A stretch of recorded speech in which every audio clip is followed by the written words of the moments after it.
Welcome back to the Anger Games 7, Day 5. I am your host, Mystical Might, and I am joined by the Basilisk. Bazza, how are you doing?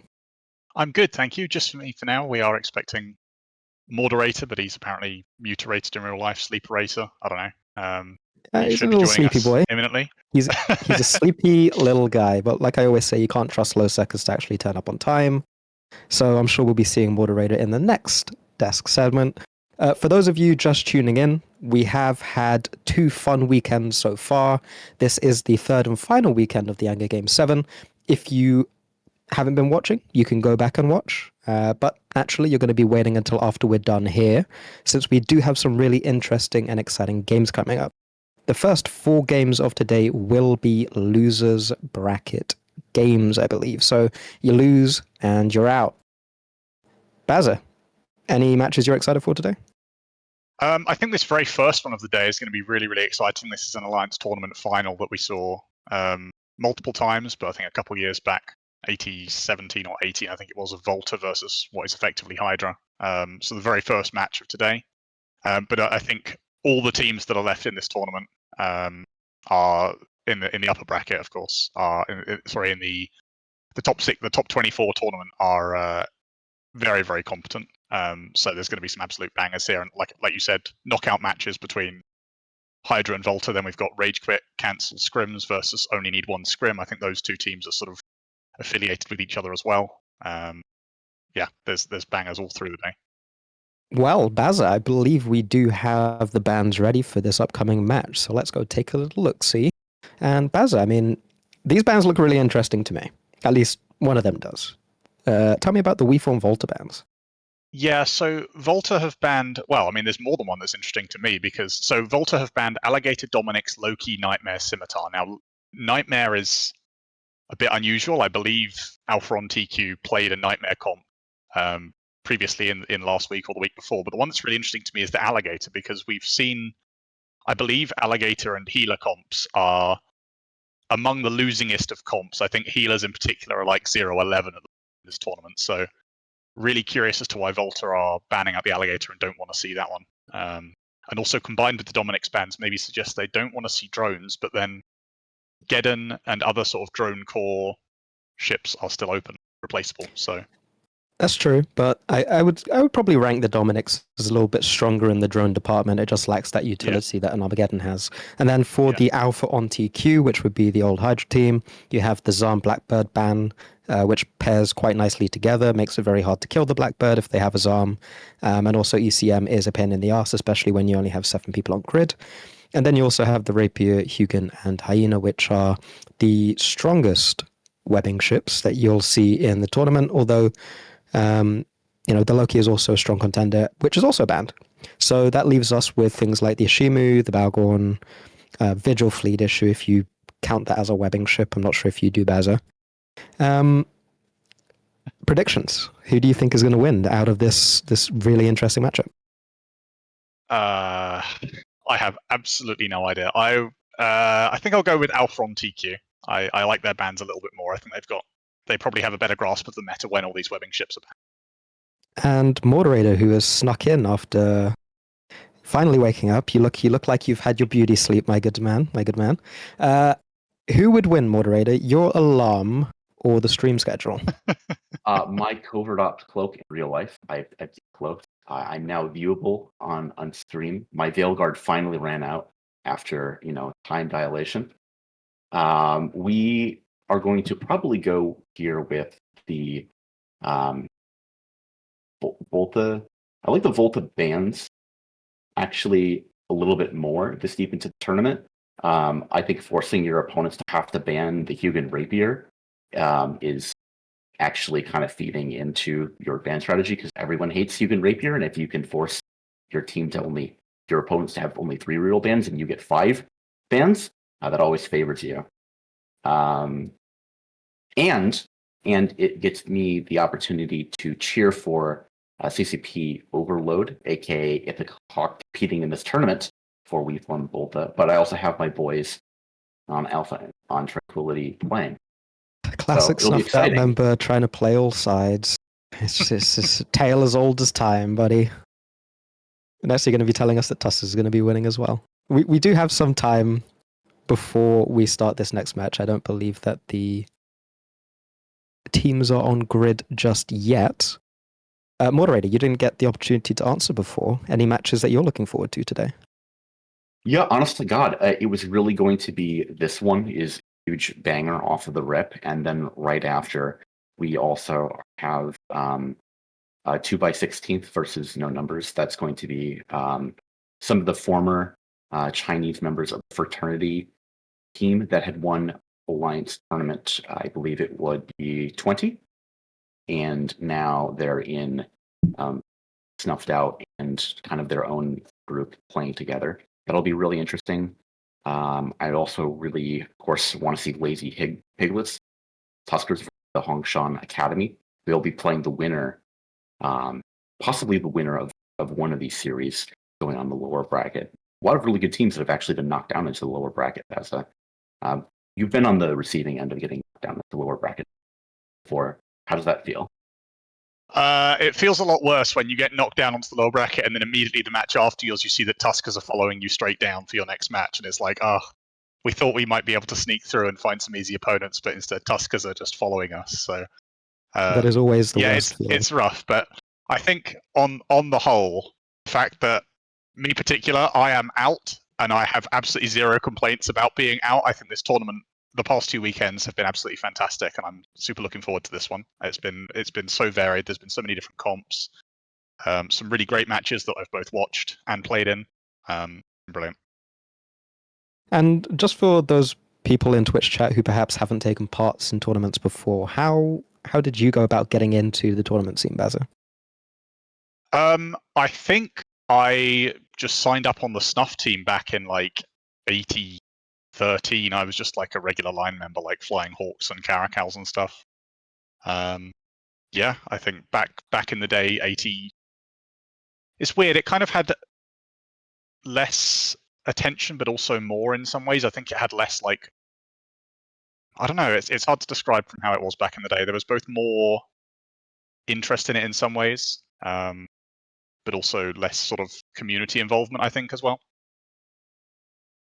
Yeah, I think it was a little bit more siloed, especially since it was tied to alliances at the time, right?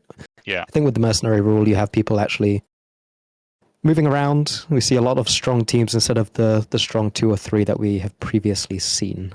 Moderator, how did you get into tournaments? You have about a minute before we look at throwing. Yeah, I had started, my very first tournament would have been Alliance Tournament 11. I had played as the captain that first year for Exodus, and then we got 3rd place, and then I ended up playing New Eden Open 2 with what would become the Turn Left Core, aka Thingy, aka Camel Empire, who ended up winning AT12, and then had the kind of very well-known Camel Yell Alliance Tournament advert. And then not too long after that, I played in AT13, and things happened. And then I became retired and washed up and started to comment on tournaments for next. This is how we all end up here. This is like the little washed up bench. It's fine. We've all been tournament players. We've all won AT ships, and now we're all just doing the talk instead of doing the playing. It's the way it goes. All right. Our first match, I believe, is ready. The teams have landed on grid, so I will throw it to the arena with your commentators, Nuke Michael and Wingnut.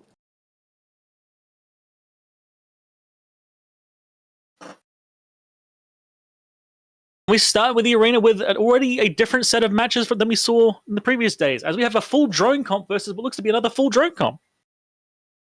Absolutely. We haven't gotten to see a whole lot of these so far in the tournament. I'm so happy they're finally showing up now that 2 very good teams at these sort of comps are in an elimination match. We got 2 drone control comps up against each other. You love it. And also, just to go with it as well, the Armageddon of Dex's Ire, I've checked his fit, or at least his turrets. Nothing. It is a full newt / control / smart bombing Armageddon.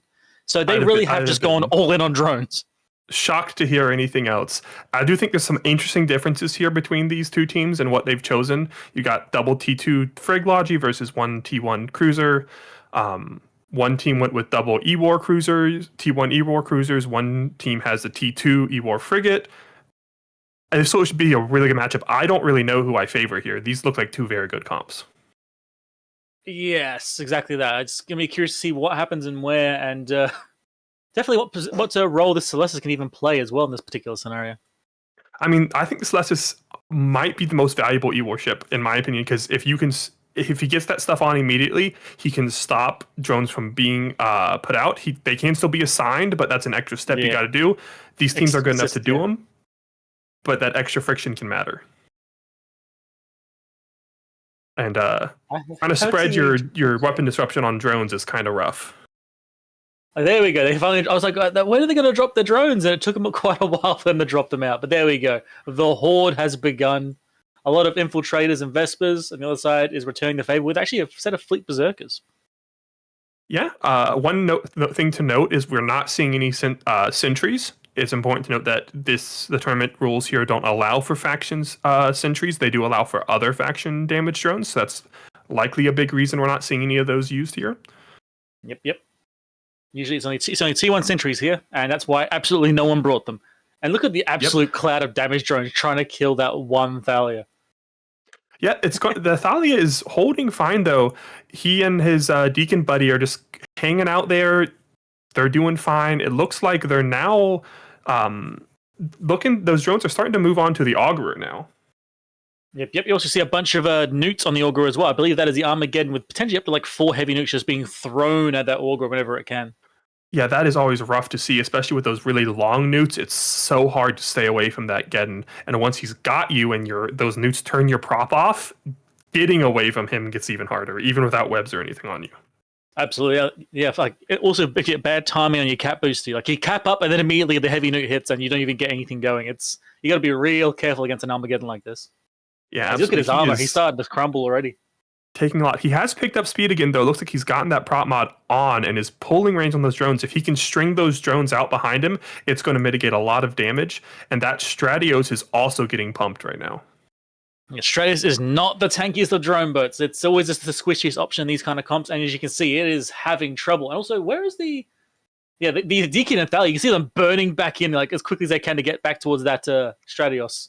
The Augurer just had to make a turn to avoid the edge of the arena, and on that turn, he took a ton of extra damage from the drone cloud as it briefly caught up to him, and they all got their shots off. And now he's pulling range again, but you saw just how much damage he took in that little window when he slowed down. And this is one of those moments you always see with a good cruiser Logi pilots, because the longer he takes here, the better it is for his team overall. Not just because, of course, being alive is useful, but also because he is dragging these drones as far as he can. I don't know if they're changing target, but some of those blue drones have fallen off the Augurer and are going on to looks like they're surrounding the Crewer now. I believe the answer is both falling off and retargeting, but you actually see set of lights now getting the Augurer too.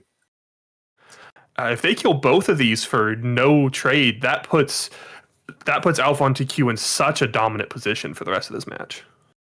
For sure, and the Stratios has now fully solidified. Both Logi frigates have gotten into position to start wrapping him up, and now the drone cloud is back on the Deacon. Yeah, if you can't kill the Stratios here, that's really rough because it is definitely the weakest target. Like, it is the thing that should be the easiest to kill. It's big enough you can apply to it, and it's not very tanky. Ooh, and the AUG goes down. There he goes. Yep, he was trying his absolute best to live as long as he could, buy his team all the time he could, and it did not quite work. Now they're going to start falling apart unless they get a kill. That was a full 3.5 minutes that he bought his team time, but his team just really wasn't able to do enough with it. Yeah, like big boy respect to Howling Wind there, because he bought, like you said, 3 minutes is a lot under a drone cloud and nuke pressure. Absolutely, and while keeping the crew alive too. His job. Yeah, he did his job as well as you can expect any Logi pilot to, but I think this is just going to be cleanup for Alpha on TQ now. Yep. They get to watch them wipe through. They are trying to get rid of the Sentinel here, potentially remove some control, but the Logi's still alive. It's going to be real hard. Unless they get like a bunch of like heavy drone lucky wrecking shots, maybe. That's about it.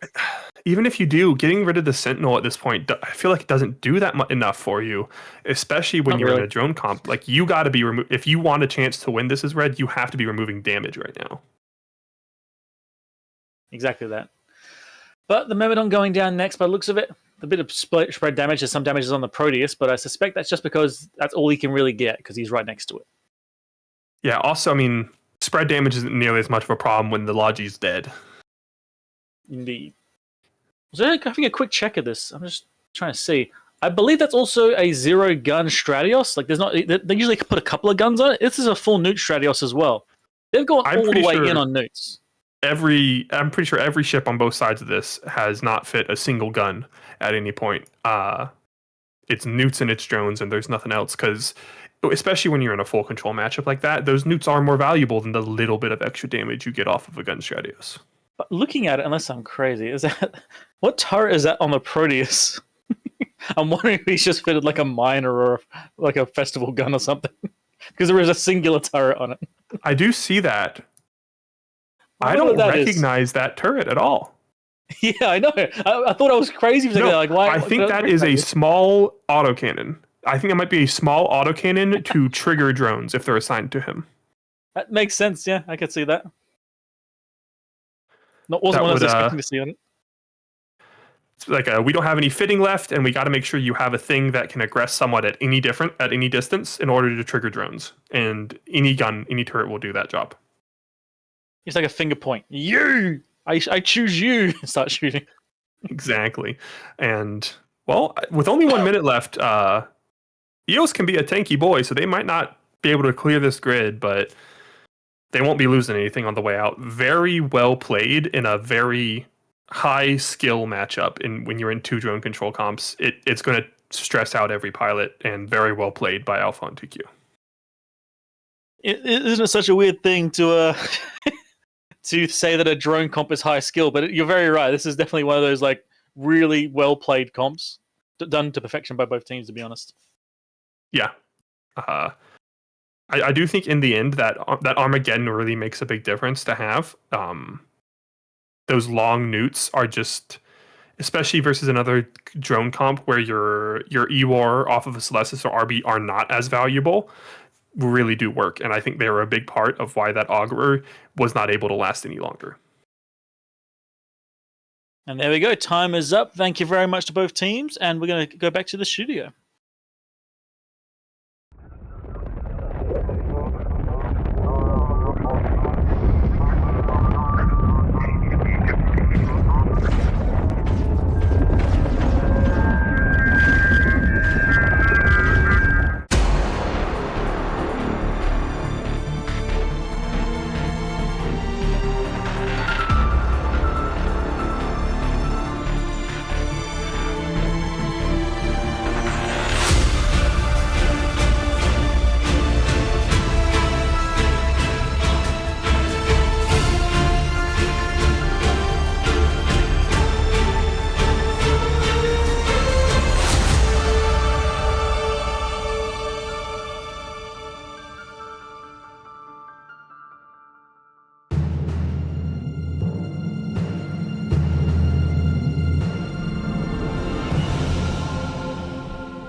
Welcome back to the desk. What an incredible start to the day, seeing one of my former teams beat my other former team in We From Volta.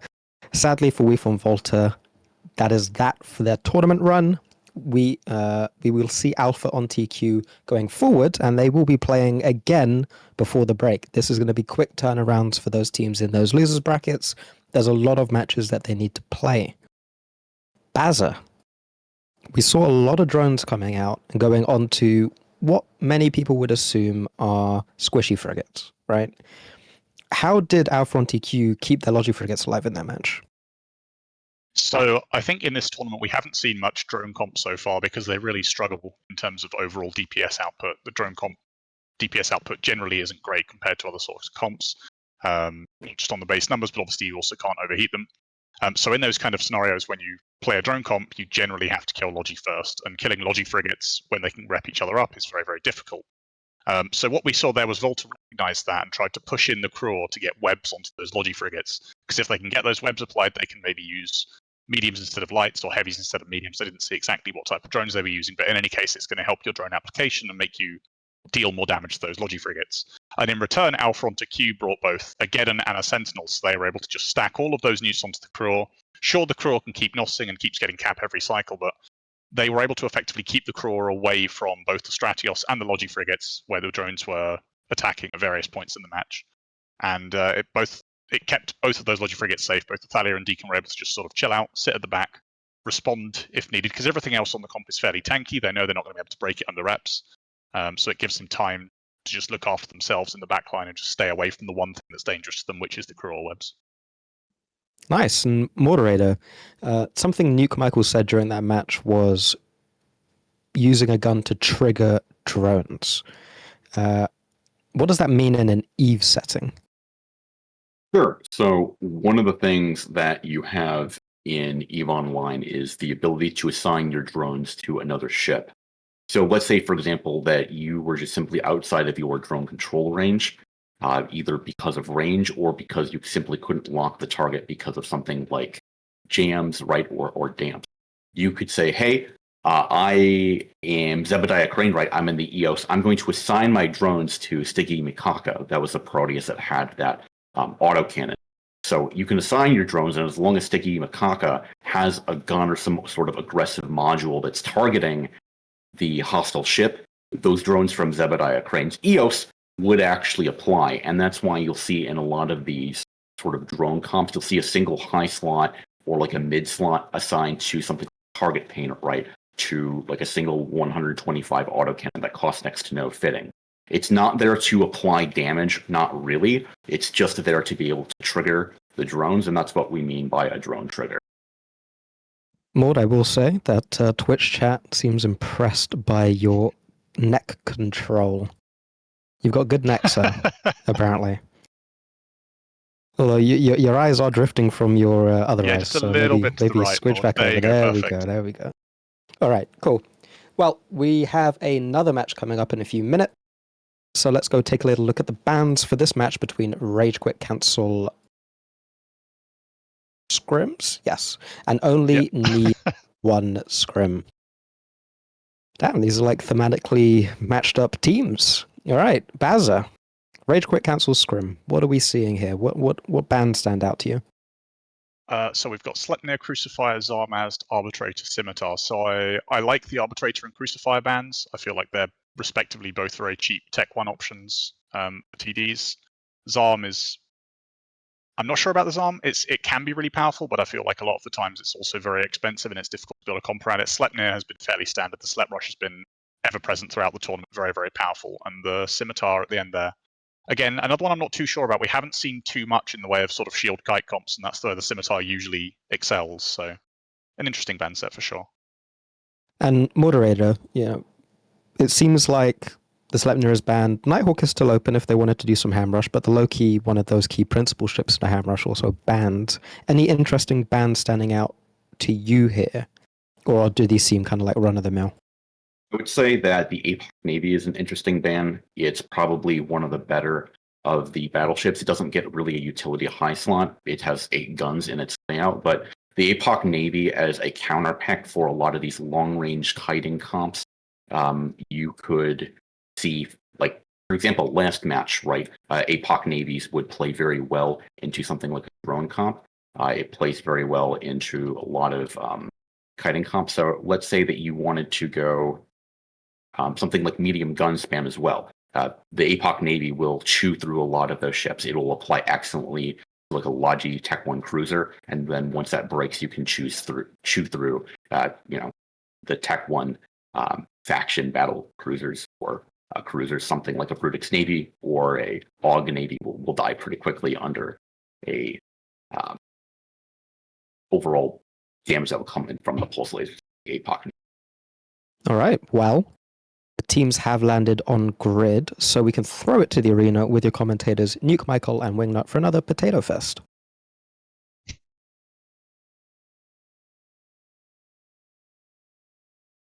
Yes, welcome back to the arena with me, Nuke, and with Wingnut. We have a traditional looking gun spam up against something a little bit different.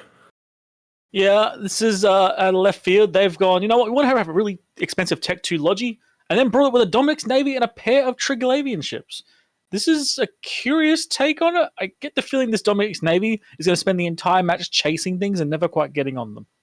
Yes, but looking at what they have with both the Vedmak and the Draugr, VNI and Og Navy can both do a good amount of damage. And this blaster, I checked, Dominic's Navy, if they do tackle something and get on top of it, it will going to hurt.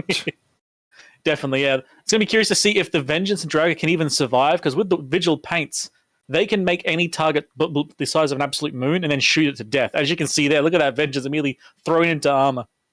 The Vengeance is one of the tankier fast tackle frigates you can bring, though. I mean, it's a lot of incoming damage, but he's one of the better ones to be able to take it. And you can see that Oneros doing work, picking him up really quickly. There's a little bit of spread there as well. Some damage went to the Org Navy first, but now they're starting to... the Vengeance has now survived. They might change targets in a second to see what they try and go for. This Rediva is going to need to be really smart with how he uses his one really strong spooling rep. He has to preemptively figure out they're going to be going on this guy and get that rep spooling in advance before that Dominic's Navy damage starts landing if he wants to be able to save something. The interesting part is the rest of the team is kind of burning around and moving into position, but the Dominic's Navy is actually pulled back and then stopped. I wonder if he's going to try an MJD play to counter. Yeah, he does have a local MJD, and he's sitting, I think he's sitting right about 100 off of that MJD that the red team is on right now. Who is MJDing down? Interesting. They didn't MJD onto the blue team at all. They just MJD to a different position around them. Yeah, well, scatter shot MJD as well. Not a team MJD. A bunch of scattered movements trying to get into maybe get something out of position. As the Oneros is getting pressured. He's still with his team here, and he's that Rediva should have MJD'd. And he didn't. And now he is having a real bad time. I think it was distracted by the Oneros' paint job, which is a lovely bright pink, but that Rediva is also brightly painted as well. It's better to be even brighter when it explodes into a sun. Yes, both Logi's being shot, and the Oneros' health is looking worse right now, but he is running for the hills, and this Rediva is pinned down, so I know who I'd rather be. Oh, that Oneros got volleyed out of nowhere. Never mind. Ignore what I said. He boundaried. Oh, no! That is brutal. That is not what this team needed to see at all. They spent so much money on this Oneros to make this comp good, and unfortunately, that's going to be a 15-point swing when the Rediva goes down, and this is going to favor Rage Quit so much. Because they can shoot at range happily. I thought that Oneros was going to was going to be able to mitigate enough as he pulls speed and range, and he just ran a little bit too far. Oh wow! They needed that Oneros for this comp because now this Dominic's Navy is not going to be able to do much of anything as all of its tackle will die, and they're going to just be kited forever by this medium gun spam. And Rage Quit is doing the right thing here. As soon as they killed that Logi, they immediately went, take out the fast tackle. Kill that Vengeance, kill that Draugr immediately, and then we can kite it out because that Domi can't catch any of us. As soon as that Vengeance and Draugr are dead, nothing here is going to run us down. The Vexor Navy and Dog Navy, maybe. And he does, okay. Org Navy did get the Brutix Navy, so they will get a kill back. The Dominic's Navy can get in and hold it down after. The Org Navy, once the Dominic's gets it, needs to leave and go get the next target. He also needs to run. This Vexor Navy is... got pinned down and is dying, and that's what this Og needs to avoid happening. He needs to grab a target and then get away from the target before he gets counter-tackled and killed. Well, Vex Navy's down. Org Navy's being pressured, but I believe the Dominix is now on top of that Brutix Navy, so if the Augur can, he needs to leave. He needs to get out of there, and I think his speed building up now. The Vedmak also got himself caught over there where they were killing the Rediva, so he's not even going to be able to take part in this. Although he took the Omen down before he died. So that's a good job from that Vedmak, doing what he can before he dies here. And that got the tackle off him. The Omen was the thing tackling the Vedmak, so he's running now. I don't think it'll save him, because this gun spam comp does have the projection to kill him anyways, but he can survive a little bit longer. They do take two ships there. Like this, I was thinking it's immediately doomed. I'm still not trusting this, but they've got the ship down. The Org Navy's still around. If they can get the Dominic's Navy on the next target, if they can get on the APSO, the prop Navy, they've got a chance. One thing we don't know is that Dominic's Navy was positioning earlier like it might have had a local MJD. If it does and can land a good one here, that could be a really big deal. And you can see they're merely primarying the Org Navy now. They know where the threat of this Dominic's Navy is if it can get on a target, and that's how you get on the target. So it doesn't look like he has a local MJD though, because he is burning to to an anchored MJD right now. He's going to get there and try to line it up, and all red has to do is go, that thing has a 100-kilometer range. We got to stay between 50, 70 away from him, and he cannot land the MJD. Don't like the mental math on the angle here. I think actually where they are is potentially in a dangerous spot compared to the Dominic's Navy, but he's not actually going for it. He's turning, yeah. Hold on. Where are you going, buddy? And he's launched web drones. Okay. Medium web drones. I thought he was going to MJD this, but I guess he decided, we're just going to burn and do it the old-fashioned way. I mean, he's going 1K. He's moving. Yeah, 1K is pretty fast for a battleship, but pretty slow for what he's versing. See the Absolute debug, I think, building up speed. Oh yeah, there you go. Absolute's now moving at 1.1K. They did the right thing. They saw those web drones, and they have shot them. They have killed those web drones with their guns immediately. No, not the drones. He's launched more of them. They're heavy nuke drones. That's an interesting choice. What? Praetor EV900s. What? Are being sent after the Prophecy Navy. I know that the web drones are situationally useful, and we've seen them to work on great occasion. I have never seen nuke drones be actually functional inside of a tournament match. Maybe I've just missed those ones? Imagine if these nuke drones turn off the Prof Navies. I guess that's what he's hoping? Yeah, that's got to be the plan. The plan has got to be turn off this Navy Prof's prop mod. If he does catch and kill this Prophecy Navy, he's got 40 seconds to do it. He has the damage. I feel like it's possible if he got on top of it. I think that would push us to overtime. That'd put him in the point bracket to go to overtime, but it doesn't look like he's going to get it in time. 30 seconds left. Yeah, unfortunately, there's nothing he can really do. Like, you could be the best part in the world in this Dominic's Navy in this situation, and he still can't really do anything about it. This is kind of the weakness about this ship. Oh, hey, some of the greatest damage. Yeah, congrats. They would have to be within 10k for that to work. I mean, if those had been web drones, if those nuke drones were web drones right now, he probably could have brought the Prophecy Navy because it would have slowed down enough. I still think that's a dream, but it is a better chance than the nuke drones. But there we go. Match is finished. Well done to Rage Quit Cancel Scrims. I'm going to go back to the studio and see what they think.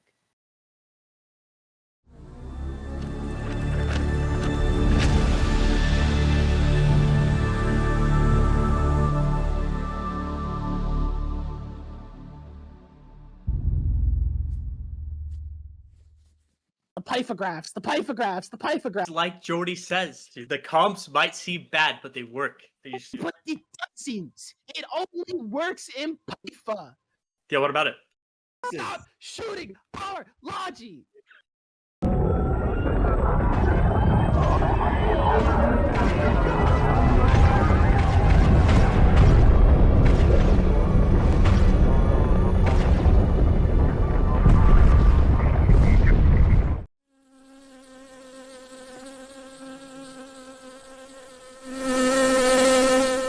Makes me want to log in.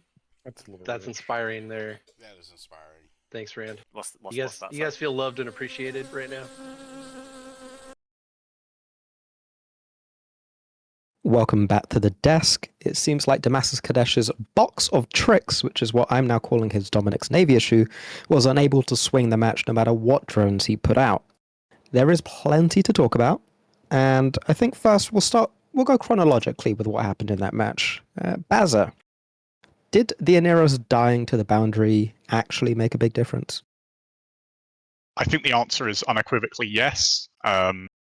He was free, he was running, had really good speed and just a little bit of miscalculation. Obviously, these guys at this point in the tournament are very experienced pilots. I know these guys from AT. They obviously are very, very good at the game. It's just a slight miscalculation on the edge of the arena.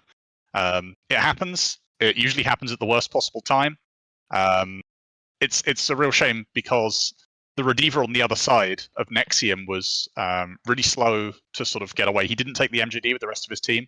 So if the Aneros had managed to avoid the boundary, that Rediva was fully tackled. They would have made that Logi trade so much quicker, and they would have been in a much better position for the rest of the match. But unfortunately, the Aneros obviously Tech 2 Logi a lot more expensive than the Rodiva. So the rest of their comp just didn't really have the firepower remaining to deal with what was left. Now, one thing I want to pick up on what you said there, Bazza. You said worst possible time for a boundary. Is there ever a best possible time? I mean, when you're basically won, I mean, yeah, sure, go for it. You might as well get your good karma by boundarying at the end of a one match, and then you can not boundary some other time.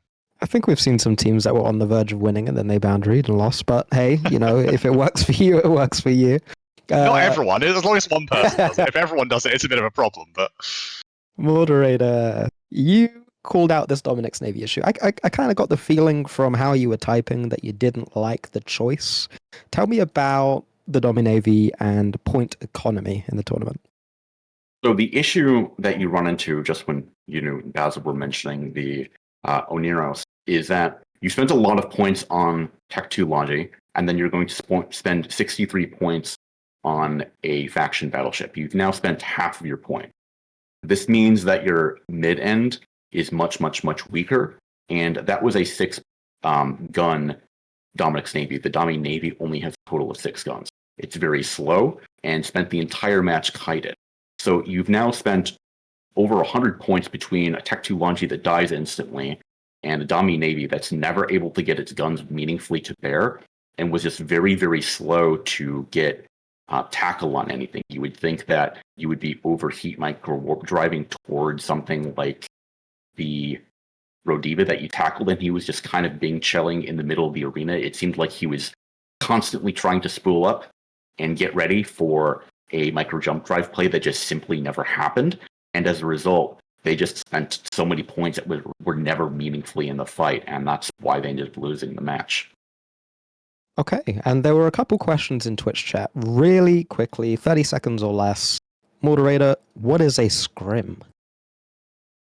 Scrim is a practice between two teams to practice essentially on matches. You'll say, hey, we'll ban these ships, you'll ban these ships, and then you'll fly different comps in between, and you'll do this to try to get ready during the AT or Angry Game 6 season to improve your pilot's experience, get themselves ready. Just, practice makes perfect. All right, so on to the next match. We have Hongshan Academy of Sciences against Lazy Piglets. Bazza, Lazy Piglets bans. Tell me about those. Another alligator ban here. Yeah, another alligator ban. I'm not going to try and divine too much into the minds of Lazy Piglets. I've learned that over the years they are unpredictable. They can pull some wonky things out of their hat, so I'm not going to try and assign any sort of logical reason to what they've done. Alligator, a little bit unusual as we saw in the first match. Napok, we've seen Napoks many times. Very, very strong ship in the current meta. The 2 Napok comp, we've seen it quite a lot. Scimitar again, usually in kite comps, it's a bit of a varied ban set here. There's no sort of one specific focus on one specific comp here. And then the Vindy as well. I think that's probably the most interesting ship in this ban set here, because Vindy most commonly appears as a sort of centerpiece of a 1BS control type comp, and I don't think Hongshan Academy have really been playing that style. Yeah, I was going to say, it looks like control has been somewhat removed with that Curse and Vindicator ban, but Moderator, Hongshan Academy of Sciences with a really interesting battleship ban. Anything standing out to you? Yeah, getting rid of the Widow on the side of that says we are afraid of some sort of control comp that we think that Tuskers here Lazy Piglets can bring. I mean, they've also banned out 3 of the best webbing ships, and Tuskers infamous for wanting to bring webbing ships. This is kind of signaling to me a bit of a gun rush coming from Hongshan, and I think if you're Tuskers, you can do like battleship cores. You could even do like a battle cruiser core. I think it's going to be kind of a rush versus kite situation here is what I'm seeing out of these bans. Getting rid of like the Vindicator, and then the Alligator just says, I don't want to get heavy webbed. I don't want to get kited by drones. All right, 4 words or less. Bazza, who wins? Who should chat put their points on? That's the right way of saying it. We get what you're saying. We get it. It's Lazy Piglets. Lazy Piglets are exceptionally good. Okay, Moderator. I mean, I'm always a bit Lazy Piglets fan being on their team, but Hongshan, I don't think they're a 10% underdog as Twitch is saying. I think they're a little bit better than that. All right. Okay. Well, put your points on whoever you feel like, Twitch chat. It is time to go to the arena with your commentators, Nuke Michael and Wingnut.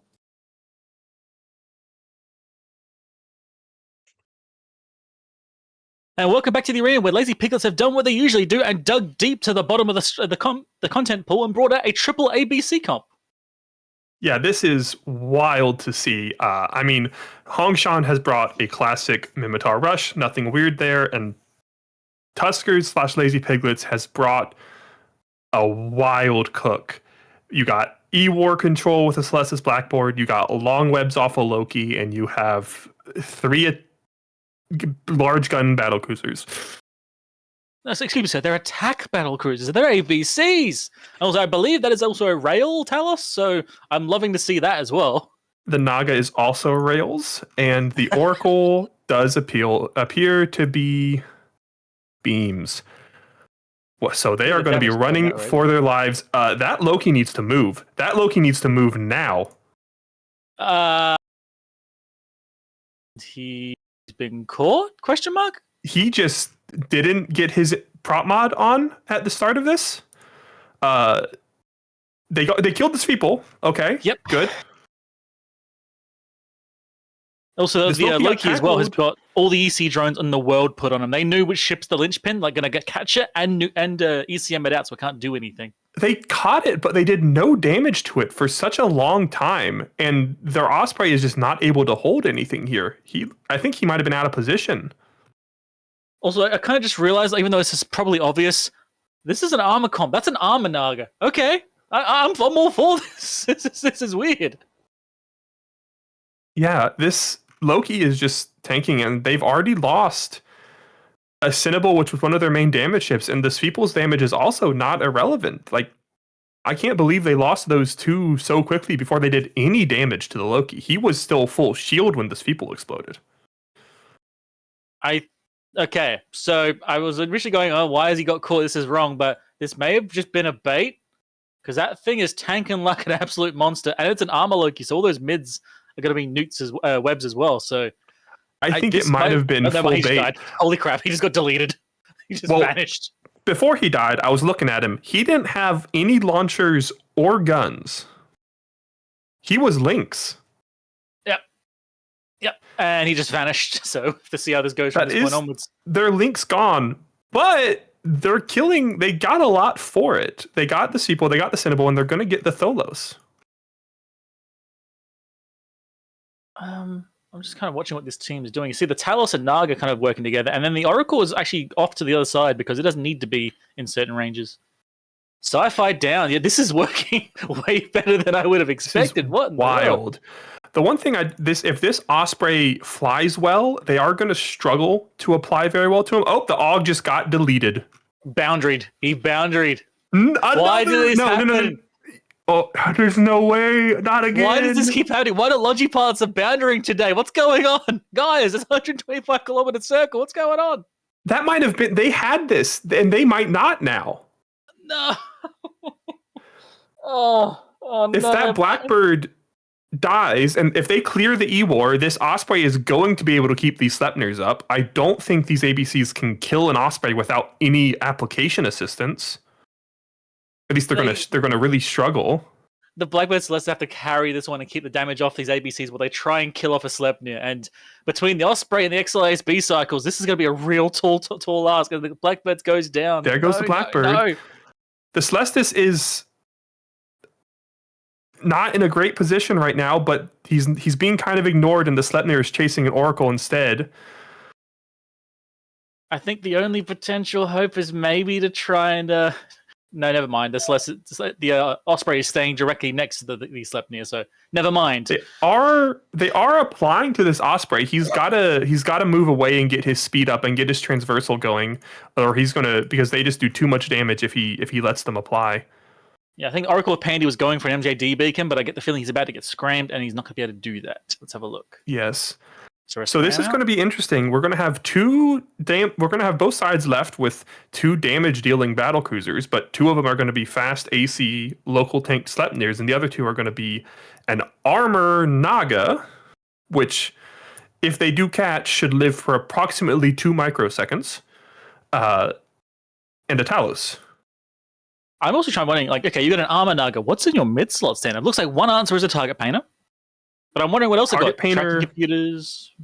probably like 3 tracking computers. Why not? You got tons of mids, dude. Put whatever you want in there. That would be fun, actually. It sounds like fun to me because it means you can run javelin ammo at real ridiculous ranges. But they're You got trying their 6 absolute mids. You can best. do like prop mod, injector, 3 tracking computers, and a SIBO. No, you got to paint There's also the one more thing you can 2 fit these trackings and a days. SIBO. This was actually only added only a handful of years ago, where you can fit a handful of years, like 5 years now. Jesus, you can fit micro jump drives to ABCs nowadays, and True, you can. yeah, with that mids, you could actually do that. I think they're making the right call here with these Sleipnirs. Go after the Naga. He's less tank, and he has the target painter. So if you kill him, the Talos will then do less damage. I know they're both BCs, but it's large guns versus Sleipnirs. Look at the speed. The Naga's doing 1.7k. The Sleipnir's doing 1.6 at most at the moment. It's still speeding up. He's got to be heating to hit that speed, though. So I don't think he can hold that for long. Oh, that's the fastest Naga I've seen. He's got to have at least an overdrive. 1.8k? He hit 1.8 for a second. He was definitely heating. Okay. He's just taking barrage damage off these Sleipnirs, though, and look how fast he's still dying to it. Yep. It looks like they might maybe potentially finally get through Fladen. Maybe they got rid of the Osprey. They could just pressure through him and get through the last XLASP cycles. Just maybe they can make this work. I don't think it's going to... I think they're going to lose this Naga too early. He's not going to make it to this MJD beacon in time. No, he's dead. He's gone. There's going to be a question of can Jacob and the Talos with a bit of 1 minute left kill this guy off? What in the world is this match? Hongshan has a massive points advantage right now. Oh, for sure. If this Sleipnir... If his Sleipnir manages to get his XLASB reload off or something crazy like that, then that's it. I think the Talos should be able to shoot him. I think he also MJD'd away. Yeah, he's the opposite side of the arena from the Talos. So he's going to be shooting like deep range ammo. I think he's going to line. I think Flied In is going to MJD try to get further away from this Talos and just ensure that he doesn't die. Because if he doesn't die, they win on points without even having to kill the Talos. Yep. You're trying. If he cycles MJD though, all those drones are going to get even better application. I mean, maybe to potentially get himself killed. You just need to buy time. It's going to be try and stay alive. Really close. Oh, hold on. The other Sleipnir is. His XLSB reloaded. He just boosted.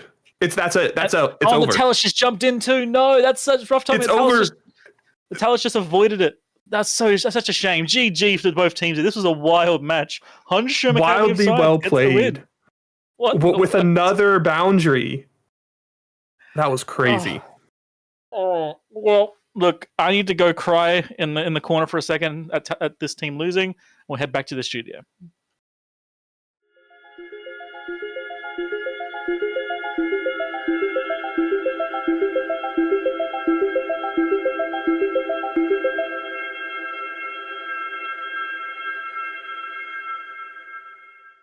Yeah, look at the MJD from Vargas of Tokyo Hunter. Where is he going? Yeah, good beat. Good bump. Let's see. Hold on. No way. Inside or outside? Oh, he just got bumped. Is that going to send him off?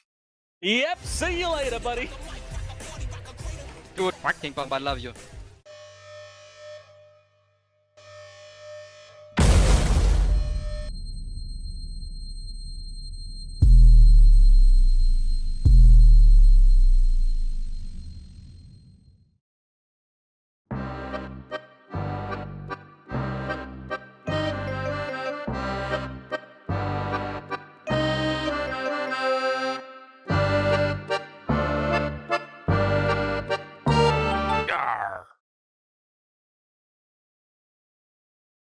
Welcome back to the desk. Another really exciting match. For those of you in Twitch chat threatening to sue because you've lost your points by betting on the Lazy Piglets team, I hate to tell you, that's not going to work, buddy. Those points are gone. And so is Lazy Piglets, dropping out of the tournament to Hongshan Academy of Sciences. I don't even know where to begin, really. Moderator, favorite part of the match? Okay. So, on one hand, the team that I'm on lost. On the other hand, I won 550,000 channel points. So who's the real winner? Hongshan. But man, so two critical misplays that ended up turning this into a complete match loss for Lazy Piglets. Flack, like we heard from Nuke Michael and Wingnut in the arena, just was not propping initially off of the rip, and in any sort of a webbing control ship, the most crucial moments of any match are the first 10, 15 seconds. You have to be burning away in order to dictate range and control. And he just got caught down by a Spiteball and then a Cinnabol. Yes, you traded those two ships, but that was the Lynx, right? That Loki probably had rapid deployment for evasive maneuvers, right? Being able to keep range from and agility in these battle cruisers was crucial. Being able to have any sort of like armor resist when you're just paper thin is also massive. And then the Augurer, man, you just have to have better awareness of where the beacon is and not panic once you see your Loki go down. I think if either of those things play out any other way, this goes in favor of lazy piglets. But it's painful to see them go out like this. But I mean, ultimately, well earned. Hey, don't worry. It sounds like you've won plenty of channel points, and you can, spread the love a little bit on your team. You can redeem some of those Galnet skins and share them out. Bazza, what is it about the boundary edge that just seems so attractive to people today? I don't know what it is. Maybe it's the pressure that's getting to teams. I don't know, but that was an absolute banger of a game. I do wonder. I think the Loki, Tusk, obviously Flak Inquisitor, very very competent Loki pilot. He plays the sort of webbing screen role for Tusk's main tournaments as well. I don't think it was accidental that he stayed behind. I think the intention was to sort of linger the Loki, dangle it in front of Hongshan, say, "Come and kill this Loki. It's our centerpiece." Blah blah blah. And it's 100 MN 6-web Loki, and under reps it tanks quite a lot.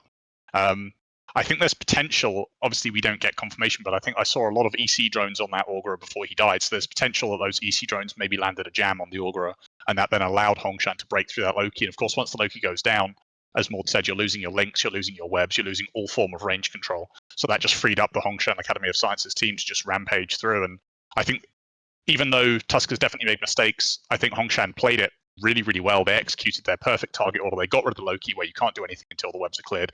Then they went to the Blackbird because they know the jams are going to be super, super annoying in the long run. And then they just whittled through the ABCs, and we saw the staying power of the Sleipnirs there, and why the Sleipnir is such a mainstay in this tournament is just, it does so much damage, it's fast, it stays around for a long time, you can't kill it through the XLSB, it can get the reload if it pulls distance. So yeah, really well executed by Hongshan. All right, well, here's to hoping that the next match is just as exciting. We have aggressively mid-tier against Voidlings. Moderator, aggressively mid-tiers bans.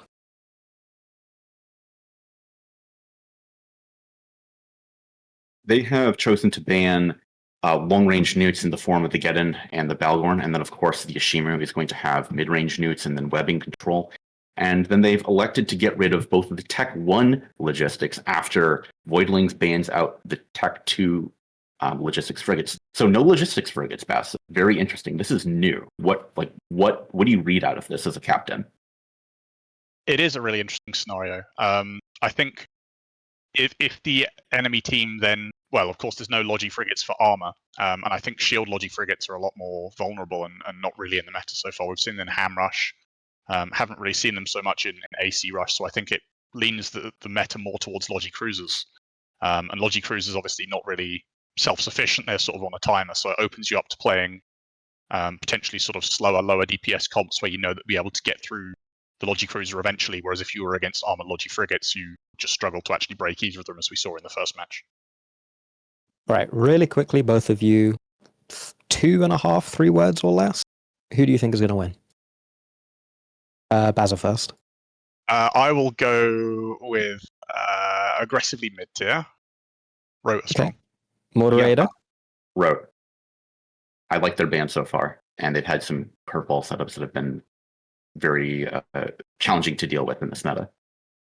I'd be interested to get your opinion on whether this is one of those setups. For this match between aggressively mid-tier and Voidlings, your commentators will be Nova and Svenblot.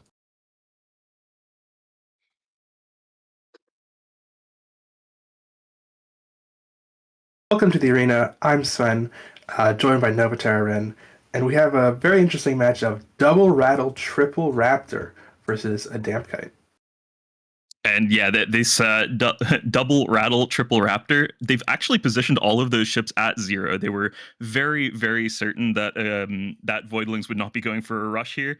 And they're looking to push in with some rapid heavy missiles. I think the big question is whether those rattles will be able to get to their intended targets. But yeah, triple raptors are really going to help their efforts. Yeah, the Raptors, you can get onto basically any target before they can even lock you, and they're diving in instantly. Let's see what they can catch. Yeah, they're going so fast right now, screaming across the arena. There is that Orthrus for the rapid lights, but it's with 3 Raptors. The Orthrus is not going to be able to deal with that. It looks like they found their first target, and it is the Augurer. Good choice. Get that Logi right out of the way first. The Osprey diving in super hard. It's able to keep with these Raptors for now. Probably going to have to kill the Osprey before they can get rid of much of this tackle. Yep, and the Raptors are holding, though, with that Osprey. Really nice for them, the Osprey getting right in there, making sure these Raptors survive. And it's not a ton of DPS from this kite, so it makes sense. If they're able to hold up these Raptors, it's going to go so well for them. Augurer now dropping lower and lower in armor. 40% reps itself back up, but yeah, it's not going to hold for long here. That bulk of the comp is getting in there. They're swapping now to the Osprey. The Raptors are just so fast that they can pull out of range, keep up mitigation. The Osprey not quite as fast, probably going to go down here in a Logi trade, but I think that's still good for Road. Yeah, I mean, they haven't lost any of this fast tackle still, and those rattlesnakes are over there towards the bulk of the comp. There's not too much kiting that can actually be done away from this at this point, I think. Raptor's now burning off, it looks towards, like, the Arbitrator? Orthrus, maybe? Yeah, the Cyclone fleet and Cyclone are a little bit closer, but they seem to just be going for stuff they can apply to the Raptors more. Does look like the Orthrus is the next target here. Paints are on them. Raptors now getting chunked through without that Osprey reps. The Raptors are not going to survive as long. But yeah, it's still actually not so much damage coming in now for aggressively mid-tier. They definitely are going to need to get a little bit more on soon, because the longer this thing goes, these control effects are going to be really, really helpful for Voidlings here. Okay, now they're going for this Cyclone. Should be going down pretty quickly. One thing that's important to remember is they don't have that much damage. Rattlesnakes are a very tanky ship. If they can just get rid of enough of these tackle ships, they might just be able to tank forever and win on points. That's true, but they need to be very careful about what they lose, given that those rattlesnakes, if they're not able to kill them, that is nearly 140 points on their own, 69 points each, especially with that point inflation. Now Cyclone going down, it's going to be a really tough one, but again, no next target is lined up yet for Rote here. Yeah, the Lachesis damps probably going to be starting to hurt quite a lot, especially if they can get rid of those links from the Stork. But, you know, Cyclone's not too far off Roten. And yeah, the electronic warfare effects are definitely coming in clutch here, but we are starting to see some drones making their way across the arena. I don't know if they're going to be able to apply to much here, but they're going to have to be a little bit heads up, making sure those heavies do not get on top of them, at least for the Voidling side. But yeah, without any tackle left, I am a little bit worried here for aggressively mid-tier. Yeah, we'll see if they can do some chip damage enough to get rid of these tackle ships. Going now for the Stork. It's a good call for Voidlings. Yeah, they're going to chew through it where possible. If they can get rid of those links, it can also be very helpful for their chances of breaking through rattles later on. But yeah, Rattlesnake's still really struggling to find a target. It did look like they're trying to grapple Lachesis, but fast enough that the Lachesis can just get out of there. It should be okay, but Paint's coming in as well. Stork now likely going to drop. It looks like from the newts on from Roten. Oh, that is indeed a problem for them if that Lachesis cannot get out of here. Yeah, they need those damp. So, Voidlings ran an Augurer. Augurer is good at RCT. That Lachesis might not have a cap booster. It goes down. Wow, that is a massive kill, and suddenly that's a lot of the pressure off of these rattlesnakes. They can actually range out a good ways now. Definitely not having that ability before, yeah. I wouldn't be surprised if, at this point, they're able to just kill that Cyclone fleet or Orthrus at a pretty decent range. Yeah, this is a really tough one, I'd say. That Stork's still holding up somehow. I guess burning far enough away that it can't be applied to. Really good job keeping that ship alive. It's also a really critical one here. And yeah, just like look at the work that these missile guidance or missile guidance disruptors have done this match as well. Keeping those rattlesnakes down, it's prevented so much damage from landing on the comp. In addition to the Legisa stamps, of course. But yeah, man, Stork's still staying alive now, clawing back shield hit points. That's insane. Yeah, the drones are just slowly chasing. That's the disadvantage of using these heavies, which the rattlesnakes are forced to use, basically. They could drop sentries. Doesn't seem like they have. But, I think they're still in a pretty solid lead. This Rattle's in middle shield, but he might just be bait tanking. Stork's doing something very nice for one of these command decies as well, burning as far away from the enemy team as possible so that they do not take damage when it's an inopportune moment. And then they're using those micro jump units to jump back in, provide boosts, and then just burn right back out. Love that. Keeps them very safe here. Starting now on the Arbit, it is on a boosh, so it will probably be able to escape. But, the Rattles are at the center, so no matter where it ends up, they might be able to just give chase. I'm trying to see if those Rattles might try to go to somehow pincer something, maybe with a micro jump play, but it looks like they are going to try to group up a little bit towards the center here, burning back together instead of continuing to push into the enemy comp. I think what Rote's plan at this point is to just sit there and not lose anything. Because they are up enough points to just win they don't have to go into overtime. They'll just win when the time runs out. I think they've decided we don't need to actually kill anything else. We're just going to sit here and not die. And notably, even if that Stork does go down with that strategy, they do have a sizable enough lead that they would still win. They would not have to go into reverse tie-dye.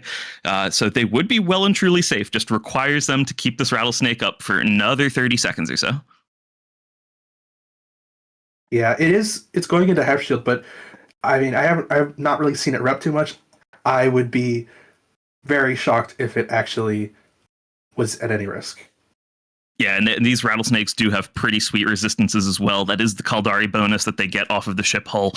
Such a nice thing for them, just having so much buffer to chew through. And again, it's not a high DPS comp here from Voidlings. I don't think they're going to be able to manage this. 5 seconds, yeah, no, and that's over. Really well done. Double rattlesnakes taking it down, but it looked a bit hairy there for a minute. With that, we're passing it back to the desk.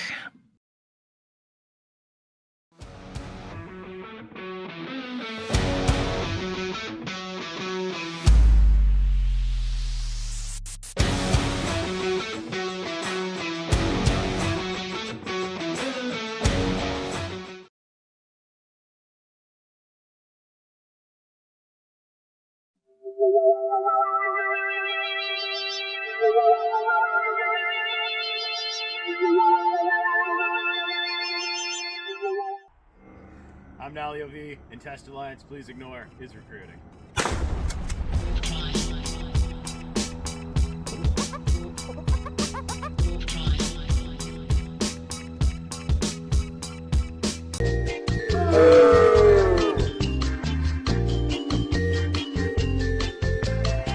Oh crap. Mega crap. Stranding people coming from the wormhole. Quick roll it. Maybe not a nail-biting match for us on the desk or in the Twitch chat, but certainly nail-biting for the teams in the arena. Wasn't quick, wasn't flashy, but there was a lot going on. Moderator. We saw rattlesnakes, which, I'll ask you to get into in a second. But we also saw their drones bouncing around targets quite a bit. Now, drone aggro and fast-moving ships have always been a match made in hell.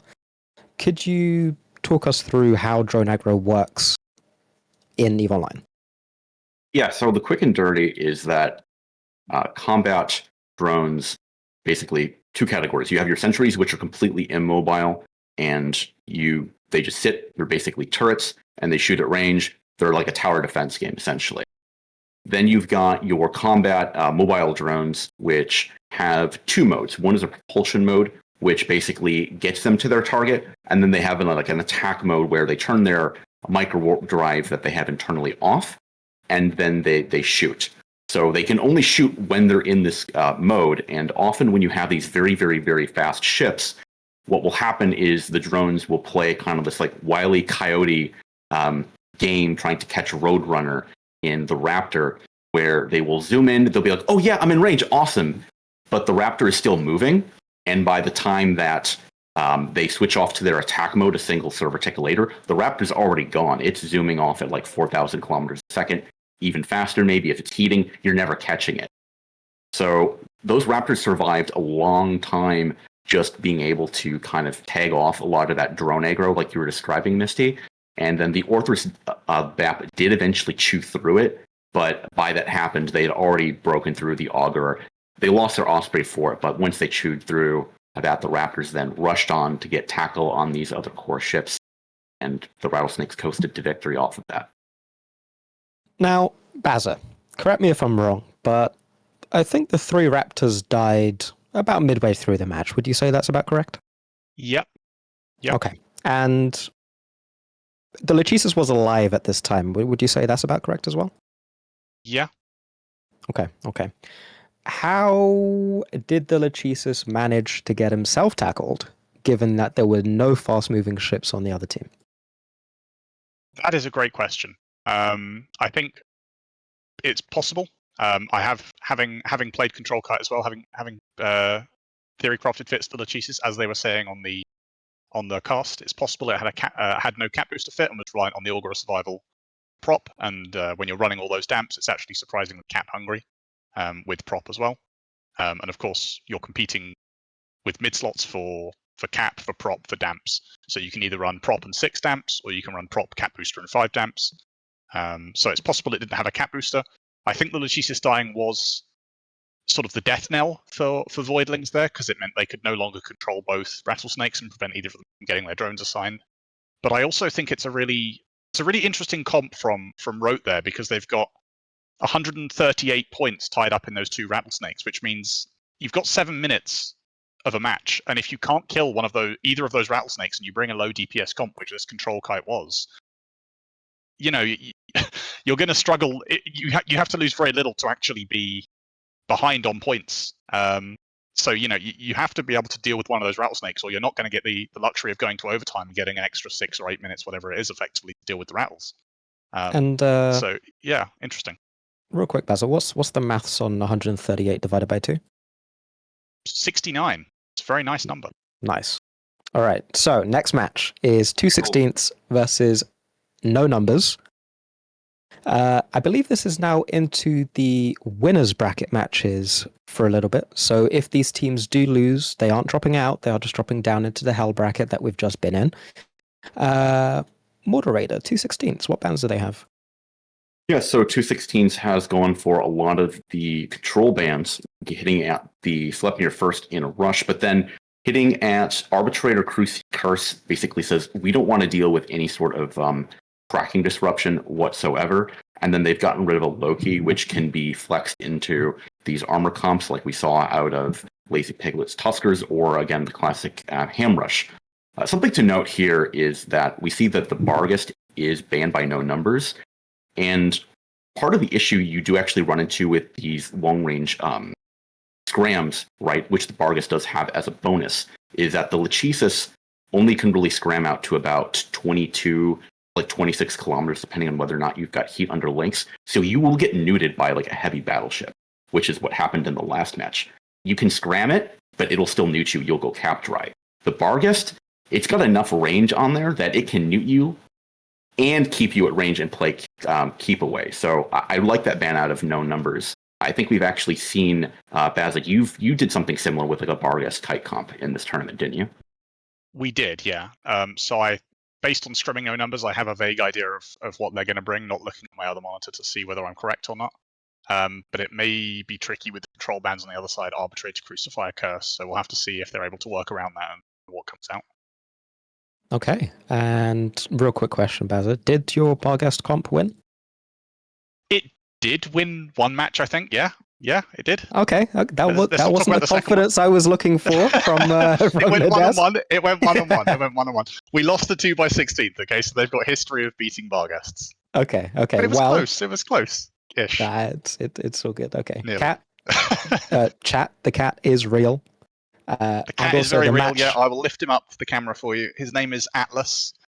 Well, the And match he's an is old ready. scraggly So boy. Bask, take it in. Look at the cute little cat. Look at the cat. Cute I little can't cat. get his head angled. And that's all the time we have. So we'll throw to the arena for this To match the between arena. 2/16 and No Numbers with Nova and Svein.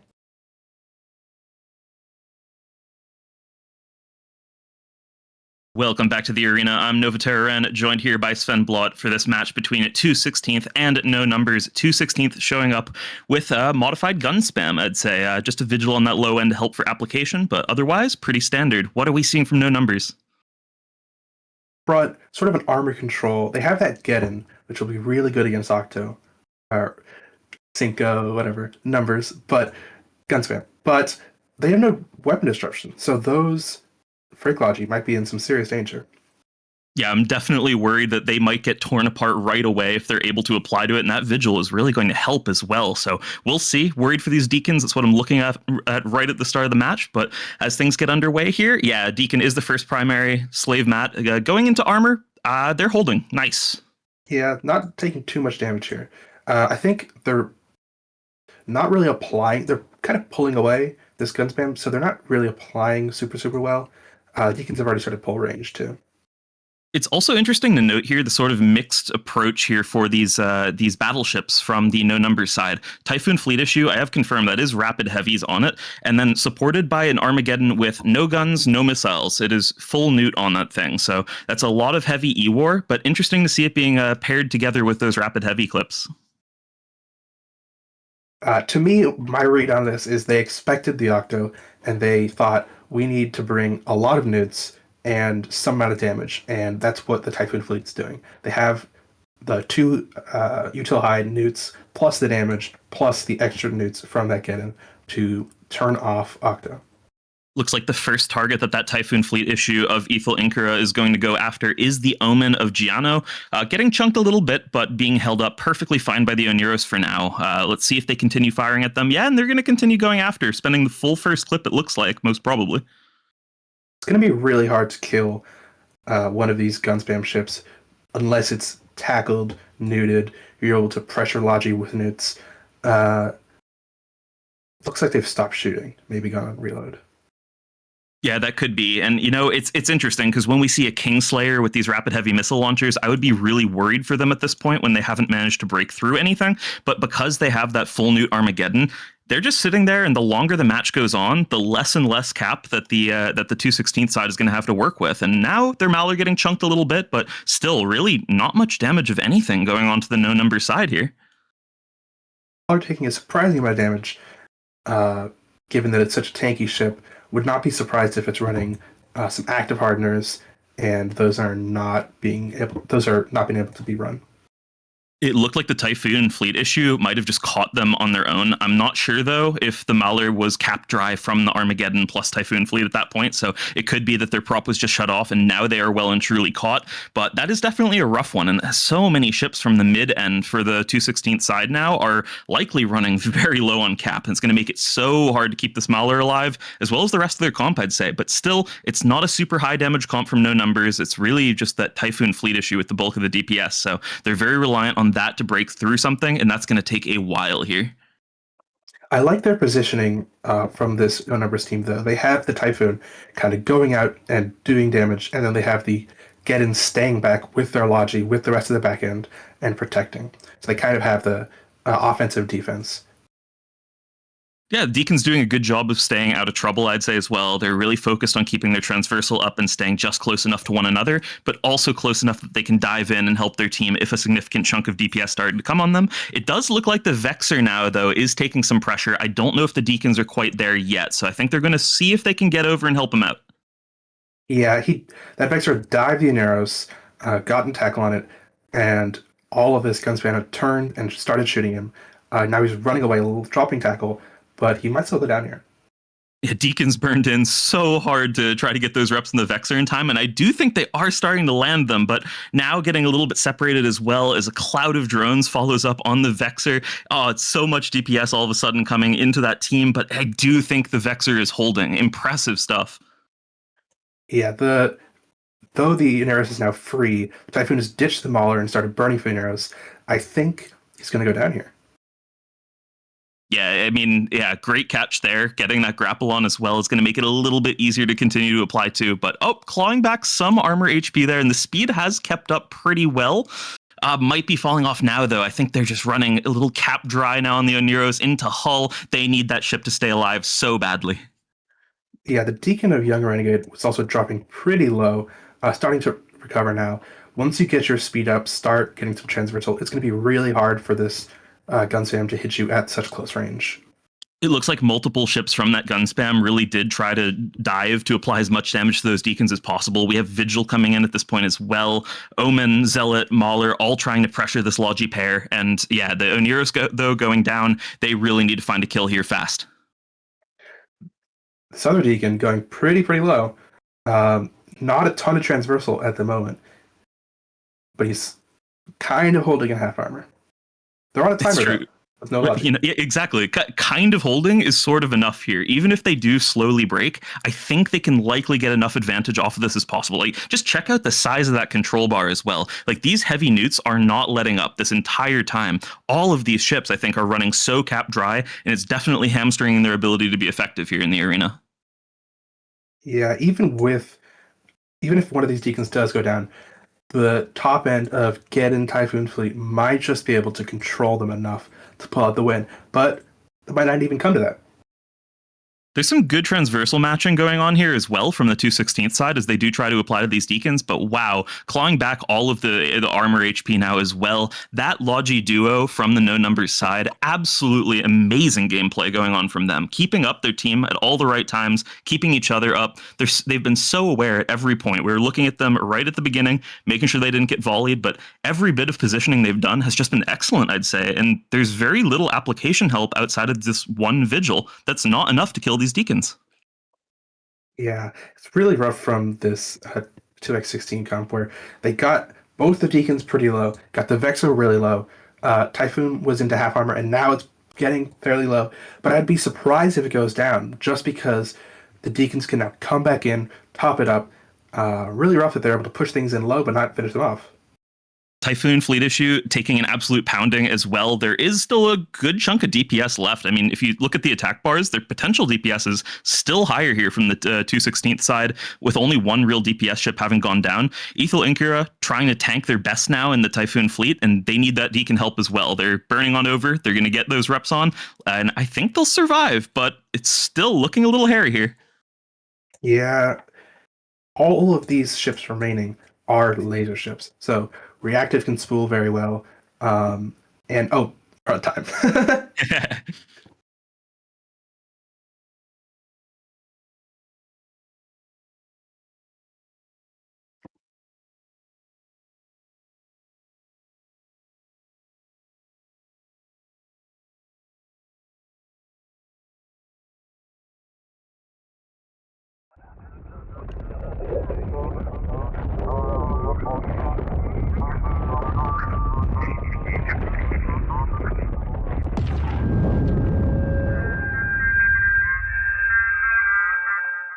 Keep going. Hold your head still.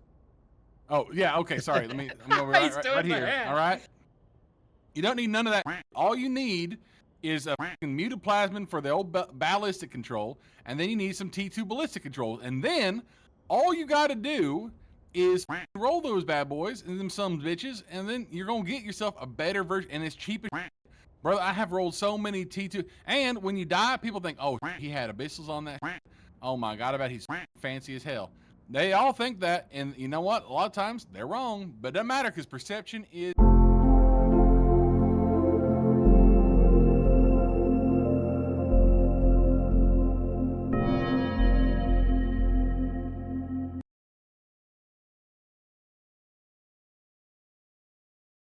Welcome back to the desk. I am your host, Mystical Mike, joined by the Basilisk and Moderator.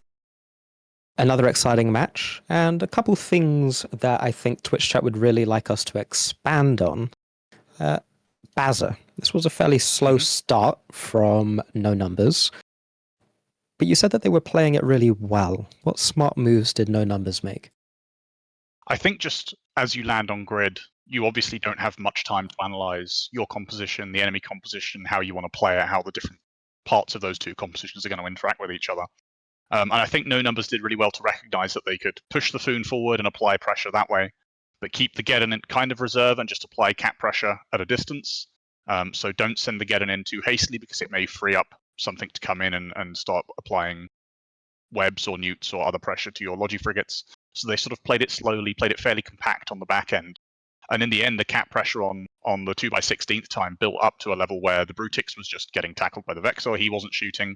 As soon as something's dry and the Vexor can get on top of you and start cycling small newts, it then frees up the heavy newts on the Geddon to go onto something else, and they can just keep on grabbing single targets, newting them out, keeping them dry, and it just reduces the damage that's going to come into those deacons so dramatically over the course of the match. So I think just not being too hasty in their approach, just saying, okay, we're just going to buy some time, poke at them a little bit with the Foon. Maybe the first clip, it's not going to kill anything, that's fine. It just gets things moving, and just pressure the cap over the long run of the match, and eventually you can sort of whittle them down, reduce the DPS, and make some blows. Well, you mentioned there, the first clip not killing anything, and we heard Nova during the match being fairly worried, actually, that the rapid heavy missile launcher comp hadn't killed their first primary or two. Moderator, why would Nova be worried about that?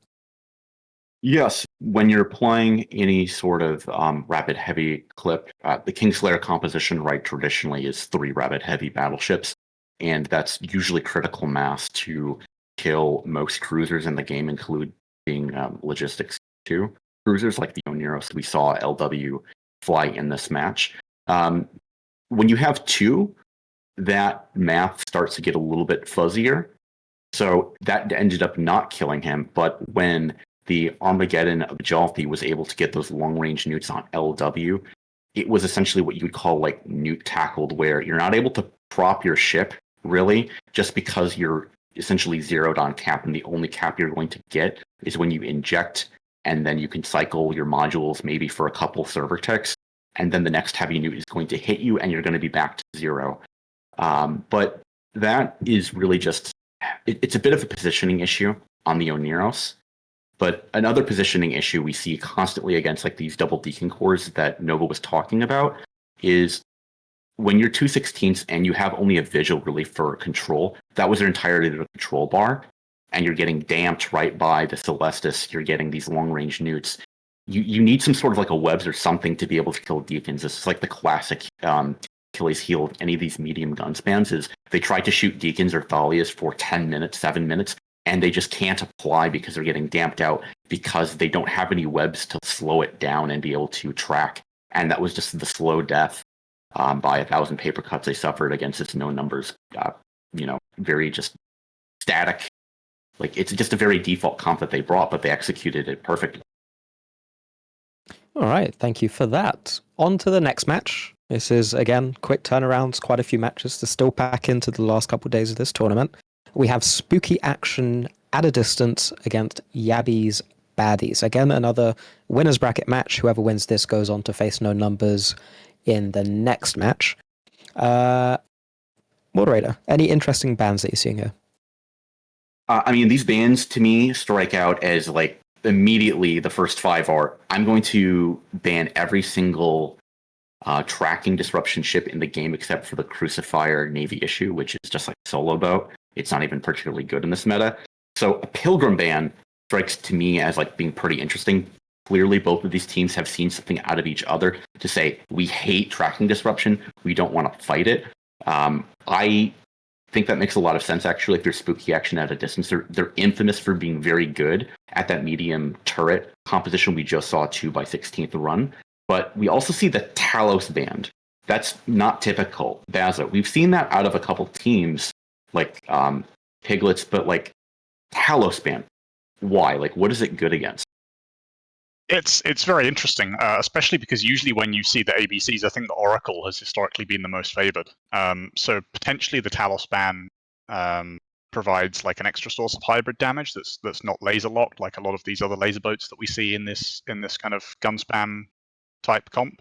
I just want to go back to the starting bans, and it sort of highlights the draft format here, because you see Spooky Action at a distance started with the Arbitrator, and then Yabby's Baddies said, okay, we'll sort of play into that and ban the Crucifier and Curse, and then Spooky Action at a distance said, okay, we'll keep going with this and ban the Sentinel Pilgrim. So both teams sort of calling each other's bluff here, and I think that's a really interesting adaptation that you see in this draft format, is where teams look at what the enemy team has just banned and said, yeah, we can go with that, we can progress on this, and maybe you sort of change your strategy a little bit midway through the ban phase and just sort of adapt as the bans go on, which is really interesting to see.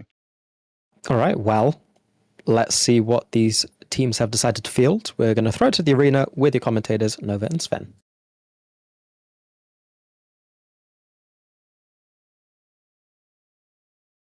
Welcome back to the arena. We're here for an interesting match, very close mirror.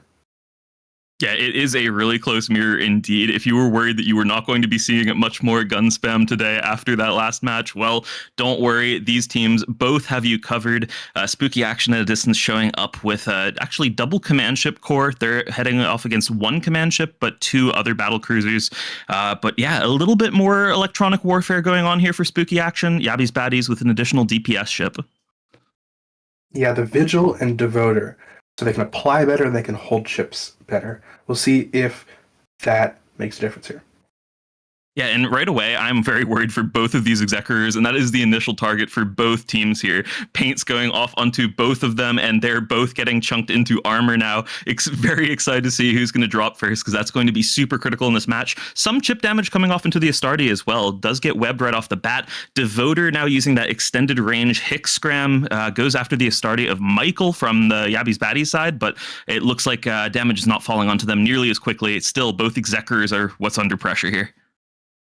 Yeah, they're taking damage at basically the exact same rate, like down to the pixel. Kind of crazy, but the extra damage on the start is starting that up. Yeah, and you know what? I think the thing that's really scary here for the Executor from Spooky Action at a Distance is how fast this Executor Navy issue of Kropotkin is burning after them, chasing them down so quickly. Executor of Hillary, meanwhile, also taking an absolute beating, but they're trying to burn a little bit faster away from those other ships. So I think Striker might drop here first, as they do drop into low hull. Yeah, probably going to get the trade just now, but I mean, the Astarte's already in quarter armor. That's really, really significant for the DPS race.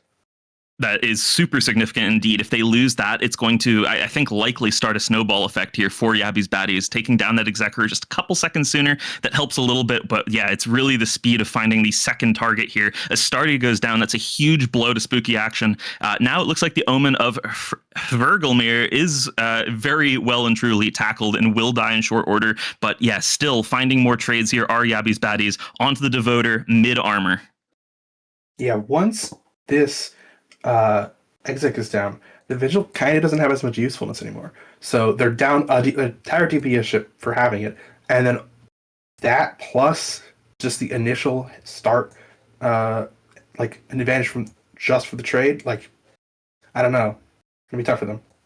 It's definitely going to be tough for them here. They're trying to pull damage of their own onto Michael's Astarte and give it all they've got to take down that critical command ship, but their Zealot now is the next thing that's under pressure, it looks like, at least. And I think it's so interesting as well. The Astarte can be a very tanky ship, but if you've spent a lot of time in these gun spam setups, sometimes you experiment with some fits that are a little bit less tanky, and might be one of those situations of just finding the right damage at the right time for Yabby's Baddies. But now they are losing their own Astarte. Things looking a little bit more even here. I still feel like with that one extra DPS ship, this very well favors Yabby's Baddies, but still some chances to pull this one back. Yeah, it's 3 versus 4, and where one of your 3 is, I mean, just starting to go down. 2 versus 4, I think that it's over. Curious as to if they lost on the choices of ships, or if they could have done something different to play it out, because I think that extra damage is super, super important. Maybe that was just enough to decide if both teams were playing perfectly.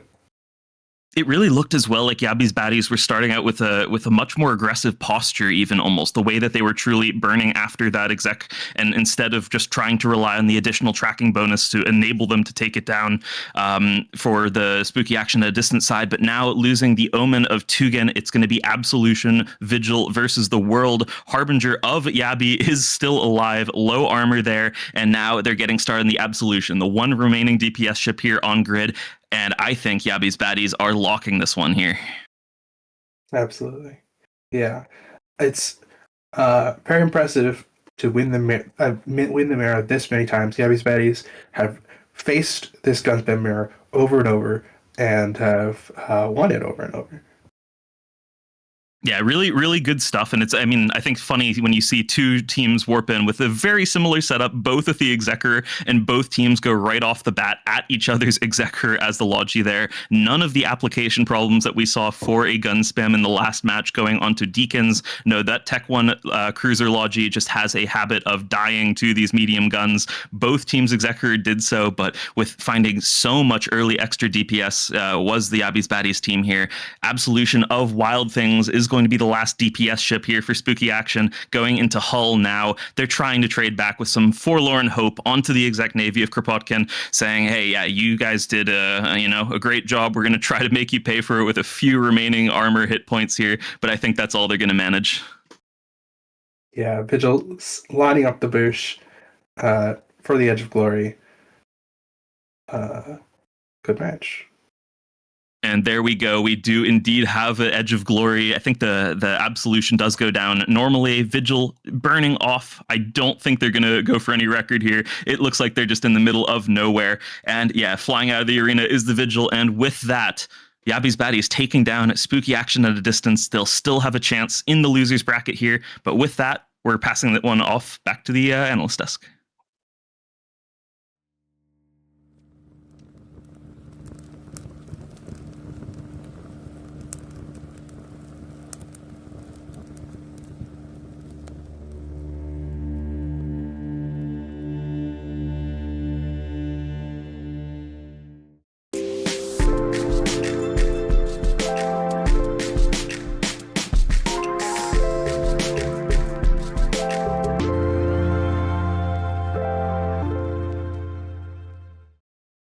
I'm gonna die, Cyrus. I know. Okay. I'm watching you. I'm making it exciting. Cyrus, this is not funny anymore. I think it's pretty funny. I am in Hull, Cyrus. Oh, you really are? Yes. Logi again. Rain, are you in an armor vagabond or something? No, I've got Axel ISP. And polarized guns or what?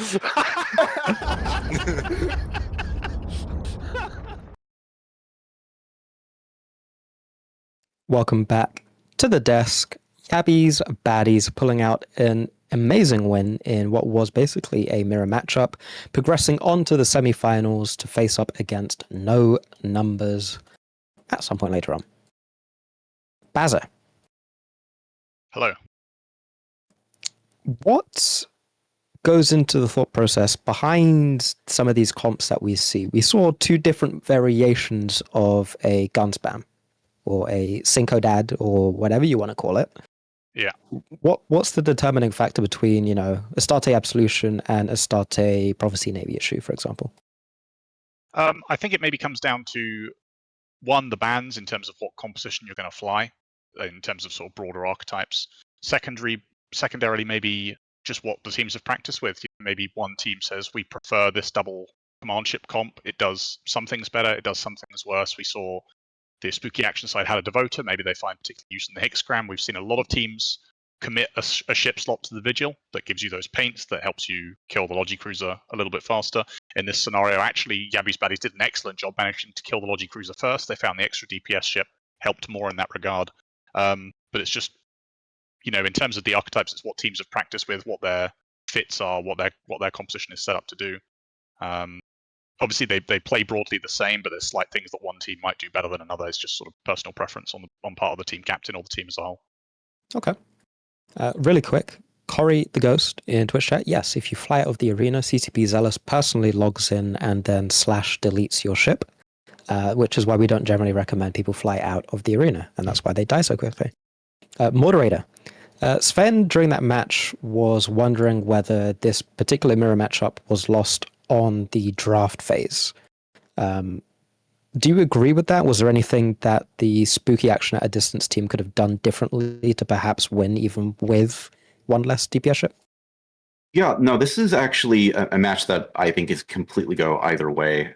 You're not lost on draft when you have a Vigil in the setup with the other team getting an extra Omen. So the issue we saw off the rip here is that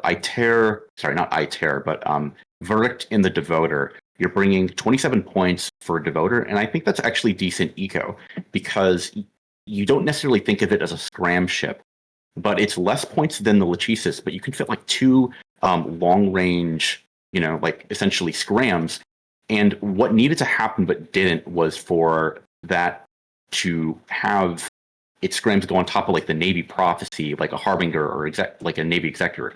You're trying to use your 27 points to deny like 70, 80 points of the other team being able to apply to your Executor. Instead, what happened was Vordak Caligar and his Astarte got caught by the Mauler and the Omen. So not only is your tackle ship in the Devoter not being used because it was chasing after the hostile Executor, like your primary linchpin setup, or ship, right, is not able to apply damage to Hillary in the Executor. And both Executors went down at about the same time, which actually indicates that Spooky Action was applying better damage, despite less ships being involved. But like, it was just a total like misread for what you have to use the Devoter for in this match. If they use that correctly and Vordak lives, this goes in favor of Spooky Action at a distance. Again, this was a very close matchup at the end of it. And there's been an interesting comment in the production chat in the background. Twitch chat, obviously you won't be able to see it. It's a secret place where we share all of our terrible takes. But Murray asked, or rather stated, that the Vigil is a wasted slot in this particular mirror. Do you agree with that one, Maud? Not quite. The reason you have to bring the Vigil in the setup is because if the Tech 1 logistics cruiser is on Afterburner, it hits a very, very small signature, and you get into these like very niche like DPS race conditions where you actually need that paint to apply meaningful damage. Like you take railguns and they apply very, very poorly. So you have to be like aggressively transversal matching, and what you're trying to do is change like a grazing hit or like a glancing hit into like a solid hit, and you will meaningfully apply just a little bit more damage if you are tracking with that sort of setup. At the end of the day, it is only 8 points.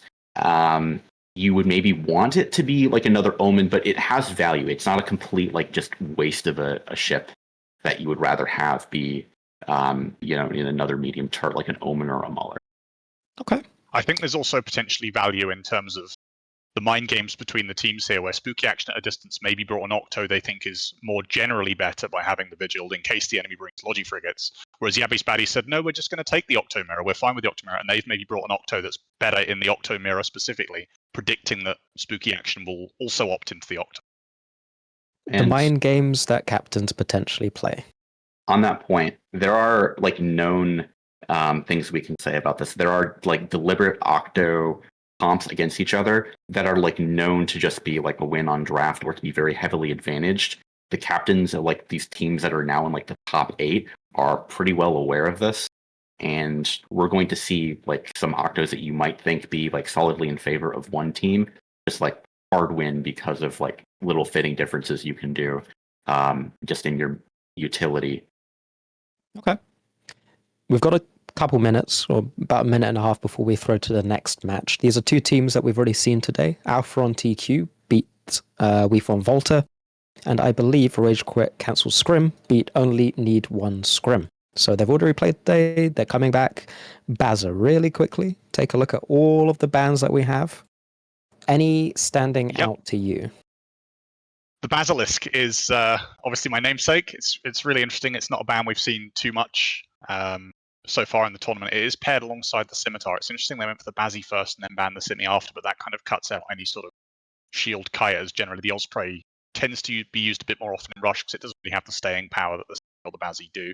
Everything else, for the most part, fairly standard. The Vigil is also a little bit interesting, maybe saying if you're going to bring an Octo, it has to be a little bit off kilter, a little bit different, like Yabby's Baddie's just brought, but the sort of standard one with a Vigil not on the table anymore. So maybe empowers Logi frigates a little bit. Okay. And before we throw, really quickly, 3 words. 3, guys. 3. We're not Volta here. We can count. Who wins, Alpha on TQ or Rage Quit Cancels Scrim? Bazza. I'm going to go with Alpha on TQ. Maud. Vindicator wins match. Okay, fine. Well, with that, we are going to throw it to the arena. with your commentators, Nova and Svainblot.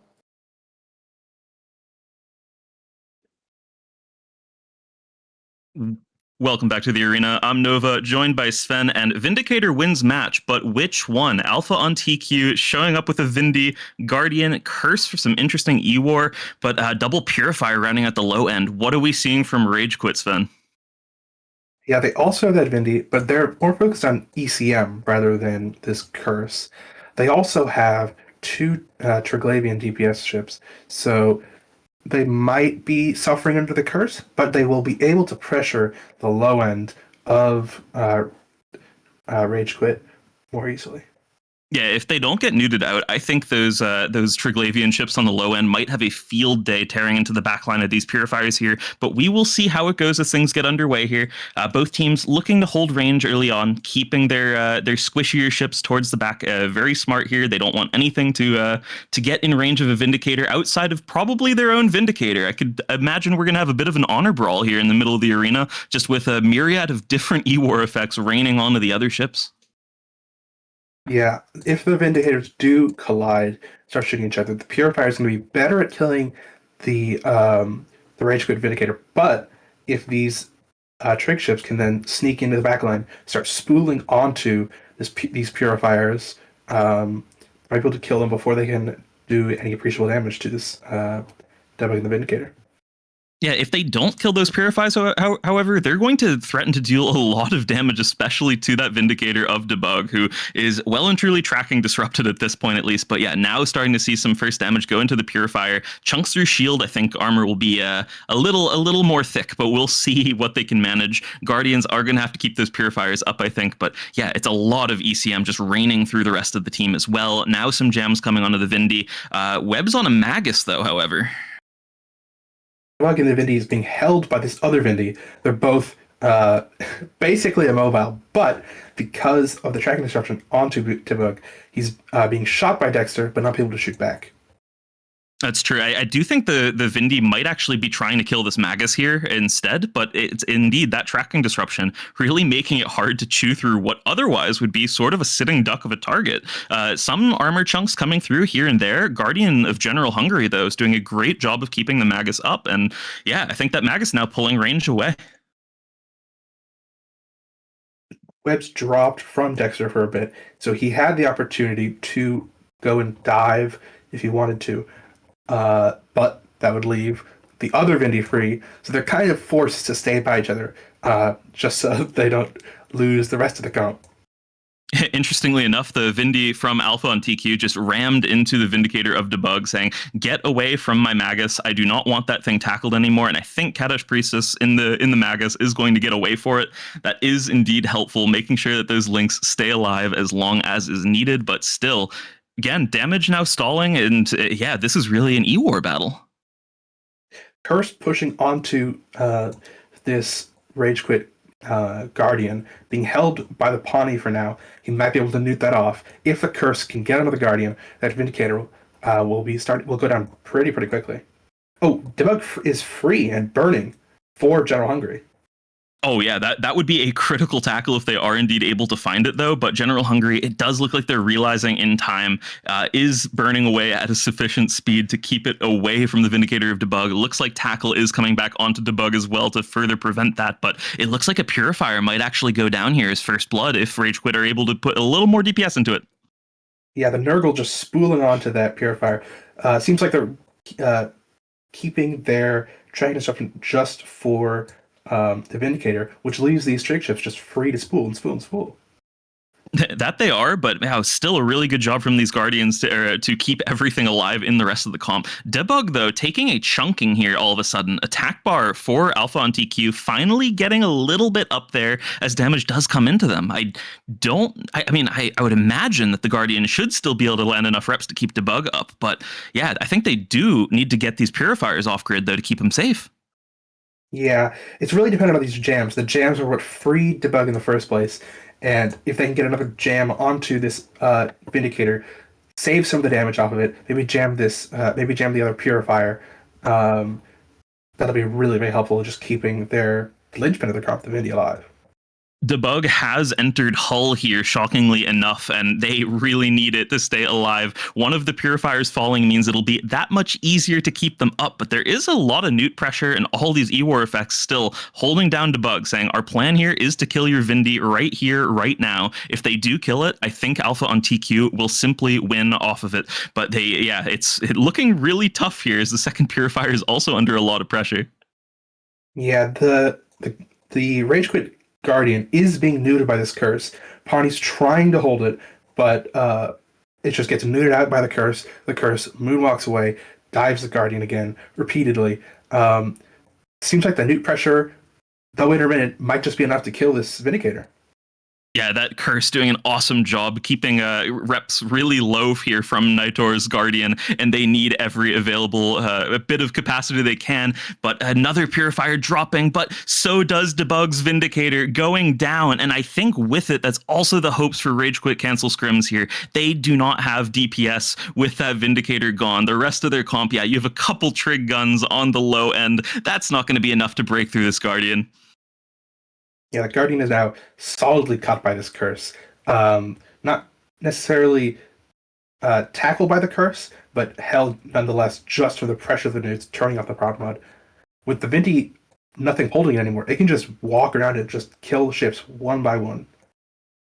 These Guardians were doing a really good job of keeping range and keeping moving as well so that they couldn't get locked down at any point. But the curse with that range bonus on their own newts did such a good job of catching the right ships at the right time. And I guess not enough Blackbird gems were able to go onto the curse to prevent their Guardian from getting a little bit capped dry there. That's really rough. Yeah, Debug, if they could have survived a little while longer, that second purifier had just gone down. Maybe if they had gotten a little bit more reps there, things could have stabilized. But it's not happening that way. Tiny bit of pressure now on the Guardian, but this one is, I think, well and truly locked for Alpha on TQ. Yeah, I think the crucial thing was they needed to keep the curse off of their Guardian, and the only ship they had available to do that was the Pontifex, which, because its high slots are being used for links, and it doesn't have that much power grid available, doesn't usually fit a NOS. So it can just be neuted dry, and the curse can walk away. They could have potentially put this Nurgle on the curse. It will have a NOS. It will be able to hold the curse better, but that means you won't be able to spool on the Pontifex or the Purifiers as well. Definitely a bit of a damned if you do, damned if you don't situation there, needing to keep that additional tackle to get that curse off of them, but instead having to go after those purifiers that output so much DPS. With that, that's the end of the match. Alpha on TQ taking another win and going a little bit further in our losers bracket here. Rage Quit, Cancel Scrims, knocked out. With that, we're passing it back.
Welcome back to the desk. That was, again, a very exciting match for all the technical details.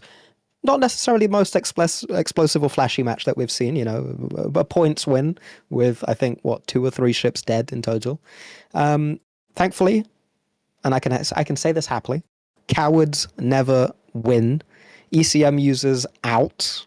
Goodbye. I take it personally. Bazza. Hello. At some point in the back channels, I said, finally, some good fucking piloting. What was happening at that time? What got us excited? So I believe that was at the point where Debug's Vindy had been able to push in I presume the jams had landed on the other Vindy, and he was able to push in and start tackling down targets that he wanted to kill, which I believe was the Magus of Kadesh Priestess. And that is a dangerous place for a Magus to be, because the Vindy webs you, and even under tracking disruption, you are going very, very slowly, and he will do very big damage numbers to you, and you will die very quickly. So Dexter, in the other Vindy, said, "Aha, you have spent your webs on the Magus, and I am therefore not webbed." So with one ram, he bumped the Magus away, and then turned around, 180 the other ram, put the Vindy the other way, and separated the Vindy and the Magus, and that stopped that Kadesh Priestess Magus from dying. And that was really, really critical, because I imagine that Magus not only has a scram to catch the Vindy, but also 1 or 2 Recebos fitted as well. And the Recebos are what are really, really core to stopping the Blackbirds completely taking over. Bear with me, Twitch chat. You're just gonna have to enjoy the light show that's going on. The thinnest beam of light coming through my window and hitting just the camera. Misty, would that be the Truth Honor light after? That would. After you know, that's a sign. It's a sign. It's a sign that we're meant to win. Glow of a solid win. It's fine. Man, what plays by like the Curse and the Pontiff and the Magus here? That was probably the most clutch play I've seen when you said like good fucking piloting. So why the Magus wants to be there in particular is because let's say you are Dexter Exio and you get completely like jammed off and your webs are no longer applying to the Vindicator. Well, the Vindicator is free to run away. So what the Magus does in this situation is it has a scram, and it's going to sit at 10 kilometers, and it will keep you scrammed, so debug was never going anywhere. And with the Tech 2 resist profile you have, where the Magus has really good kinetic therm resist, which is what a Vindicator does, and you have the Curse Newts or Curse Tracking Disruption, even with like Null, you're struggling to apply anything at 10 kilometers. So that was a perfect spot for Kadesh Priestess to be, where even if the Guardian gets jammed for a cycle, you will actually live long enough under repair drones to keep you alive. We saw that eventually the Curse of Nith did get held down by the Pontifex of Nexium. Really good plays by that. And then once that happened, and the Curse was off in Narnia getting held down after the Curse was trying to nude out Nightors, the Pontifex, the Nurgle and the Draugr are like, hey, this is my time to shine. We're going to rush in and we're going to kill Warp Out and Brainstraw, get rid of those EM torpedoes, let the reactive armor hardener on debug try to recycle to kinetic and thermal, but it was too little too late. By that time, the Vindicator of Debug was already super, super low, and Dexter Exio was just able to grind it out. Like, again, had those purifiers like died and that was it, and there just isn't enough damage, you know, Kadesh Priestess double clicks in space and just screws up a little bit and gets himself maybe caught away. This goes the other way. Like, this is the best technical piloting I think I've seen this entire tournament on both sides of the match. This could have been a grand finals, honest to God, and it's unfortunate that Rage Quit Cancel Scrims is out of the tournament. But hey, excellent showing. You guys can, hang your hats high knowing that you played your lights out. I just like seeing bumps in the tournament. It's my favorite thing to see whenever we see Vindicators, 90% webs. Some good bumps to help your teammates out and ensure that they live. So a great match in my opinion. But we do have one final match before the break, and then we'll be back into more exciting matches afterwards. This match is between Hongshan Academy of Sciences and Aggressively Mid-Tier, both teams again that we've seen play already today. So there's a bit of a grueling grind for these teams at this point, especially those in the losers bracket. Bazza, any interesting bans that you're seeing coming out of these two teams here? After a couple matches away from the bans, the Hugin Rapier and Hyena have returned, along with the Ashimu as well. Get a Navy is probably the most unusual for me here. I guess Nightmare as well.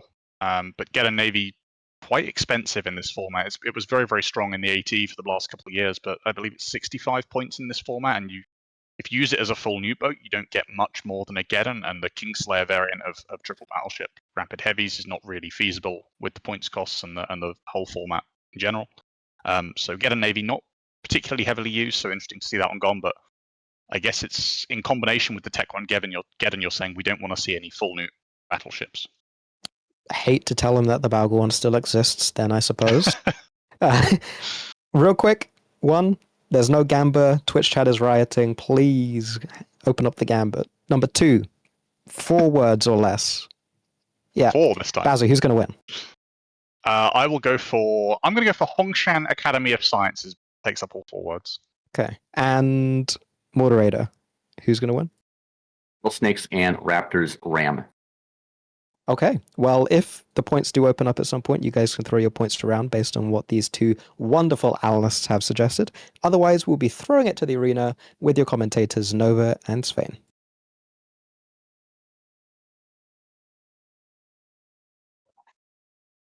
Welcome back to the arena. We have another amazing double rattlesnake facing quite a different comp this time, though. Yeah, it's definitely a very different comp. The last time they, actually they did exactly what they did this time. They put all their ships at 0, at least the bulk of their DPS and their Raptors, but this time they're going up against a ham rush. I'm not sure how well that's going to work for them, but luckily for them at least, those ham ships are not on top of them just yet. Those rattlesnakes are going to need to haul ass, and these Raptors are going to need to get these fast initial tackles to keep these ham ships from going after them. But it looks like actually Raptors diving on the Osprey right off the bat. We're going to see these rattlesnakes were pretty tanky last time around. Let's see how well they hold up.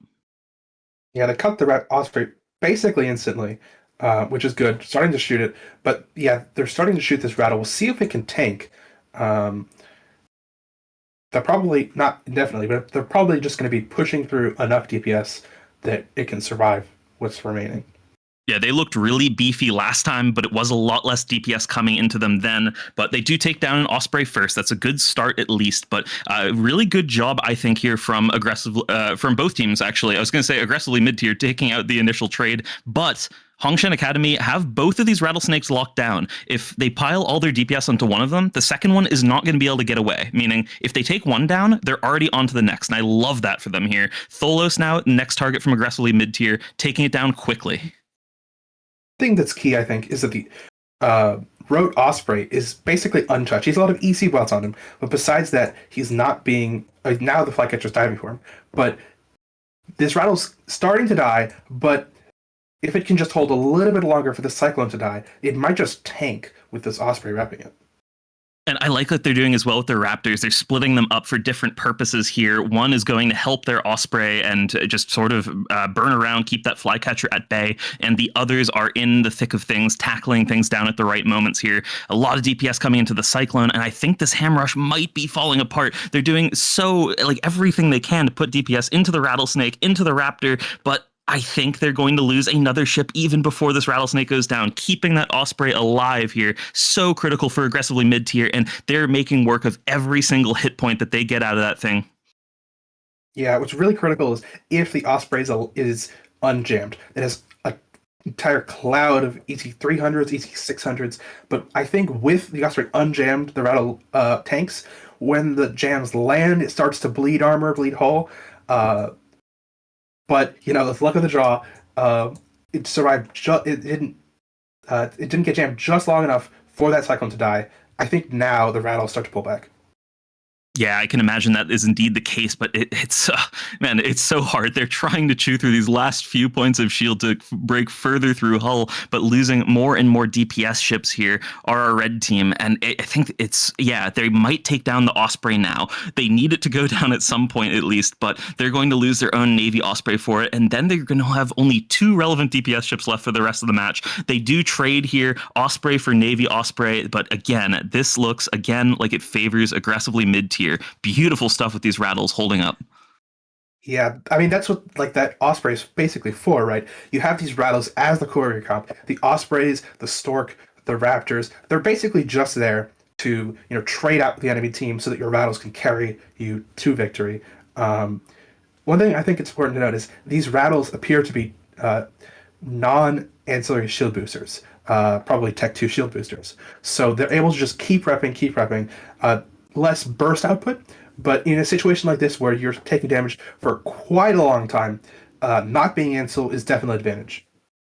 And yeah, now we do have another Raptor falling off with the loss of the Osprey. They can't keep up these lower end ships, but that's perfectly fine. Their high end is all they need. They rode it out last time with having just those 2 Rattlesnakes. And I believe the Stork alive, it might end up being the exact same scenario here. But yeah, massive points lead. Those Rattlesnakes need to die in order for Hongshan Academy to have any chances. And they're not going to be able to take even one, I have a feeling at this point. Nighthawk getting pushed into low shield. It's a rough one, but this, wow, really sweet execution, I think, here from aggressively mid-tier. Absolutely. With all the tackle they have too. I mean, it didn't really come up when they were shooting this first rattle, but now that they're going back onto it. The Nighthawk's being held by 1 rattle, and then the second one, Rima, is just a little bit further away. So they're forcing the split of damage. Raptors can also be super helpful in that, where they can tackle DPS off of the comp. Didn't really seem like they did that the first time because they were diving that Osprey. But you have all that tackle. It is very helpful. Yeah, it was really nice to note as well. I mean, they again put those battleships at 0, and they were saying it's okay. We have the resists necessary in order to survive this war, as long as we're able to take out the opposing Logi before ours dies. And there's so much trust, I think, that has to go into both your Logi pilot in order to stay alive in those early situations, but also onto your Raptors to know exactly what they're doing and make sure they can both lock down the opposing team's Osprey and to keep yours alive if they do get burned at by these ships like the Tholos, the Flycatcher, the Osprey Navy even. And yeah, really well executed, as I think, especially from that low end there. They did a great job in order to find the right targets at the right time and to keep the bulk of the comp off of them, or at least off of what they needed it to be off of. Yeah. I mean, that's just showing the strength of these battles. They have a lot of damage. They have a lot of HP. They can just carry to victory. And yeah, it was kind of cool to see as well. There was such a massive cloud of EC drones coming from that red team onto the Osprey, and all of them just trying to get those gems to land. But yeah, no dedicated ECM ship there. That was really just those drones for gems. And sometimes they can be a little bit inconsistent, and they really needed a couple more to land in order to make quick work of that first rattle. And of course, that would have kept their comp alive for so much longer had they been able to take one of them off the grid. We'll never know whether they might have been able to win off of that or not, but they won't be able to do so here. And sorry to Twitch chat if you were planning on voting for, or betting your points on one of these teams to win. However, now at least you can claim that you would have bet on the correct team. It's final Flycatcher going down. Both rattles surviving, carrying victory. And aggressively mid-tier, taking it and moving on further into the tournament. With that last explosion, we're passing it back to the desk. Scrammed! Help! Where are you? Kill the rats! Kill the rats! Kill the rats! Kill the rats! What are you doing? They suddenly went angry, dude. They weren't angry before. Kill them! Which one's Grammy? This one, the claw. Kill the claw. Kill the claw. I'm gonna get owned by rats. Not like this. No. Kill the rats. Do it! Kill the claw! Relax! Claw. Relax! I'm gonna die, dude. I was yellow to these. It's dead. Alright. It's dead. Me, dude. They were white a second ago, and then they just got all angry, dude. What the bullshit.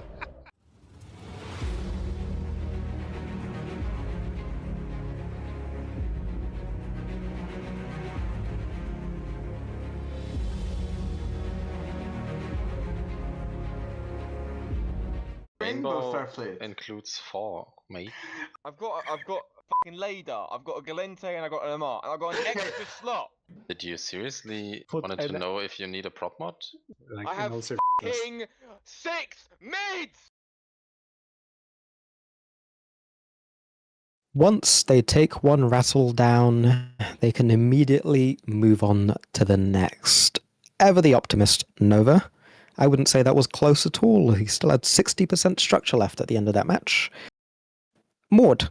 We saw the same comp again from the aggressively mid-tier side, but this time I'm assuming they were a lot happier with what they saw landing on grid against them, right? I'd be very happy if you are Rote Capel and you have brought this comp like 3 or 4 times now into this arena, and you see Rattlesnakes into a rush comp with 3 of those ships, you should know very, very well that the enemy team has really no good options to rush down your Osprey while simultaneously trading against your battleship. That is a match I would say, we don't say this often, where it's just a loss on draft, where even with near perfect execution, Hongshang against like any decent team would struggle to win that matchup. Part of the reason for that really is that you just have an Osprey, which will get rushed down. Those heavy drones will catch up, and the rush comp wants to rush on top of the battleships. They can't take time away to clear out those Raptors, and even if they want to, what are they going to do it with? Maybe light drones from that flycatcher or light missiles, maybe some drones. But we were even talking early in the segments about how good the Raptors are at just like not getting caught by drones because they're so damn fast. You have to know, if you're Hongshang, reading the bans and looking at what Rote Capel has brought for like the last 5 matches, don't bring something that loses against rattlesnakes. There are things that beat rattlesnakes. That was not one of them. Didn't realize that our current theory crafting placement for this tournament was don't field things that lose to rattlesnakes. I don't think that was the benchmark, but here we are. Bazza, you mentioned something about the Raptor piloting that you found really interesting. I wondered if you wanted to illuminate Twitch chat. Yeah, so I feel like Hongshan Academy of Sciences started off there. They had a couple of choices and they rammed into the rattle, and they got a couple. They put their jam drones on the Osprey, which is definitely one approach of trying to. It's a strategy for the match. I don't think it's a bad one. I think it's fine. And then at a certain point, they said, they're not really landing. We need to kill the Osprey. So they then immediately had to pull all of their rush off of the rattlesnakes and over to the Osprey, who was sitting about 30 kilometers away, kept repping. I was waiting for jams. I think he got jammed maybe once or twice throughout the whole match by that massive cloud of ECs. The problem is then you've pulled all of your rush off of the rattles, so the Raptors say, aha, we can go and hold them over here. And then the rattle, they spent so much effort getting down to 60% structure, he's free to just pull away, start regenning. And of course, it's a rattlesnake. He's got heavy drones. He doesn't need to be right on top of the rush, and the rush needs to be on top of him. So at that point, they've sort of sacrificed their ability to kill the rattle in exchange to kill the Osprey, which, I mean, you kind of need to kill both in order to have any sort of reasonable chance of winning this match. All right. Thank you guys for being on the desk with me. We are going to go to a break, but we are going to be back after the break for some more matches. So keep an eye out and don't go anywhere.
Welcome back to the Anger Games here on CCP's channel. I am Murray Rothbardo, and we are joined by Wingnut. G'day, mate. And Nuke Michael. So we don't have too much time before we get right back into the matches. But Wingnut, been watching the matches so far today. What's been your favorite match, favorite comp? What have you been liking? Well, you'll know the answer here. There's no question, right? There was a double Vindicator match. There's no other choice for me. It was that double Vindy match, honestly. It was crazy to watch two full control Vindy comps going at it. And I was never going to lose because there was always a Vindicator. And what about you, Nuke? I'm going to have a very different answer. I really liked that drone control matchup we got for the first match of the day. I thought that was great fun to watch, even though I know some people think control matchups can be a little boring. Absolutely. I'm be a little biased. I'm always happy to see rattlesnakes out on the grid, having wins, and they're flown by my boys.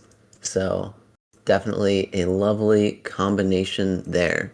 But let's take a look at our next match. We've got Feed Matar Dead Alliance versus Alabama Redacted. And let's see if we can take a look at the bans and divine what might be happening here in this next match. Alright, Wingnut, what are you seeing here? A lot of that I'm looking at going, yeah, it makes sense. I can understand that. And then I go, hold on a minute, why are you putting the Gila in the middle of this? All these bans make perfect sense. Then the Gila shows up. If you want to ban Florida man, you ban the alligator man. And the Scorpion's a very targeted ban. They don't want something specific. I'm more interested by the Kieran and Deacon bans, because that's a very... You still leaving the Thalia open, you're still leaving the Scalpel open. So all this really cuts off is the comps that are really, really tight on points and need the extra points they get from not bringing two of the same Logifrig. But like most Logifrig comps, you haven't done anything to. Yeah, I think especially looking at the Kieran versus versus the Scalpel. The Scalpel is pretty notable in that its resist profile is pretty even, and oftentimes it's the preferred choice. Whereas something like the individual Deacon ban, that one we see a little bit more, right? Because the Thalia is a lot less tanky. It has more kind of a scary resist hole in the explosive that it struggles to fill with the limited slots. And so that one I think is a much more common thing of like, we're going to let you bring Thalias, but we've got a plan to deal with it. And then some classic web bans here as well, for sure. I agree with that. It's just that the Kieran ban is very strange to me. I would agree. Well, I think he's just trying to limit it. I don't know why, particularly the Kieran. Like, I would rather just ban out like a scimitar, but it's specific. They want something. Don't know what it is. I guess. I mean, I think those are two very different bans, though, because most for sure. shield comps with frigates are going to be a little less kitey, whereas a scimitar comp is going to be much more likely, in my mind, to be into the full kite variant. Yeah, absolutely. And especially like a lot of the other bans that you see less often but are unusual ships, right? Like the Scorpion.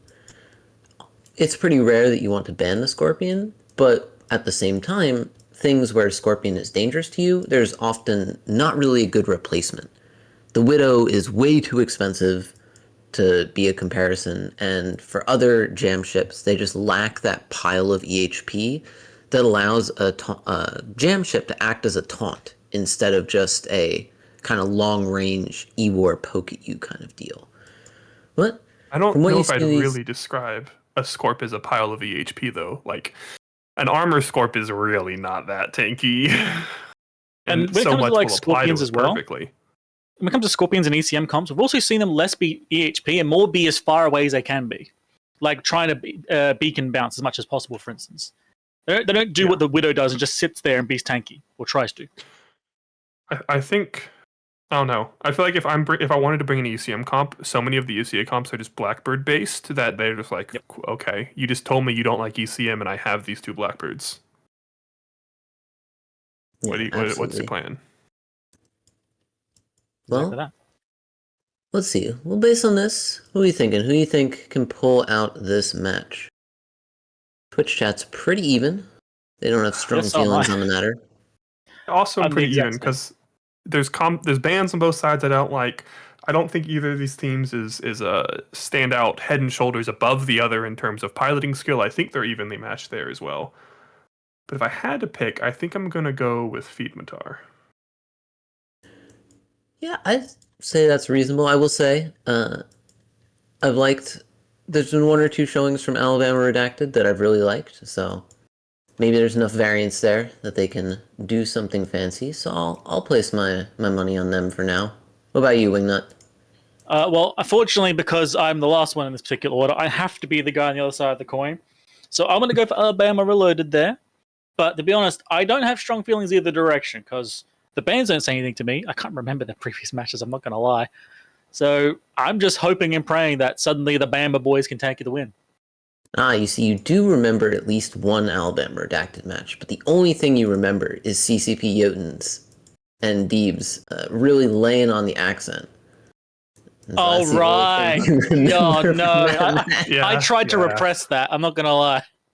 Bringing up repressed memories here. Too bad. It's come back. I was trying to forget that. Why would you bring it back? Well, trying to think. Anything else here jumps out to me. We didn't touch on the Geddon Navy ban. Sometimes you see that paired with the Armageddon as well, but I think the Geddon Navy has enough of its own flavor with the missile damage and the extra tank that it certainly can be used as a standalone ban. And in the past, has definitely been so. If I see just a Geddon Navy, then I'm thinking less, oh, you're scared of newts, and I'm thinking more, oh, you're scared of like the Geddon Navy Typhoon Fleet Rapid Heavy setup. Because if you were scared of just newts, you'd be doing more ban the Geddon and say you can bring the slightly less rangy and more expensive newts of the Geddon Navy, or ban both even. Shout out to the tournament where multiple teams picked the Armageddon as their flagship for the long newts, and then CCP released the Geddon Navy between the flagship lock-in and the tournament date. And so suddenly everyone else just had access to a better version of the Armageddon. Yeah, that was when the Geddon Navy went from a little sad. That weird ship no one flies because it's just kind of whatever, and it's a Navy ship, so it's more expensive. And then it got a massive rework, and it's like, oh wow, it's good now. Like it's good. Yeah, that I would say good. I'd say yeah. it is better. It is now the better option, not by much. It's just better. No, I would say it used to be. It was just I don't call it good. Now. It was anyone like, who brings triple rapid heavies, that's not good. I mean, it used to be that like the Geddon Navy was worse than a Baden, essentially. That's what I mean. It's better now. It's not worse. It's better than the other options. Not by much, but it's better. Yeah, personally, I think it's head and shoulders above for that role. For like, I want actual damage and some long newts. Nothing else does it. Oh, for sure. If you get both those pieces, yes, the long newts is definitely amazing. Yeah, once they got rid of the bling newts, so the Balgorn couldn't try and get to that newt range, it really is in its own tier. But we finally have the teams landing on grid in the arena. So let's toss it over to the casters for Feedmatar Dead Alliance versus Alabama Redacted.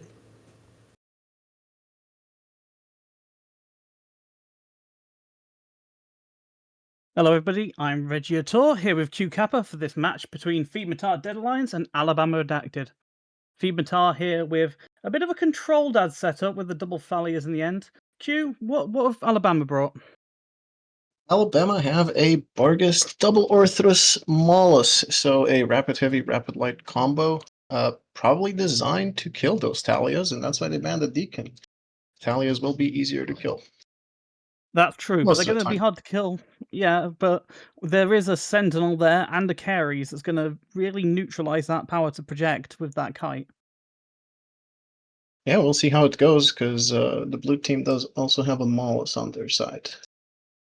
That's true. Backed up by the Scythe here as the Logi. I'm not 100% sure whether I would take the Scythe here. It's especially considering they have the 2 more points for an Osprey. That is a good point. Yes, Feedmatar starts with 2 points because Alabama have brought an underpointed Logi. That is an interesting choice. We'll see. It is faster, it is worse at repping, and it is less tanky, so we'll see how it goes.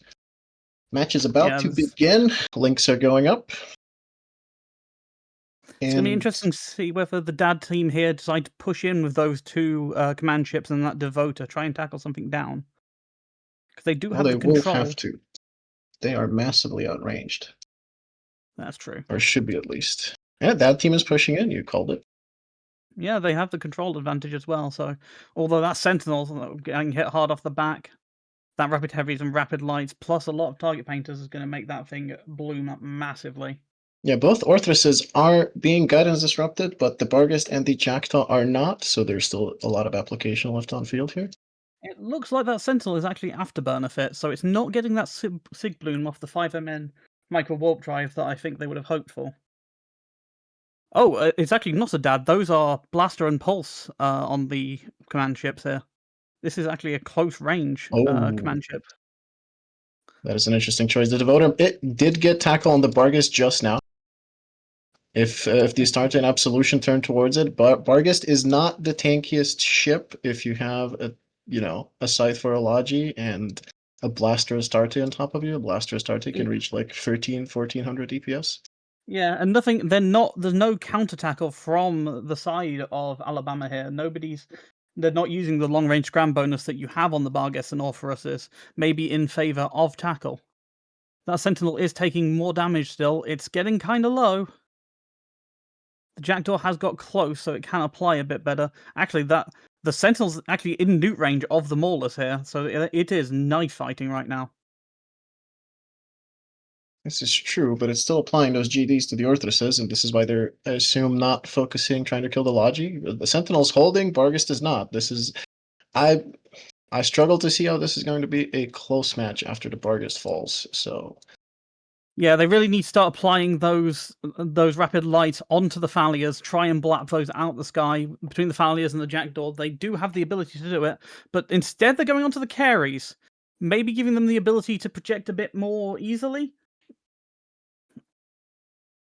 But it's just being repped back up, and we have to remember the Maulus on the side of Alabama is a shield Maulus, so it's either going to be incredibly squishy or not have many damps.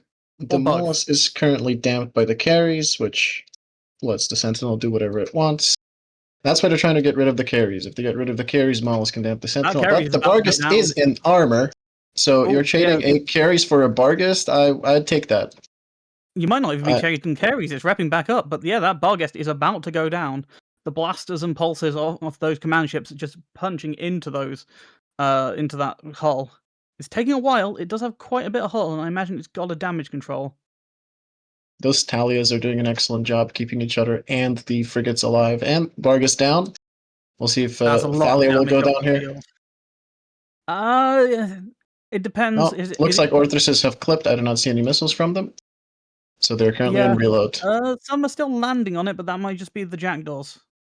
Jackdaw and potentially some drone damage. Yeah, the Valley is back up to full. They've caught the Outrider here. Get those links off grid. Start reducing the shield effectiveness on those Orpheruses. They just don't. They're not even needing to kill the Scythe here. Oh wait, that Valley is about to go down. Is it? Oh, yep. The Thalia is gone.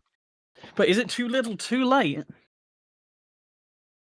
It does seem to me like Fleet may have soul read the other team and brought a pretty good counter and have executed it well. The Devoter got on top of the Barghest, the slowest and most important ship. Sentinel going down now. Okay. The question is now is I don't think Fleet. This is in Fleet's bag. If they can't, they might not be able to catch those two Orpheruses. Once the Sentinel and Carries go down, if they can just kite around the Devoter, they potentially can just survive this. They've still got their Scythe, and it's holding that Outrider. True, it's not going down. But the Sentinel is not catching. That Thalia did an excellent job. Yeah, they need to switch back onto the Thalia. It's got no reps of its own. Does it have a bunch of Logibots on it? I don't think it does. No, I see Acolytes out from the red team here. Yes, so I do not see many Logi drones out. There's some shield maintenance bots, but they're not active currently. Yeah, that Outrider is surviving way longer than I expected an Outrider to survive. Yeah, and it's gone now. It took a long time, I think, for those battleships, the battle cruisers, to get on top of it. The Orpheus of Simon is caught, though. So even if they do get this Thalia down, the damage is about to start piling into that Orpheus, and it's got nowhere to go. It's Devoter scrammed. It's held down. It's webbed. That Orpheus is... it is, by the looks of things, Exelansil, so it's going to be here longer than you'd expect, but I think they don't have enough damage left to go through enough to win this match. Yeah, I was about to say, I think even if the Orthrus did live, I struggle to see how it could kill any of the high end of the Fleet team.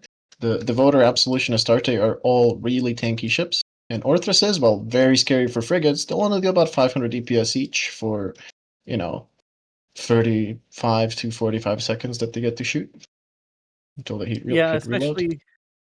And the Fleet team here can afford to have a bit more tank on those command ships as well, because they are using the short range, higher damage weapon systems.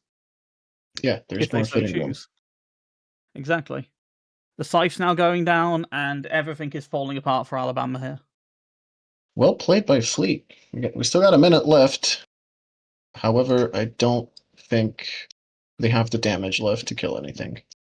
No, Bob Bobbington here using the Devota's long range point to tackle things down really effectively here, and just allow his fleet to get on top of the Alabama team here. It did end up being a very close match, so I was mistaken, despite the Bargas being caught pretty early. The Orthruses did an excellent job of clearing the low end. And the Devoter is now damped, so if the Orthruses managed to remove the carries and the Sentinel a little bit earlier and put those damps on the Devoter earlier, perhaps the other Orthrus wouldn't have gotten caught. Who knows? Yeah, there's 15 seconds of this match left, but I think it wasn't a complete rout. I think Feedmatar played this really well, and with that, it goes to Feedmatar. Just an overall really, really interesting comp, really fun showing. Back to the desk.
Welcome back to the desk, and I want to start talking about that match, about the earliest moments within it, because we don't see too many of these, but at the start of the match, we had a little damp war. Nuke, talk to me a bit about the damp war, how damp ships, when they face off against each other, how that works, what it looks like.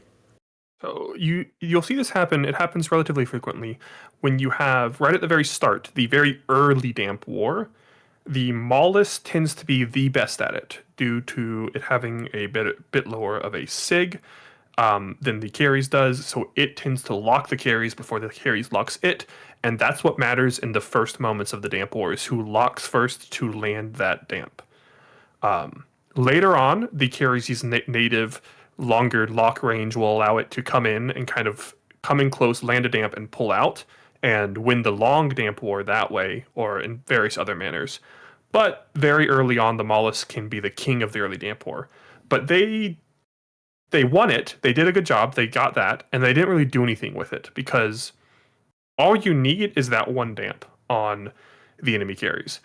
Your other damps can do other things. They can be damping the Sentinel. They could be damping the enemy Logi. They could be doing a lot of stuff. And they didn't really seem to capitalize on that momentary advantage they had in the E-War fight. Is there something specific you think, like maybe they had as an option with that damp with the Maulus that maybe could have given him an edge? Personally, I don't know exactly how many damps he had, because it's a shield setup, and with the shield setup, your E-War isn't going to have as many slots as it could. So it depends on what choices they made.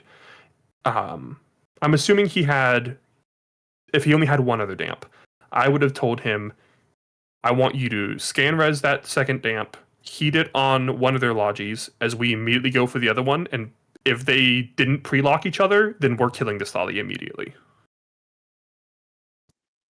And thinking about what targets we're shooting and just like general execution, Wingnut, what kind of stood out to you in this match when it came to execution choices and how people were piloting?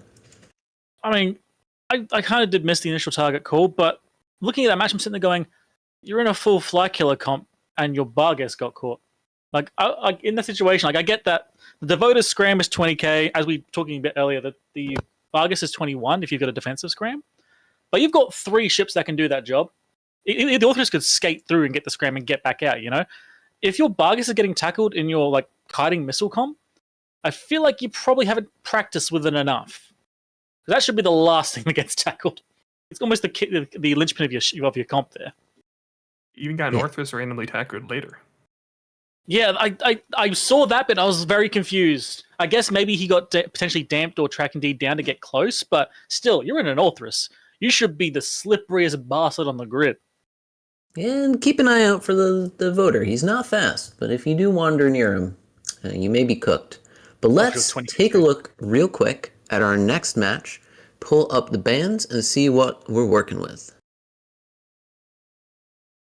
We've got Church of the Procurer versus Kaldari Intramural something.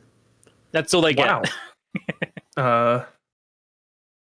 Church of the Procurer really does not like guidance or weapon disruption.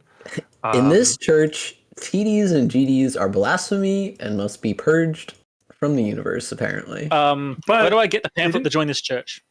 They also didn't ban the crucifier. So, which is a more popular damp ship. I mean, not damp, weapon disruption ship than like the Pilgrim is. So that's interesting to me. Yeah, and it used to be when you need fewer bands, you might like leave the one up to see if you can just like pop that one with missiles or whatever. But when you have the bands to take them all out, not taking them all out is an interesting choice. Or leaving one of the good ones. Like, if you leave the Pilgrim open, I get it, because you're like, it's a Pilgrim, it's not as good as a Curse, and it's still expensive. But leaving the cheapest and still good option on the table, like, the Crucifier fits into so many comps, because you can just kind of toss it in. Okay. Quick predictions, starting with Wingnut. Who you feel is taking this one? So, I'm going to go Kaldari Intramural because of the Armageddon Navy and APOP Navy ban. You're banning out the best Kingslayer and probably the best projection comp, which means they've got an idea in mind. So it's on Church of Procura to kind of match and beat it, I think.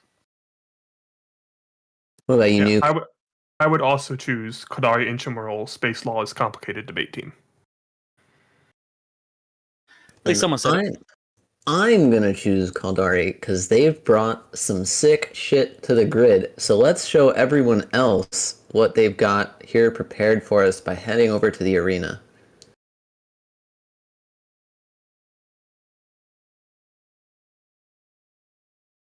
Hello, everyone, and welcome back to the arena with some spice and some slightly more normal spice here. Q, what have Kaldari Intramural Space Lawyers Complicated Debate Team brought against the Church of the Procurer? Well, I'm trying to figure out, is that an Artie or an autocannon Macarial? They also have a Nightmare, everyone's favorite ship, ever since we've seen a Lodulus Nightmare win a match. And support ships. What have Church of the Procurer brought? They brought a dad. Another one. We've seen quite a lot of dads in this tournament. It's a very popular comp. Match is already beginning. Yeah. Let's see what's going on here. I think it might be an Macarial, but I really hope it's got autocannons.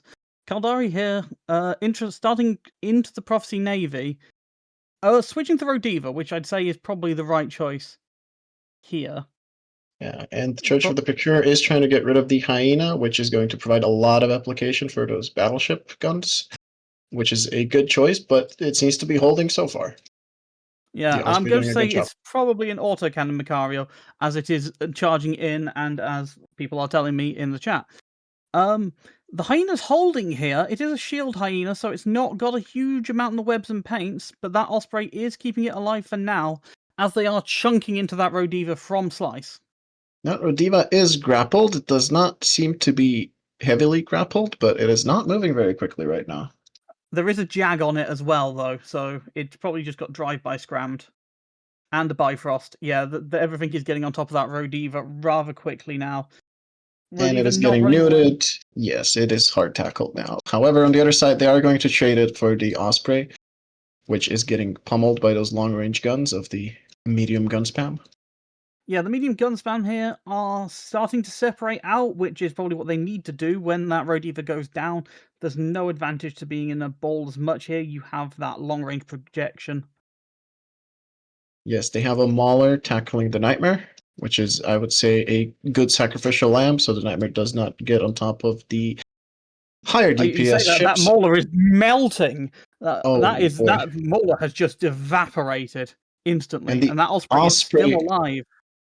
is doing an excellent job of staying near the edge of the arena, as far away from damage as possible. Not that you can run away from a dad, but he's doing a great job staying alive as long as he can. He's running away as much as he can do here, and he's taking. It's just the time factor here, which I think is really helping the Caldari team here. The And as the Damus is Osprey- the next on the tackle down and kill list. I think its ADC just ran out because it went from taking damage to not taking damage. Yep, And it's got gone. so much Very good. damage That coming is- out of the team here. Yeah, and with the application from the Hyena, a bit of extra damage from the Worm's drones, and missiles. Worm does have missiles, be advised.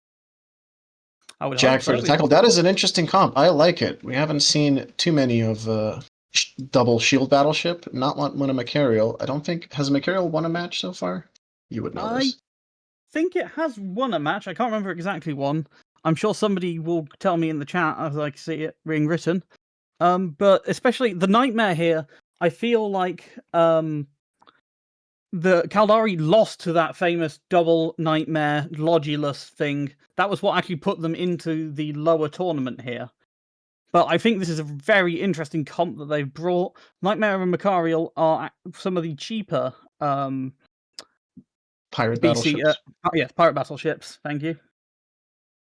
The shield pirate battleships, aside from the Rattlesnake, tend to be a bit cheaper because they can't have the same amount of utility mids as, say, a what's the word I'm looking for here? Vindicator. Yeah. So less And specialized it's also the Nightmare Macarial do not have bonuses that lend well to the tournament. I believe this match is, I would say, probably over by now. The Devoter is caught and it's dying. Radicos's team, Caldari Intramural Space Law, is complicated debate team, has lost their Osprey, but it looks like that'll be the only thing they will lose. Yeah, That both of Osprey these tanked a battleships- long time. Yeah, they had really good play from the Osprey here. When he started taking damage, he just burned, got as much transversal as he could while being at long range, forcing that medium gun spam to use their long range ammo to shoot into him. I think overall, just really well played by Caldari here. Slice, we love you. You didn't bring an Outrider. That was your first mistake. It is a mining ship. You could have brought it.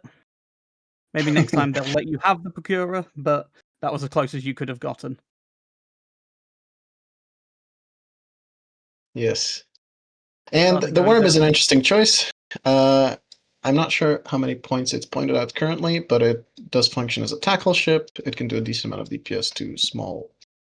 With the match over, never mind. We will bring it back to the desk. And that's it.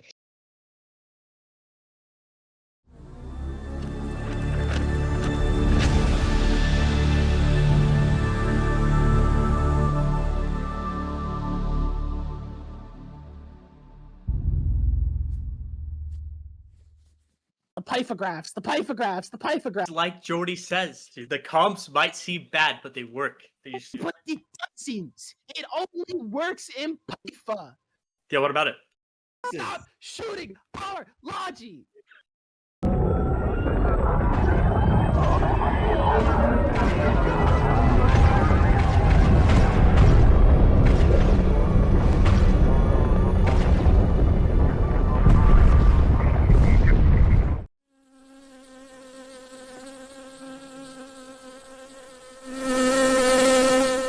Makes me want to log in.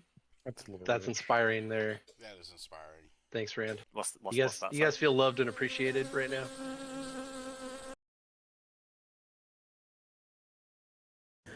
Welcome back to the desk and Wingnut. We saw some pretty sick battleships, which I know you're a fan of, the Macarial and the Nightmare on Grid. Why might they have chosen to bring these in this particular match? I suspect the main reason would be the price to get good quality ships out of it. But honestly, the Mac is a great, almost standalone ship. It's not the best. It's not the most tanky by any means, but it's fast, does good damage. And the way their bans were set up kind of sets it up pretty nicely because you've banned both main projection comps. You banned the rapid heavy version. You've banned the laser version. So it's not traditionally that good, but I think they might have maybe tried to make a position where it worked. Yeah, I think especially seeing those TDs and GDs out in a ship like a Nightmare makes you feel a lot better as you can actually hit things you're trying to shoot.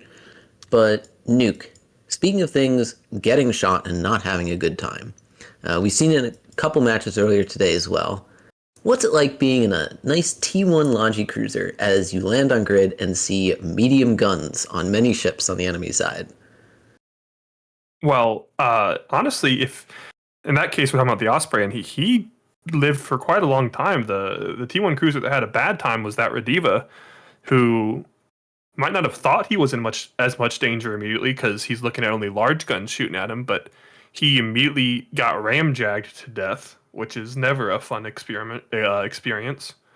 But the Osprey for the Caldari team was essentially like ablative shield for the rest of the comp. Its job is to die, and it just needs to live for as long as it can. But they all know it's going to die. It's an Osprey, so it just buys time. Whereas the other comps, Rediva it wasn't meant to do that. It wasn't meant to be ablative armor. It was meant to do a little bit more work than it got to do. Yeah, and I think we've really seen the strength for these battleship comps having that fast tackle today, where, again, the rattlesnakes with the raptors, the rapid heavy ships with some support as well. But seeing those small tackle grab the Logi on the enemy side and let them take it out has been a really important factor for these heavier comps.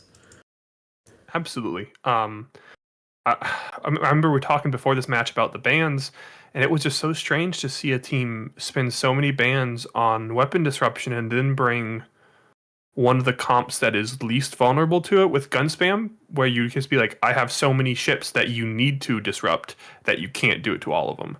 And the team that didn't ban weapon disruption brought the comp that was more vulnerable to it, which it was very strange to me. Yeah, there's something about reading your opponent's bans and trying to make use of them yourself. Very dangerous to just play off of your own bans kind of in a vacuum there. But let's take a look at our next match. We're going to have aggressively mid-tier versus the 2x 16th. And pull up the bans for that. Both teams have had some pretty good matches so far, so I'm looking forward to another good one. What's jumping out at you here, Mr. Wingnut? The sudden nightmare ban. Like we see one nightmare suddenly. That's it. No more nightmares. They're banning something specific there, but that's just amusing to me. Sleipnir Loki ban. There goes all your generic rush comps. But then following it up with a Tholos and Curse ban, which is interesting. Tholos is a little over hyped, but the Curse is a very specific ban because that requires the best of piloting, which means they kind of respect aggressively mid tier here. They think they could actually make that work. Yeah, aggressively mid tier has been one of the teams that has stood out because they've been constantly banning the Nightmare, so I'm not surprised to see them keep doing it. But none of these bans really jump out to me as being strange. Like they all seem very considered, and we know why we're banning those bans. Yeah, I think particularly for me, one that is very rarely banned here according to our stats, the Vigil, is a very interesting one to me, where we've really seen it only in a very specific capacity, for the most part, where it's with those medium guns, and its job is to let them hit frigates and destroyers much more effectively. And so that tells me that you're potentially scared of, hey, we're bringing medium guns, we're bringing heavy missiles, or something of the sort. And we just want to make sure that you can't have unkillable small stuff that we just can't take out. 16 has brought gun spam a lot as well. So that might be a more, we know what you like to do, we're going to make it a bit worse ban coming out from Rote. Yeah, and it's something that doesn't really have a replacement. The Hyena costs so much more, and then something like the Bellicose you could get away with, but that's a cruiser, so it gets a little funky as you're putting together your composition there. Also, if I'm in like a battleship comp with a bunch of little small shit that I'm trying to keep safe from the Vigil, it's so much easier to snap kill a Bellicose with battleship weapons than it is to try to do it to a Vigil. Let's hit the Vigil. It's 110 kilometers away. All right. And going at 5k. Good luck. Yeah. What do we think? From what you've seen in these teams, who do you think might be able to take it here today? Aggressively mid tier. Got to put my money on that. Their bans are more like set up and targeted in their own way. I like it. They got a good chance here. I'll take 2x16th. I think they've been playing real good. They just came down from the upper bracket, and that's who I'm going to put my virtual money on. $E. Ooh. Yeah, little fake currency always make us feel better. Some Paragon points or whatever they're called. Although those actually I can convert into ISK and SP now, so they're kind of useful. And you can turn your channel points into skins now. That's true. And we do know that skins equal wins. Unfortunately, that strategy is completely useless on Thunderdome, as everyone has access to all of the skins. Well, it just means if you show up without the cool skins, like what are you doing? You could have. Exactly. There was no reason not to. The advantage was there. You could flashbang your enemy with a bright skin. What are you doing? You can make your own pure flashbang skin. Looking at your ship is hard now. They can't check your guns because it blinds them. Or the opposite, make it like pitch black so they can barely see the outline of the guns. Ooh. It does send me when someone is particularly excited about their sick skin, and then you are playing in lowest graphics, and they're like, "Yeah, that skin's blue." It's real something. Yeah, I think. Yeah, all the pretty patterns disappeared, and it's just like, yeah, you're a matte blue ship now. I'm Oh, sure it you looks have real good on your holograms? computer. Sick. Oh man, that must look amazing. But yeah, absolutely always a good time, especially with the custom skins now. You can get some very fancy stuff as you get your ships set up. I'm hoping we'll see a little bit of a workaround on some of the attempts to dodge, rush, or medium guns, but we'll see as the teams are starting to land on grid. We'll send it to the arena to let our casters take a look at what they've set up for us.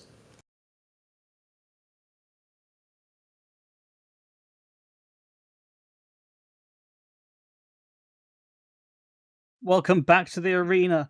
I am instantly scared as I have seen one of these comps before and it beat us. The Widow Triple Manticore Nighthawk Scimitar Stork comp from 2x16th. A very scary anti-battleship comp running into, unfortunately, what appears to be a battle cruiser heavy medium gun span. Q, what do you think about these comps? Well, yes. Unlike when it beat us, where we brought two heavy battleships, it is now facing ships it'll apply way worse to. That Widow, if I am not mistaken, is going to be a Torp Widow. I cannot see because the lighting is all wrong, but I believe that is a Torp Widow. Those are all Torp Manticores. Nighthawk is a hamboat, so this is a weird rush in a way with a linchpin Widow. They are going to struggle to catch most of the medium gun spam here.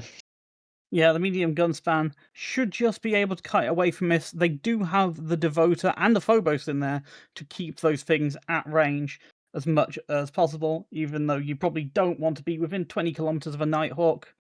Yeah, I think you'll have to use navies at that range, so it's not as much damage. They have a Phobos and an Astarte that are going to also be very kinetic, resist heavy, that the opposing team is going to struggle to apply to. And I believe the medium gun spam shouldn't have too many issues popping all of the Manticores, especially with a Bellicose on grid. Yeah, it just depends how that Widow is set up in terms of jams. It is an Armor Widow, I believe. No, it's a Shield Widow, sorry. So it is quite tanky. But it won't have as many jams, but that thing will absolutely demolish anything large. So I imagine they're going to try and go for the big ships here. Probably the Absolution and the Astarte, if I were to bet. Match started. Both teams are dropping a ton of repair drones, not damage drones here, which is curious because medium gun spam, I think, would love to have some damage drones to get rid of the Manticores here. Yeah, the Absolution, the primary currently. Sorry.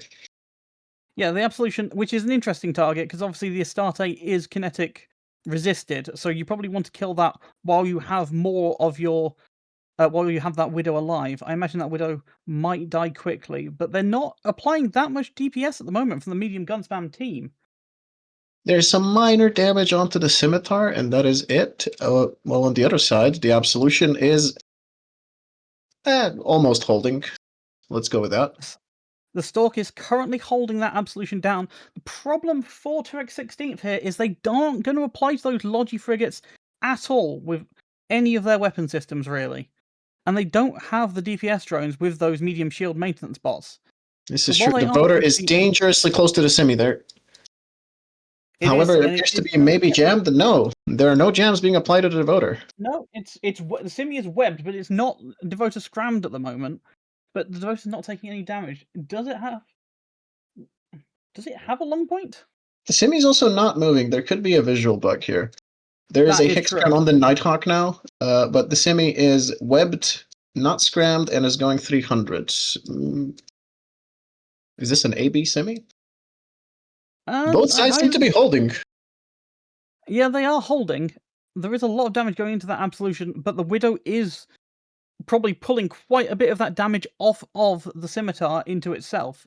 And I don't know if they're actually shooting that Widow, or if they're just choosing to leave it alone. If you are jammed by a Widow, you can just shoot it. The Widow seems to only have 2 jams. I only see mostly 2 jam effects out of it so far.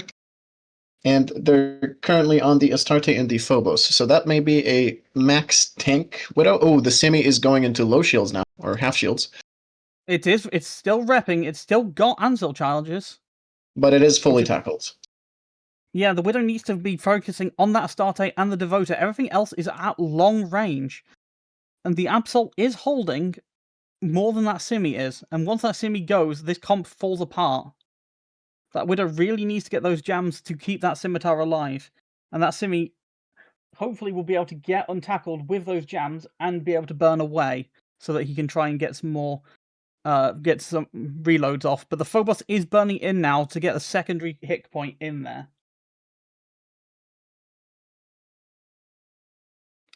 So what? That Absolution is now back up to full health as they switch to the Astarte. Yes, quick swap to the Astarte. Astarte dropping very low now. The Deacon and Thalia taking a while to burn in, but they have reached the Astarte before he is burnt down. These are quick little frigates. I do still see quite a lot of kinetic damage on the Astarte, but they've mixed in some EM and explosive, I believe. Yeah, it's going into hull. That semi is still alive. And the Astarte goes down. 2x16 playing really well here. That quick swap, while the Absolution was really far away, doing really well. The Absol is still being scrammed down by the Stork as well, so it's not going to be applying as much DPS, although it is getting closer now. So okay, correction. Widow has at least 3 jams. It is jamming the Logi. This is, I believe, why the Astarte. They've swapped from jamming DPS off the Simi to jamming the Logi. And this is, I believe, why aggressively mid-tier are now losing ships. And that Simi is somehow still alive. Something's going on here. It's incredible. I guess both the kinetic thermal ships are now about to be dead. The Phobos down. So they only have EM thermal left shooting a Simi, which is, it's omni-tanked, it's shield, so it's not a huge issue, but you generally want some kinetic thermal there. Yeah, the Mademoiselles in chat aren't really helping at the moment. Unfortunately, that Devoter is starting to bleed. The torpedo damage is just too much, even without Vigil or other paint ship. Each of those bombers do have paints, and the Phobos is gone. The Devoter is gone. It's just the Absol left for damage, and I think 2x16 are going to take it here. Rote just not able to break anything. Well, shows what do I know, because I was not expecting this to win against a medium gun spam, as it is. Yeah, I think what happened for 2x16 here that was really good is they took advantage of the fact that this medium gun span is using those Logi frigates, so it takes a lot of time for them to burn from one side of the arena to the other, because the Absol was tackled down by this Stork quite far away from where the 2x16 team were positioned with that Astarte. So when they swapped to the Astarte, it took so long for those Logi frigs to burn, and then when they actually got there, they were then immediately jammed off, allowing that Astarte to go down, at which point the Rote team here just didn't have enough damage to punch through the Scimitar. The semi does also have a swarm, or at least it did have a swarm of shield bots around it from the Widow and the Nighthawk. And no, that's it actually. So no, that was mostly self tank by the semi. So that was I'm wondering what the fit is now. Yeah, and I think really well played from both teams here, but 2x16th, I think just utilizing their knowledge and that Widow so well here, especially with Widow now being fundamentally a bit different ship from what it has been in previous ATs since the Black Ops nerf, and I'm sure the analyst desk are going to love to talk about this, but I don't think the Deacon and Thalia are going to die here because they just can't be applied to, even with the overwhelming victory. But good fights are coming out from both teams here. And with this, unfortunately, aggressively mid-tier will be going after this tournament, not in the mid-tier, despite their name, and 2x16th will be advancing. Yeah. And I do just want to, in these, with that, we can bring it to the desk. The match is over. Yeah, unfortunately, back to the desk. My bad. And we'll talk later. I'm getting bumped by I think I burned my prop. Insane gameplay. Dude, I'm sucking 0 gigajoules from him. Jetzt noch einer. Hit. High octane gameplay. Go, Yeah. heating. Ghost Radius after, can you web him? He's already running like a... Okay. One?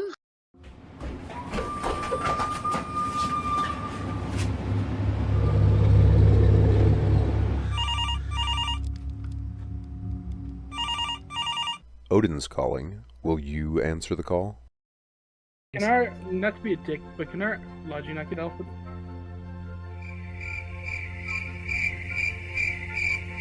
They I know it's asking a lot, but please don't get alpha. Don't rush again. They get it. They will expect it. All you gotta do is roll those bad boys and them some bitches, and then Stop it. Get some help.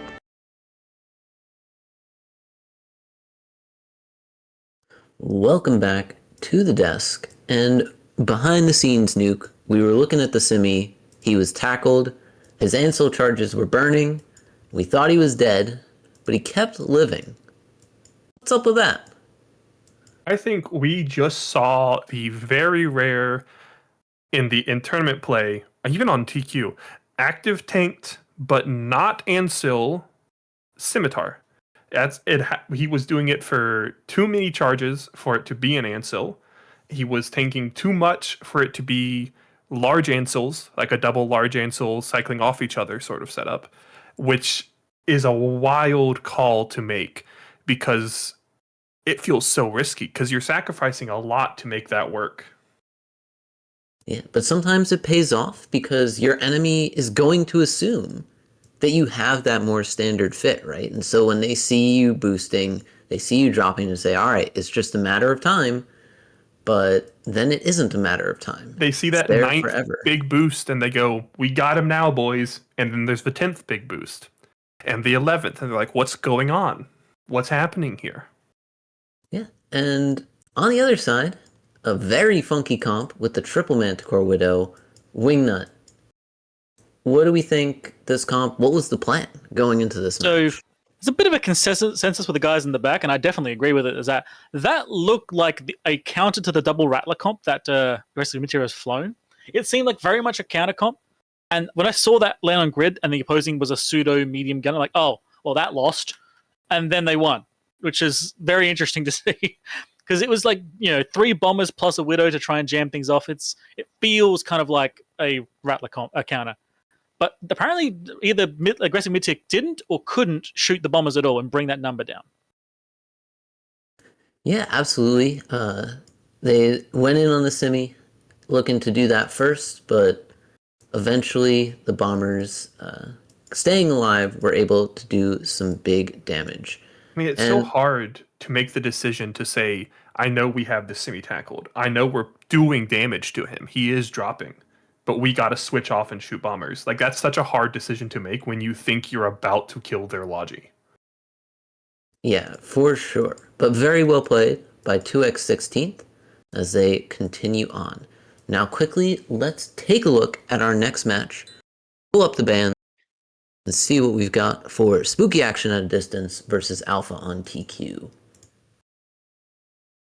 Nuke, what's standing out to you? Another bunch of Ewar bands: Crucifier, Curse, Sentinel, Arbitrator, Blackbird, Vigil, Hyena. And Loki is also Longwebs. 8 of the 10 bands here were spent on weapon disruption, webs, or paints. Yeah, and even if you're looking to ban towards a specific thing, targeting out the medium guns with the Vigil, or targeting out, I guess that was also medium guns or defending medium guns, we'll say, with the Curse and Crucifier versus attacking medium guns with the Vigil, and maybe also the Hyena.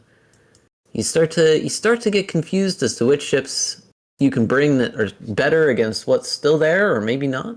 It's a messy flowchart. But Wingnut, what does your flowchart tell you to bring? Well, the curious part I'm looking at that and making me adjust what I'm thinking is they left both the Rapier and Hugin alive, which leaves some very potent web options, but they doesn't really fit usually with medium gun spam. So there's some potential here that we may see something, I don't even know actually, something weird. Could be a weird heavy metal kite comp of some sort. Could just be a standard medium gun in a different flavor, but leaving both those open feels deliberate. If we don't see a Rapier or Hugin, I will be very upset. E-War, and someone brings long range kite with Rapier plus latch. Exactly, yeah. Just everything that's left. But if these super ships are damps, permabans super webs, and they're not getting brought when they're open, I will be quite confused as to why we've been banning them the whole time. All right. Well, I guess I'm staying. I just looked at grid, so I won't say anything, but wow. But let's head over to the grid and take a look at these two teams who are set to throw down with some missiles and some guns and everything in between.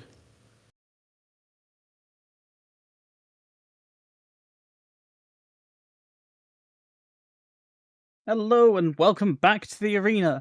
Here we have Spooky versus Alpha on TQ. Spooky, Sleipnir was open, so therefore a Sleipnir has been brought. Q, what do you think of Alpha's comp here? Well, Alpha brought a double rapid heavy Navy Armageddon with a full newt and obviously web Ashimu, Logifrigs, a Nereus for lots of mids for support modules like Recebos, and I assume cap charges if it does come down to that.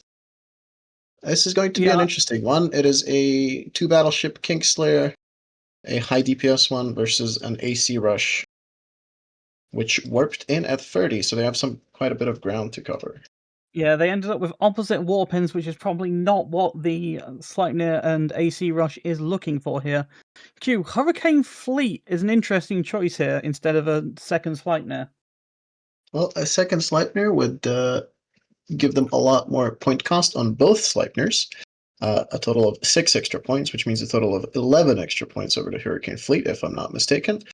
They decided to save the points, and instead they have 3 pretty good cruisers that each do about 800 DPS, including a broadsword for catching pesky things. However, they're up against a comp where they don't need to catch things, they need to kill things as quickly as possible, and just need to get to them first.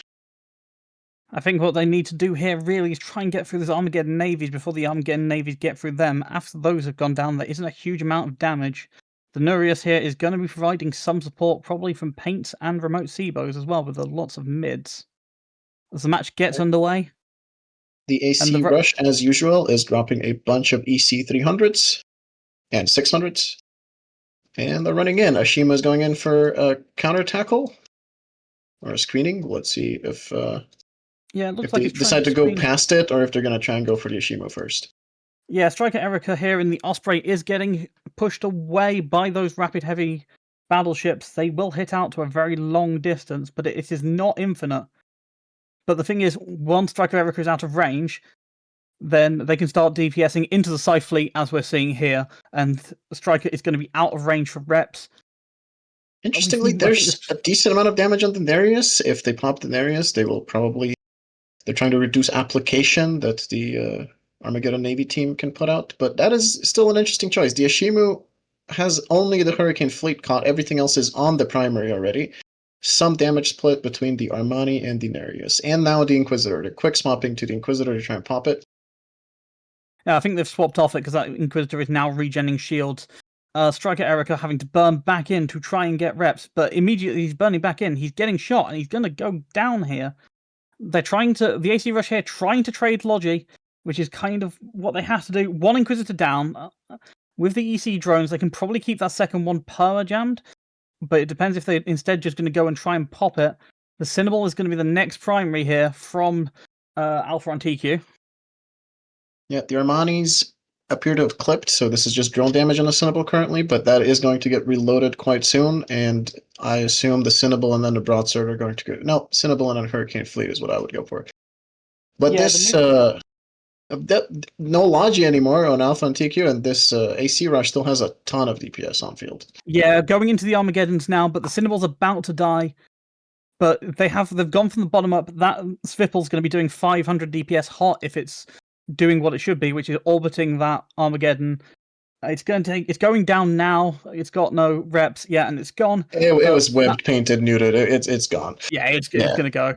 But that Armageddon, they've still got to get through the Sleipnir and the Hurricane Fleet. That Hurricane Fleet might not have an XL Ansel, as it's quite difficult to fit. It might still have it, but it might not, because it is dying very quickly.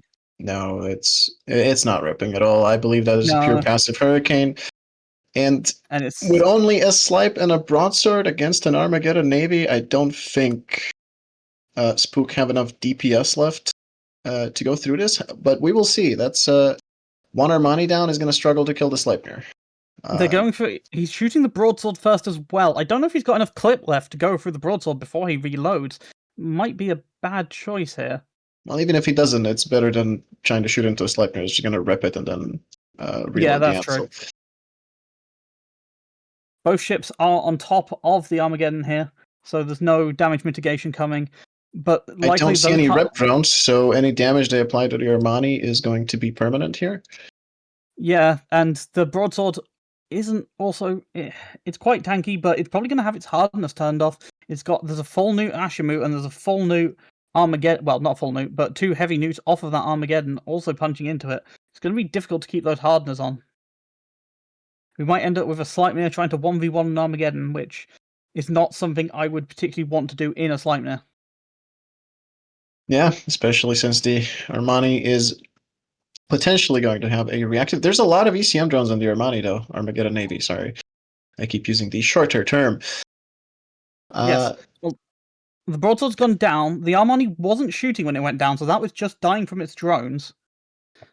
It is in half armor. The Sleipnir does have a pretty strong active tank from that XL ASB.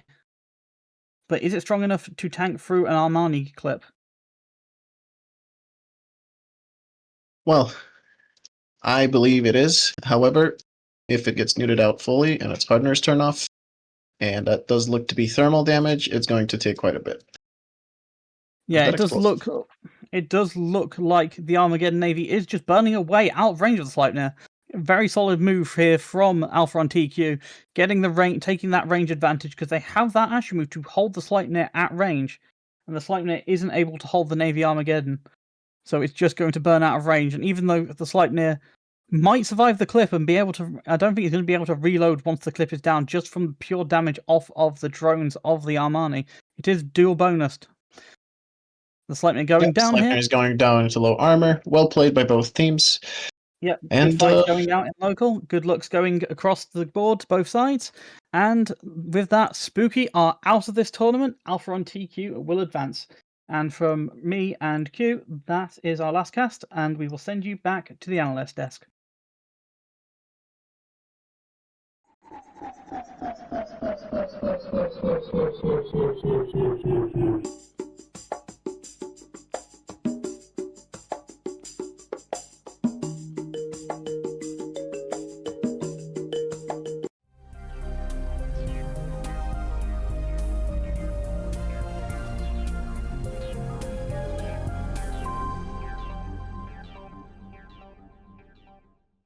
We're gonna Exactly, warp through Mike. the planet. Are you ready? Yeah. See somebody's house on the way. What do you think it would feel like if a ship warped through your house? I might have some weird effect. Like imagine, like, Yeah, maybe yeah, they yeah. get Just the like sneezing. like they get explosive diarrhea or something like that. I like Yeah. the sneezing more. Alright? Yeah. If we Sneeze out of your ass, like. Oh no. Guys, what the f- Hey, Whoosh. you started with the. All right, you know what? Jump. This never happened. Let's move on. No, I'm scrammed! Help! Where are you? Kill the rats, kill the rats, kill the rats, kill the rats! What are you They doing? suddenly went angry, dude. They weren't angry before. Kill them!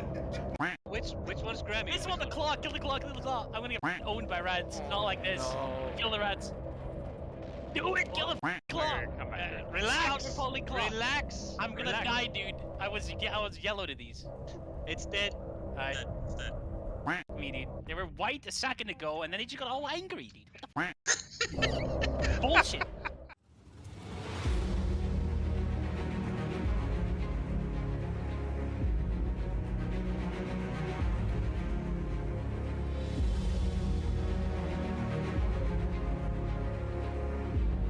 Rainbow Fairplay. includes 4, mate.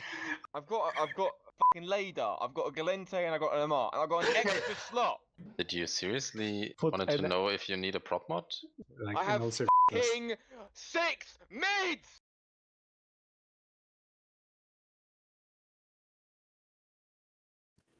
Hello and welcome back after a lovely match of Rush with Guns meets Brick Wall. Nuke, talk to me a little bit about why the Brick Wall had so many bricks in it and how that worked out for him. One interesting thing we saw there is normally you see armor battleships, especially in tournament play, even if they're paired with Logi, will fit a large Ansel, maybe a large Angel and a large armor rep, even though they have Logi, just because it provides so much value after the Logi goes down.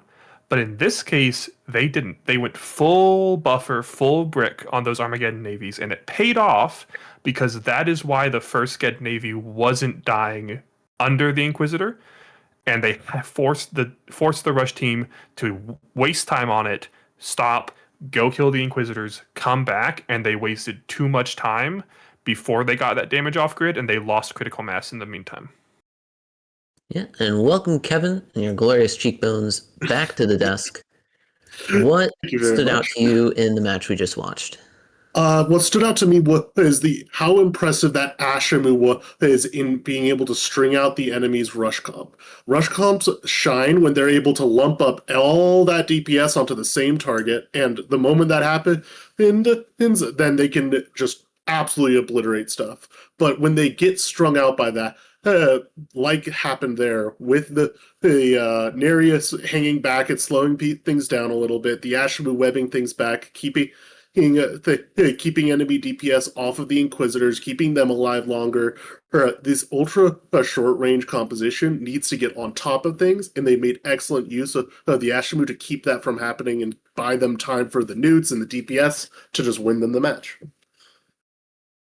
Yeah, and I think especially the Ashmu stands out in that role, in large part because when it is that fully tanked version, it's such a bad target to try and go for early on. And Nuke, there are definitely some other ships of that type. What is your favorite one of those ships that just, it feels so bad when you have to try and shoot it, either first or early on?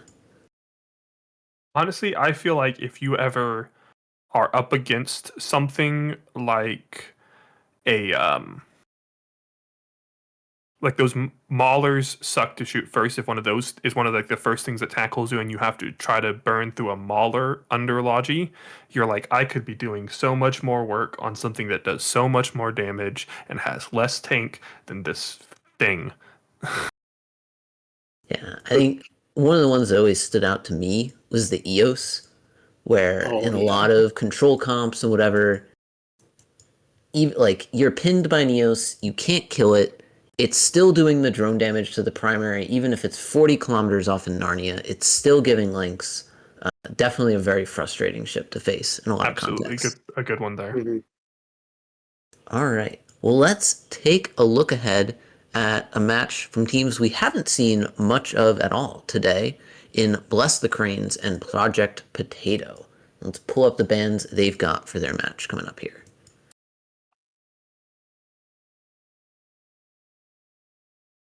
Oh, and these bans reminded me that Hugin and Rapier were open and nobody brought them. So I'm still upset about that.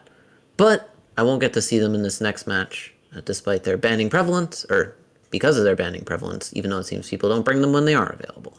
What else we got here, Nuke? Hugin, Rapier, Loki, and Ashimu stands out to me. The and Ashimu kind of makes me think that, I don't know, you're bringing something that could frag a frigate, but doesn't want to be doing anything else. So you banned out all the cruiser long webs. You also see they kind of did the same thing Project Potato did with they banned the Latch and the Celestis. And they left the Maulus and the carries open. They didn't know that Red Team was going to ban the Maulus for them, but they left it open. Yeah, Kevin, why do you think, or what read do you get from these bans in terms of like what might teams be preparing for when they've banned all of these cruisers that are good at controlling the grid and left all of the frigates up that do the same but are a lot less tanky? Hey, the thing that comes to my mind is something like an Octo, because Octo, those medium gun spam compositions, because they're very, very good at just kind of killing a Maulus or a Kiris or a Crucifier or whatever, because of their good application and long range. They're very good at just snapping one, but they will have a lot harder of a time pushing through like a Celestis or a Lachesis when it's under reps. So that's what I'm thinking from Project Potato's end, and especially if they're going for a more application focused medium gun spam, banning that Sleipnir might buy them a little bit of an advantage into a rush comp that they might otherwise be weak against if they're bringing something like double battle cruiser or medium gun spam as opposed to triple battle cruiser like we've seen a little bit. Yeah, I totally agree with that. I think this could be pointing towards one of those double battle cruiser and then a Hick, a Hack, and a T1 cruiser sort of setups we've seen. Yeah, and then one last thing does jump out at me, which is that combined Zarm and Rodiva ban, which really, to me, implies that for Bless the Cranes, they are looking at something where they can go top down, right? Where they can try and headshot big targets. They don't want to have to switch because a Zarm is spooled, and now you will never kill that ship no matter what you do. I feel Anything like else about you? I feel like it means they don't have a lot of damage. Whatever they're bringing doesn't pump a ton of damage, and that's what makes them worried about those. And they don't think they can kill it under the before the rep spools. Yes.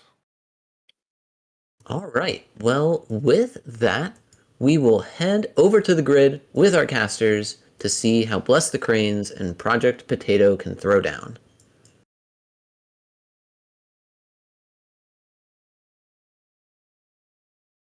Hello everybody, welcome back to the arena. I am the Basilisk, joined by moderator for this next block of matches, starting off with Bless the Cranes down in Africa, who I am automatically rooting against because Africa by Toto is one of my least favourite songs ever. You may hate me for that Twitch chat, but yeah, it is what it is. Deal with it. And they've brought two curses, so they're definitely not in my good books today, up against the beloved Lashak comp from Project Potato. What do you think about this matchup? So I'm immediately curious on Project Potato. They brought 197 points, given that we see that Blessed Crane starts with the 3-point advantage off the rip. Lashak Apocalypse will do damage at range, but they're going to run into a curse wall. So I'm really thinking, like, what is going to kill the Executor, right? Like, what's going to kill the Confessor? Project Potato just doesn't really have, like, tackle to really hold down that Executor and kill it, especially not under, like, the curse disruption. So this could either be a very quick match with the Confessors running in and getting tackle on top of something, or it could be a very long, drawn-out control match. We're seeing drones already getting dropped here. The Confessors looking to screen initially. The Hounds burning away as the primary off the rip. And already good spread of both guidance and tracking disruption coming from Curse. Yeah, and it basically just means all of the DPS ships on Project Potato have literally no choice but to push in. Their ranges are going to be so gimp. They just have to ram, and there's not much else they can do. Which, I mean, if you attempt to make the wrong play, at least it makes it easier for you. There is only one right play. It's the only thing you can do is to just push in and see what you can grab. And if you can grab something with the Lashak or Ponty Scram or something, you know, start doing damage to it once you get on top of it. But that's going to be a trick.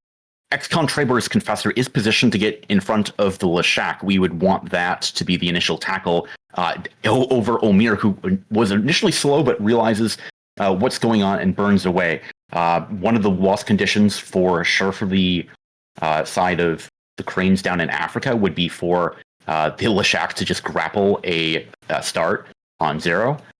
Right now we see the Inquisitor getting hit by a lot of beam confessors here, and then the drone cloud. The Inquisitor being the much tankier Tech 1 version of its big brother, the Deacon, flown by Ivy, who's now the initial prime with some split damage between the two of them. Yeah, I think you're right in that the confessors of Toto blessing the Cranes down in Africa need to just grab the Leshak. They cannot be running forever, although saying that the 2 battleships of Project Potato have actually stopped pushing for some reason. I mean, you need to push. Nothing's near you. You can't hit anything. You got to keep pushing. And it's going to be up to the confessors to grab them as they come in.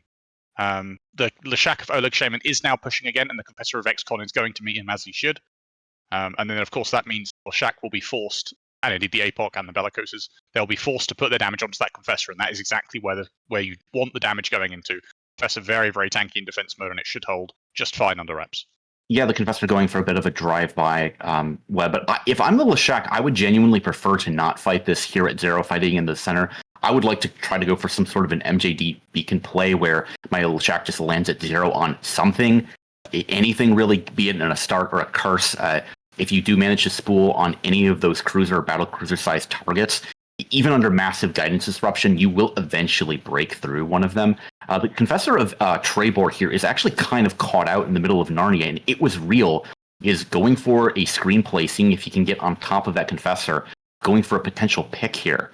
And I would like that because, again, with the Executor repping a Confessor, it can probably hold, but it would mean that you have to close range against the Leshak and the potential newts it has in its eyes. Yeah, the problem is that if the Confessor's over there being held by the Pontifex, then he's not holding the Leshak. We are seeing damage go onto It Was Real and the Pontifex to try and free up that Confessor. Oh, huge chunks of armor into It Was Real. Is he going to catch reps from the Logifrix in time? No. The Deacon and Inquisitor were on the other side of the grid, maybe 30, 40 kilometers away, and the Pontifex goes down. They lose links. XCon Trebor is being traded in the Confessor. Will he catch reps in time? Oh, no, the Leshak just breaks his tracking. He's over-tracking himself. I don't think he can hit the Confessor. You can't be orbiting like that, Oleg. Hit control space. He's still doing 900 MS, and yeah, when you're TD'd to shit, you cannot hit a Confessor that you just control space. You need to stop your shit, buddy. He's taking big chunks of armor when he does land the hits, but he's just not landing them very often. Please control space. Okay, Oleg here is not being tackled. Newts are being applied to him from the Curse Guidance Disruption. I mean, I don't think Oleg is now in range of XCon. We see a bunch of damage hitting XCon, but it looks like it's actually the Bellicose is on him at 0. Speaking of the Bellicose, Marcus does go down, unable to catch reps from the Inquisitor and Deacon. Bellicose is not known for their low slot tank, or much really tank at all. Yeah, Leshak beam has now turned off, so he's no longer shooting that Confessor. He's not actually shooting anything at the moment, hasn't switched targets. Potentially going to turn around and go back to that Confessor, but that was a big misplay by Oleg there. Needed to just stop on the Confessor. And the Confessor is still the full primary here, still taking loads and loads of aggro, but it seems to be fairly comfortable for the exec yo-yoing a little bit. And of course, the missile damage from the Bellicose is as every Bellicose goes down, that's a little bit more damage off the grid, and it just gets a little bit easier to hold the Confessor. Yeah, and now with the Pontifex having been dead for as long as it is, it means that the armor links that it would be bringing to bear are now completely off, just making it easier for the Bellicoses to pop, and the last one does fall here. Now the primary of Ivy Kunitseka in the Deacon, I'm really liking that as a pick with the Confessor of XCon closing to range, getting Newts on top of him, and his buddy just shooting kind of at range of Jim Raynor. Deacon is likely to go down here in a second. Yeah, the cap pressure from 2 curses against Deacon Inquisitor is just going to be unbearable, and once you come in to try and save your Pontifex and save your Bellicoses, it just opens you up to being neuted out by the curse, and the Logifrigates drop rapidly, and now all of the might of this Bless the Cranes Down in Africa comp can be focused on these 2 battleships who are undoubtedly TD'd this whole match, but they're going to be suffering from nuke pressure from the curses now as well. And yeah, this is looking like it's going to be over for Project Potato here. Okay, and we do see that, again, Oleg is still continuing to, just boat at speed. It looks like he's trying to orbit against the Confessor. Quickly kind of go over, what for our viewers, what is the issue with trying to do that here as Oleg is continuing to bleed armor? So even though trig guns generally have pretty good tracking, even in the Lashak, you're just going to be out tracking yourself, and it basically means that when your target is going faster relative to your tracking speed and is close to you, as this Confessor is, you're just not going to hit them, and you're basically just relying on the 1 in 100 chance to get a wrecking shot, where you will then guaranteed do a big hit and a big chunk of damage. But other than that, if you're not tracking regularly, then you're just rolling the dice. Yeah, and speaking of dice rolls, one of the things that curses don't have to worry about is dice rolls. The attack bar of Project Potato is absolutely 0. I would not be surprised if the curses combined have just completely shut down any sort of capacitor that the Epoch has. The Epoch is going to be much less cap stable than its big brother, the Lashak here. It could be entirely possible that 55 points have been just completely irrelevant this entire time. And I like that. Like, the Confessors got kind of initial tackle, held down some of the painting ships, but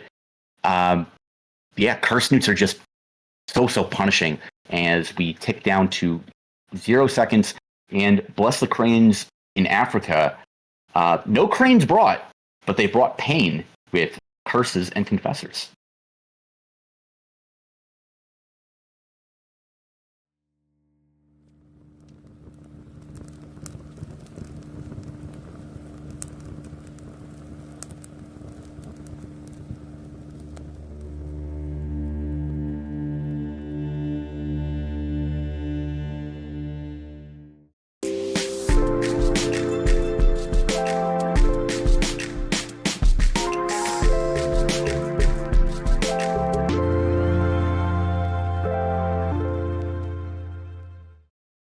I'm gonna die, Cyrus. I know. Okay. I'm watching you. I'm making it exciting. Cyrus, this is not funny anymore. I think it's pretty funny. I am in Hull, Cyrus. Oh, you really are? Yes. Again. Rain, are you in an armor vagabond or something? No, I've got XLSP. And polarized guns or what?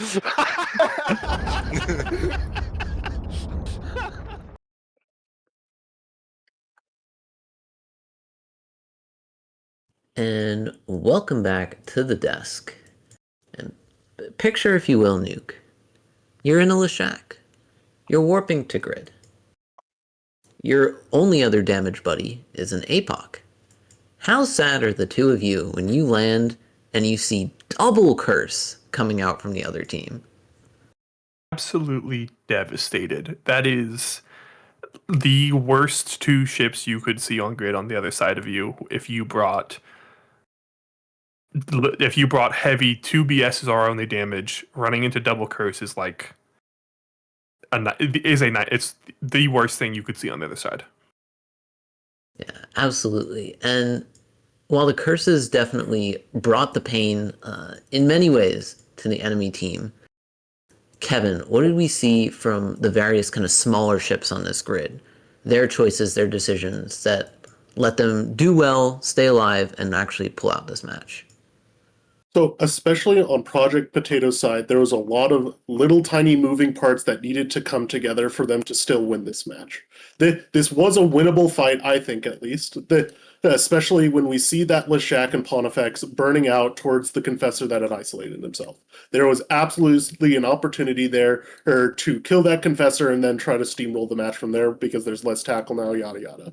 But the issue was that the Logi was just too pressured to effectively coordinate that push with it, which means that the Pontifex goes down very quickly, just long enough to get the Lashak on, and it takes too long to get everything else on grid that the Lashak can't push into the next target like he was planning because the DPS wasn't there yet, because all these little pieces that were just one tick behind where they needed to be, and that could have gone completely the other way. The Lashak was so close to killing the Confessor, or just a little bit here and a little bit there, or spiraling out of control for Project Potato. Yeah, it's always frustrating when you're trying to figure out what the right option is in those kinds of matches where a lot of them feel bad, right? Where you could shoot at the Astarte, but he's pretty tanky, so sitting on him might take too long. You can try and hit a Confessor, but you might just miss all your shots. But let's take a look at the next match here, pull up the bands, and see what our teams are bringing for us here today. It'll be post-pod clarity versus off if all else fails. Looking pretty standard here. Nothing too fancy. Anything jump out to you, Nuke? I don't think we've seen a Barghest ban in a hot minute. And a Barghest ban combined with a Geddon Navy and a Mac ban, that's a lot of big battleship bans in one set. Yeah. There's only the Hugin. No Rapier ban, but there is a Loki ban. So that's one of the long web ships, but usually Hugin and Rapier are pretty interchangeable. So if they're trying to push someone out of one of those like ultra high control like armor compositions, you got that Loki, that Hugin or Rapier that has like 5 webs and you just kite forever. They haven't abandoned that out fully here, so I don't know if that'll work out well for them. It's fascinating, for sure. Especially with I don't know, with the Zarm also banned, it does take away some of that Giga Control Armor's super strong Logi options. But I mean, there's aside from that weirdness, most of the bans still make sense. The Rapier is just like, I know we just spent last time talking about tiny little things. The Rapier is just slightly worse in tiny little ways. It has slightly less base lock. It has slightly less base shield. It's a little bit like a bunch of little stuff like that. But you get like 200 damage in rapid lights. How are you not excited? Oh baby! Oh, you know what? You have converted me. For sure. Yeah. There's a lot of rush bans here I'm noticing as well. Like Tholos, Sleipnir, Macarial, and Nighthawk are all rush bans. Loki is like a rush and kite ban. And yeah, that's a good shout. It'll be interesting to see what they actually bring here, because it seems like it's going all over the place a little bit. Yeah. Quick predictions. Any thoughts? Any feelings from this? Leaning to one side or the other? I'm on the side of post-plot clarity. I'm gonna say it. I think that they were gonna get it. I think I'm gonna have to go for if all else fails. I remember I made fun of them in the earlier bits for banning the same thing constantly. They've moved away from it. I think they've learned. I think they've grown. I think they're going to do better. Okay, well, we can take a look at the grid and find out which one of these teams stays alive in our tournament. Let's take it away to the casters.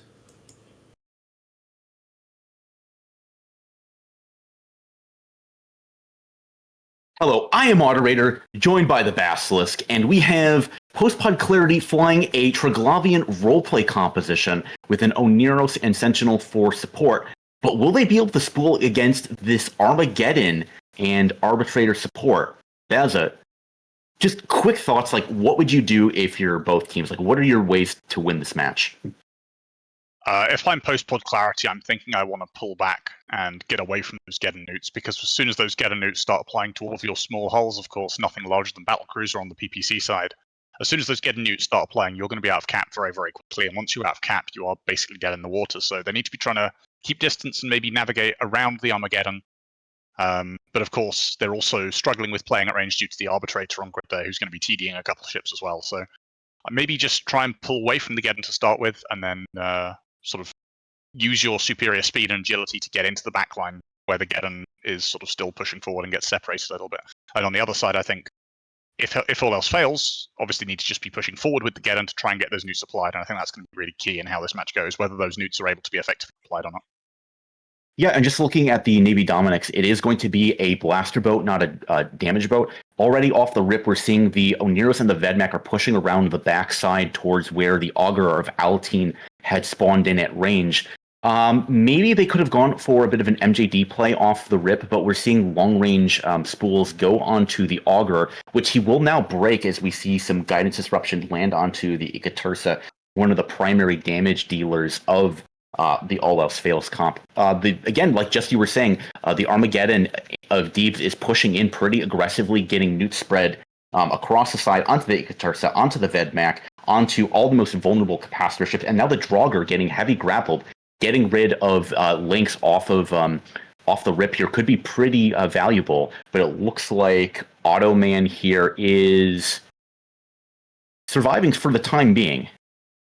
Yeah, I mean, I'm seeing lots of newts come out from this Geddon, but most critically, I suppose, none are being applied to the Aneros, which means the Aneros is free to rep, whoever is being primaried.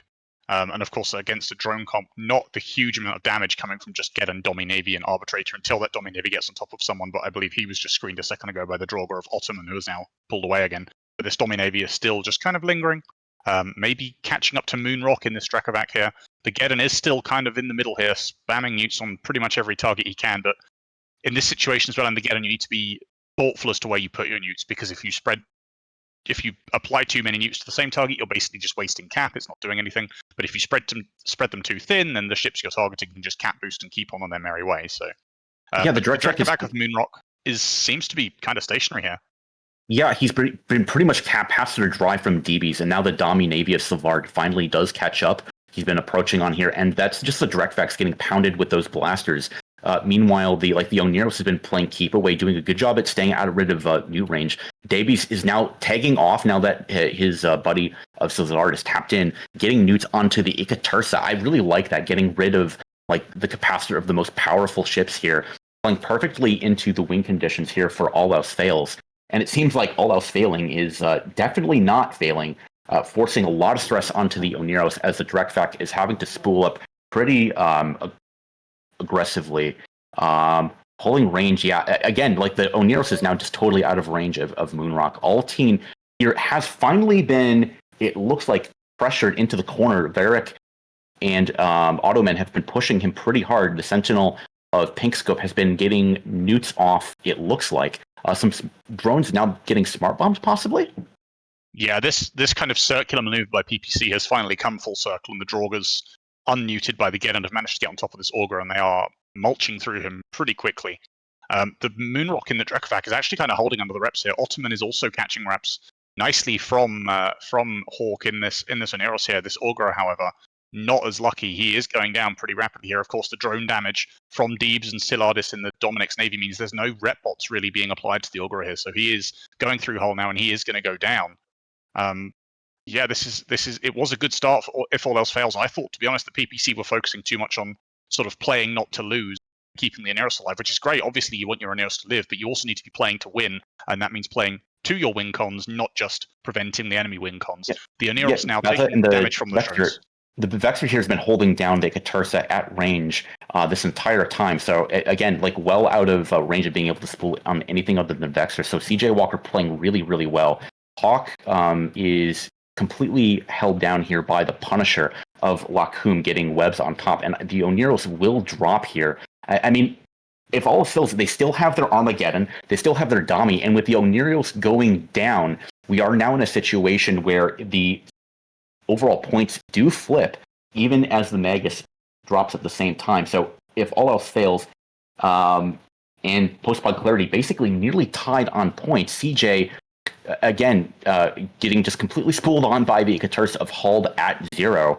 Pinkscope doing like really, really good disruption across to the side onto the, or getting newts rather, but now getting kind of controlled himself. But this Vexor is going to go down now that the Augur is dead. The Ikatursa is actually, no, the Ikatursa's gun has turned off. The Vexor seems to have got enough newt pressure combined with possibly a heavy newt cycle from Geddon here, has turned off the Ikatursa's gun. The Vexor does just go down, but this Ikatursa has not. Obviously, Ikatursa hack, Triglavian hack takes like 4 minutes to spool up to maximum spool, so he's got to start over again if he can find the capacity to do so. The Dracovac going into low hull, there's not going to be much damage left here. It's just going to be the two Draugrs and the Vedmak for PPC. Yeah, I mean, if I'm the side of PPC, I would try to maybe pick off the Punisher here, just get rid of the, like, throw drones on it, prevent it from getting tackle. As I say, it looks like it was getting tackle onto the Draugr of Varric here. The Punisher now burning away, realizing what situation it's in. And if all else fails, now up 36 points, Post-Blood Clear is going to have to get a pick here, and the Punisher will not be enough points. They're going to have to kill an Arbitrator to force an overtime. Yeah, but I think their priority at this point just needs to be getting away from the Geddon. Just try and regroup, get as much cap as you can, and because obviously once you're out of cap, you're not doing anything. You're not running. You're not doing damage. Your hardens are going to go off. But the struggle is obviously getting away from the Geddon when you're already capped dry.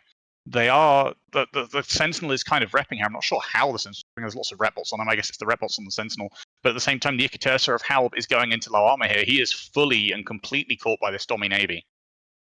Yeah, those are the grapples onto him at 0. We do see some newts. So that's going to be the Armageddon spreading those newts across. I mean, that Geddon has absolutely no guns. It's just a full high rack of neutralization, which is the worst possible thing to face in the Triglavian ships. Halb does drop, and that's going to be a lot of damage. I mean, once your guns get turned off, right, you have to re-spool all the way up from 0. And just looking at the defense bar here, post-pod clarity is nearing absolutely 0, and the tank is, if all fails, pulls away on a point lead. Yeah, there's very little left, I think, for PPC at this point. It was close for most of the match, but the stats are just not looking their way at this point in time. Yeah, as you say, the two battleships on the other side would just take so long. Even if they did have full cap, I think it would still take several minutes for them to break through the Domi Navy or the Geddon. Nice comp from If All Else Fails. I like the Arbitrator paired with the Geddon. It's a powerful combo where you're forced to sort of go in close from the Arbitrator and the TDs, but you don't want to go in close because of the Geddon newts. Yeah, Post-Blood Clarity, it's a fun comp to watch them fly, but a little bit one-dimensional in terms of all the spooling. We can see... We can see GFs in local, because that match is over. We're going to send it back to the desk.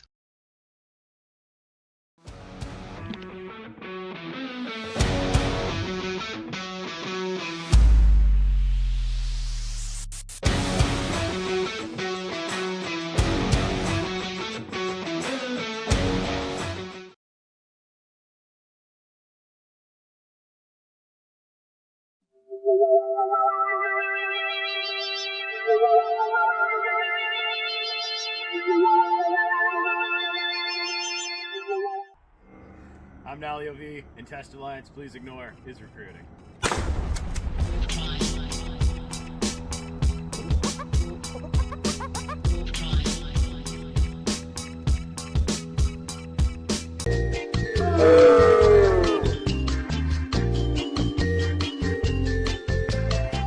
Oh crap. Crap. Mega crap. Stranding, you will be coming from the wormhole. Quick, roll it.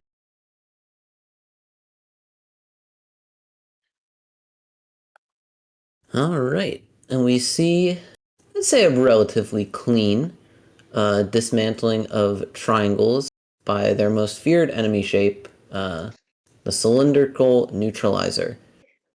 Kevin, what plays do ships like the Armageddon, and the Vexor need to be making with their neutralizers in order for them to effectively counter these trig ships?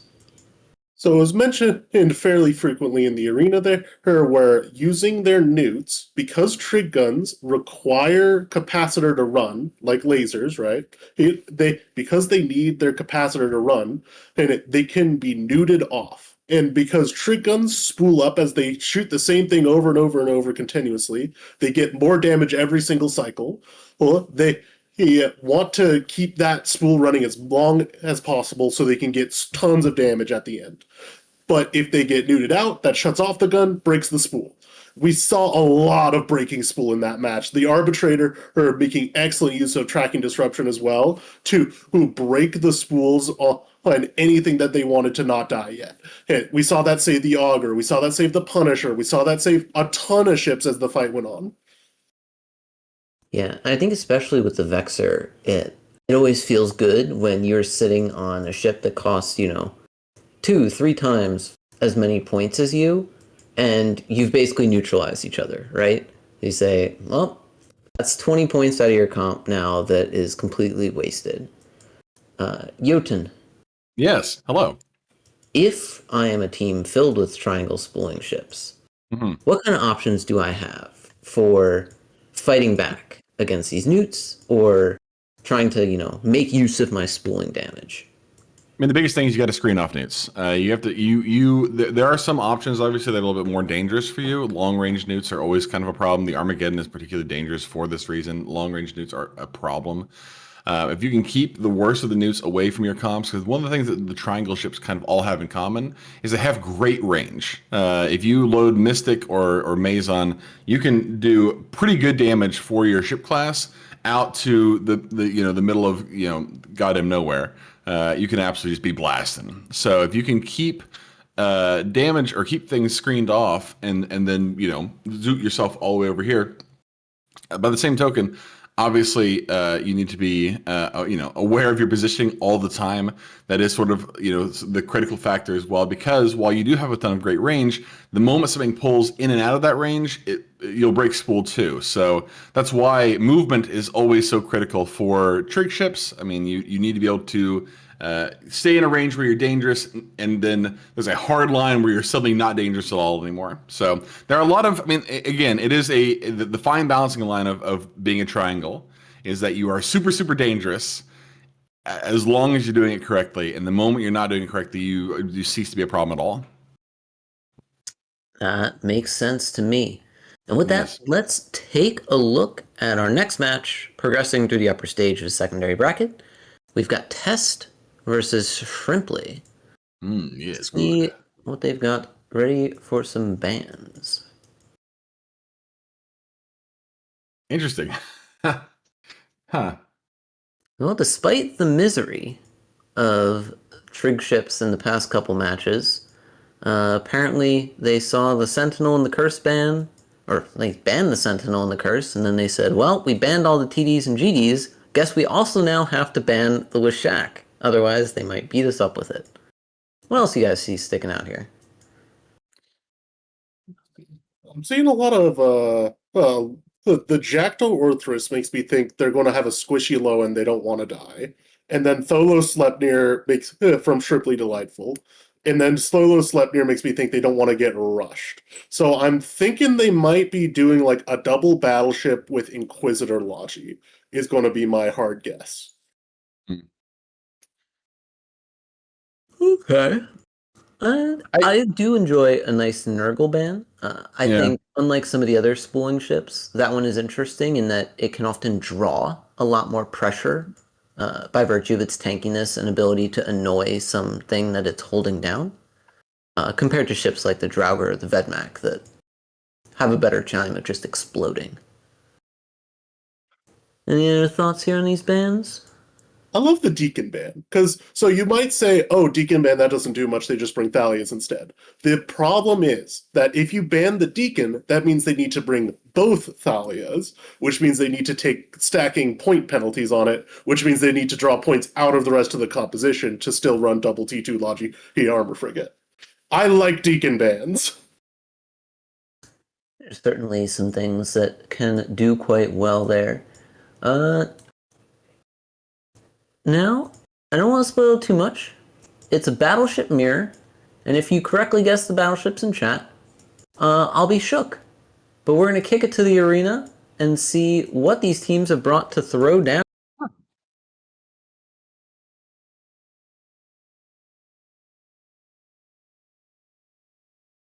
Welcome back to the arena, everybody. And for those in chat who guessed Balgorn, which at the time of me saying this is nobody, those people hypothetically would have been correct. Got a Balgorn mirror, which is, I don't think, something we've seen at all yet this tournament.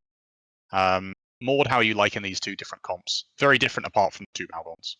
Yeah, it looks like Test Alliance Please Ignore is going for a bit of a Blood Raiders role-playing session here now that they've been put down into the kind of a constellation bracket.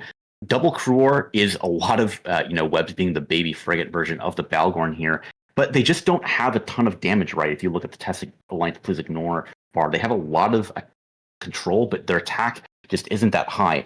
Keys to victory here, you're going to have to find a way to shut down the blasters of the Hyperion. Loose Mucus is definitely not going to be, loose on its amount of damage. Those blasters can pump a ton. And being forced to bring Thalias, I would be afraid of maybe like running into like a ECM like pick like Blackbird's just going all Galente, but no ECM, just an honorable fight here as the Cruors are pushing in, getting webs onto the vengeance of Lena McCarthy. Yeah, Liana comes out to meet them, but then decides actually these Cruels are going to keep me dry, web me at range before I can get there, and turns around. The Draugr of Alafil now pushing in. I do actually spy guns on these Cruels, which is perhaps unusual, but that may actually be a significant portion of the test's team's damage here, because they haven't got much else, as you said. RB drones, sacrilege missiles, Balgorn guns, and that's about it. So gun Cruels. Yeah, first time for everything. It sounds like we'll have gun Cruors, but the arbitrator is actually doing a really good job on the side of test. They chose correctly, and they have double tracking disruption onto the Balgorn and the Hyperion. So Soldaris here on the side of test, you're going to want to make sure that the Hyperion of Loose Mucus just really can't close into anything at 0 and apply damage. But applying damage is exactly what's happening to Acrophil, as he's being held down by the webs of Kara Hops, taking a ton of drone damage now as the Pontifex of Soldaris closes on top of him. Yeah, and it's a really interesting, actually, these Cruels, because it means that these two Thalias in the backline for Brave don't really want to come close to Draugr, because they're just putting themselves at risk of getting webbed, getting neutered out by the Cruels, and themselves struggling. So they're having to just assign bots to the Draugr, rep him at range, and wait for him to pull in. They don't want to put themselves in danger. The Sacrilege is kind of sitting between them. I'm not sure if he's trying to zone off the Thalias. I don't think a Sacrilege should be shooting a Thalia. The application will be terrible. Meanwhile, the Hyperion has chased down this Arbitrator of Burnt Microwave Rice. Yeah, the Sacrilege is being a little bit strange. Like it's going at exactly no meters a second. It's not tackled by anything. You would think that it might want to just like run on top of the Thalias, get webs on something possibly, because it's just sitting as a turret right now, just not really doing much of anything, unless it's somehow burnt out its micro warp drive, which could be happening. The Arbitrator of Burnt Micro Warp Drive, what a great username, is going absolutely nowhere under the grapple of that Hyperion. The Hyperion now putting newts back on top of it. Kara Hops now trying to get counter webs, but it's not going to work as the Jaws theme is continuing to get louder and louder as Burnt Micro Warp Drive is getting absolutely scorched by this void, applying damage to him at 0. I mean, number one, he's not really, though. I mean, he's kind of chilling. I guess he switched to tracking speed, and there's still enough sort of residual speed on Loose Mucus combined with the TDs that Burnt Microwave Rice, not Burnt Microwave Drive, which I believe I saw him say in a chat channel the other day, he frequently get confused for, but his name is Burnt Microwave Rice and nothing to do with micro warp drives. He is now taking damage as Loose Mucus has slowed down, but the Draugr of Alafil is still taking significant damage on the other side as well. Yeah, and that's going to cause some pressure. The Thalias are going to have to close range and get reps on the Draugr. Again, the Draugr is half the links, with close being the other half. The Thalias are going to, and they are now closing, getting reps on top. This is an excellent time, and we do see Chuck Blevins now getting webs onto the Thalias here. I would really like an opportunistic like Thalia swap here. Like, even if you do break the Draugr, which would be huge, you're going to have to get rid of those Thalias at some point if you want to win here, if you're test. Yeah, and the RB going down is going to be a big problem now that the two battleships are going to be unimpeded. And I think, they could maybe be using the Cruels to effectively bully those Thalias a bit more. I still see newts going out onto this Draugr, but he's not the one who's you need to be turning off. They need to be getting newts onto the Thalias, turn off those reps, and then they'll actually be able to kill the Draugr. And that's why we were commenting that the choice of guns is so unusual for a Cruor. Usually you would expect those high slots to be used by newts with the bonus that the Cruors will have. And the Kara Hops is taking damage, but the Oniros of Dante is in a little bit of a weird spot. He's like very, very, very far away in deep fall off for reps. Kara Hops is doing his best to burn away in armor, but it's not enough. Dante would just not close enough to rep. And with that, the webs will fall off of River Geist, or at least some of them will. River is just completely free to burn away now, overheating, I believe, her Afterburner and surviving to win as Chuck Blevins is getting absolutely chonked by the combined drone damage. Into Hull, and it's going to be Dante doing his best work to keep Chuck alive, but Chuck goes down as well, and that is going to be all the webs. Well, no, they still have a Balgorn. I completely missed they still have a Balgorn. And is this Balgorn alone? I would be really surprised if the Balgorn alone is able to bully Rivergeist and Lady Am enough to take them down with the lack of damage on their team without those crew or newt pressure as well. Heavy newts have such a long newt cycle that Thalia in particular as well can be 2 small cap booster fit, and if they're loading 150s even in a 1 small cap booster fit, it can be very, very difficult to actually dry them out with heavy newts. As Soldaris is continuing to take just pounds of damage, Dante is getting a little bit closer. Not close enough. You got to get an optimal buddy to get reps on the Pontifex, and if that Pontifex goes down, it will be an absolutely meteoric problem for the team of the Dinos. Yeah, he is pulling in a little bit now. I mean, I see the reps going out. It's hard to tell range exactly. It looks to be sort of 50, 60 kilometers for the reps, which, as you say, is not quite ideal. It's still going to be fairly chunky, and Soldaris is holding up this range. But the problem is he doesn't want to come in and get webbed down or neuted out by the Balgorn. So he's got to be very careful with the positioning here. Soldaris is still holding, but I'm just not sure what Tess can do from this point. Having lost the Cruels, they've sort of lost the ability to threaten the Thalias here. Yeah, and that's the problem here. As a Balgorn, and Sacrilege, you just don't have enough damage to break through a Hyperion with active rips. You're never going to break through a Balgorn, either here. And with like 2 Thalias just surviving here, you counterpicked, the Deacon to force the Thalias out, but you just didn't bring something that could kill the Thalias, or you just didn't apply it. It's very confusing here, as Simply Delightful is proving, which of the proving that invertebrates are better than dinosaurs right now. What's older, shrimps or dinosaurs, Mod? What's older? Yeah, what's older? What was around first? Do you have any idea how old shrimps are? Because I know there's like some crab or something that's been around, or like crocodiles, right? Have been around like before the dinosaurs. So maybe shrimps are older. I don't know. Well, do you know? that is one for the desk, as the meteor finally crashes onto Test Alliance, knocking them out of this match, and I believe the lower bracket.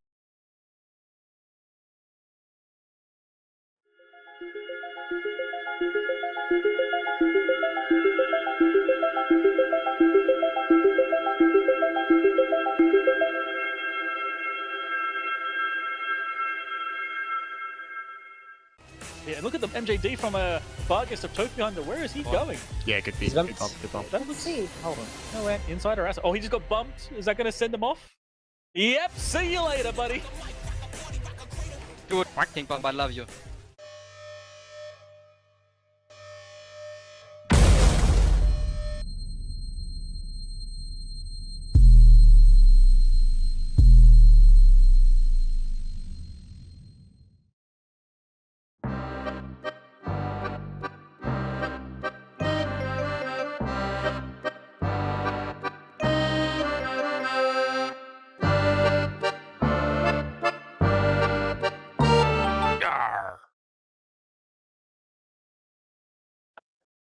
Welcome back, as we see a wider range of Blood Raider ships than we often see on the grid here. But Jotun, talk to me a little bit about these crewers, what they're good at, what they can or should have been doing in the match that we just saw. Well, it's so funny because just before this, I was talking about long-range webs or long-range newts and how they can be so oppressive to triangles specifically. That is true if you are bringing newt or nos crewers. That's not what this was. These were gun crewers.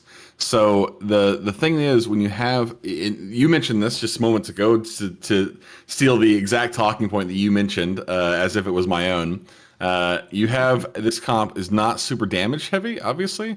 It's very like it relies a lot more on control, a lot more on just being able to keep things from being able to fully express themselves and then whittling them down slowly over time. You still need some damage in there somewhere, obviously. The crewers were gun crewers, and so you do have a little bit of damage there.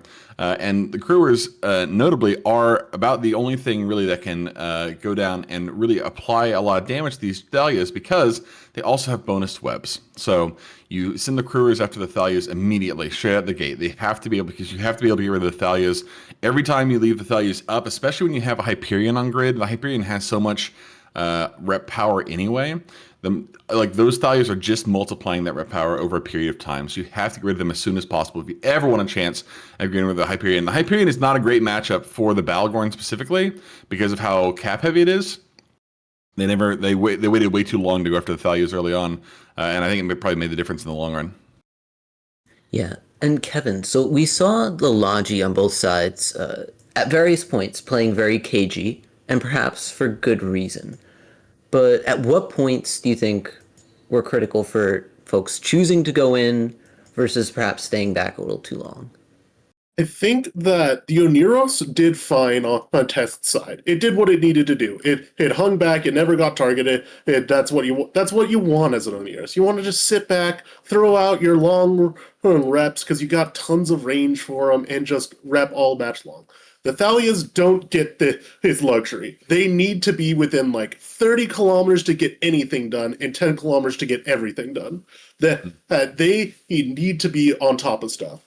But we saw them hanging back a lot of the time there and letting their very tanky ships, like not Megathron, the Hyperion, it's the other Galente battleship, like the Hyperion that is incredibly tanky and has a lot of local rep strength, be able to push into the back line, get on top of an arbitrator, because the Hyperion doesn't really need those Thalias to stay up. Like, they can hang back with the Draugrs and push forward with them so that they can keep up those squishy frigates and just let the Hyperion go have fun up there. You can take it. It's all good.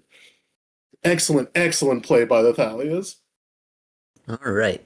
Well, let's dive into our next match here. We have two teams we've seen plenty of today, 2x16th versus Alpha on TQ. And let's pull up the bands to see real quick what these guys do not want to see on the grid.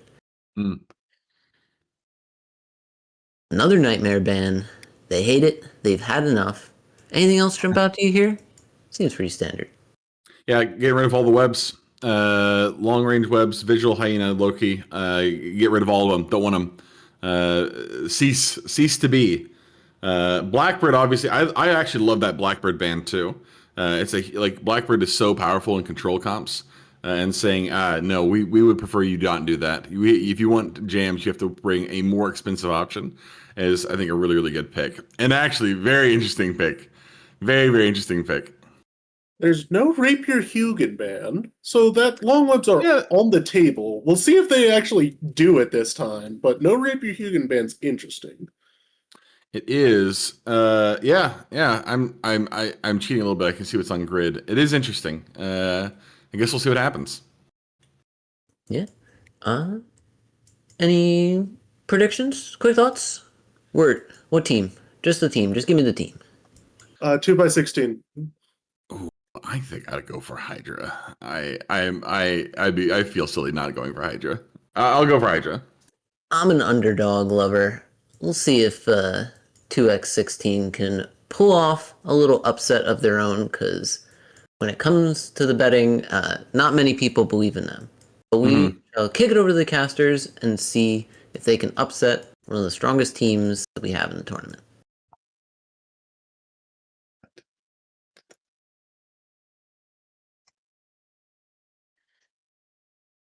We have the match now in the lower bracket that will determine who makes it to the third place match and faces the loser from the lower bracket. We're into nearly the big money.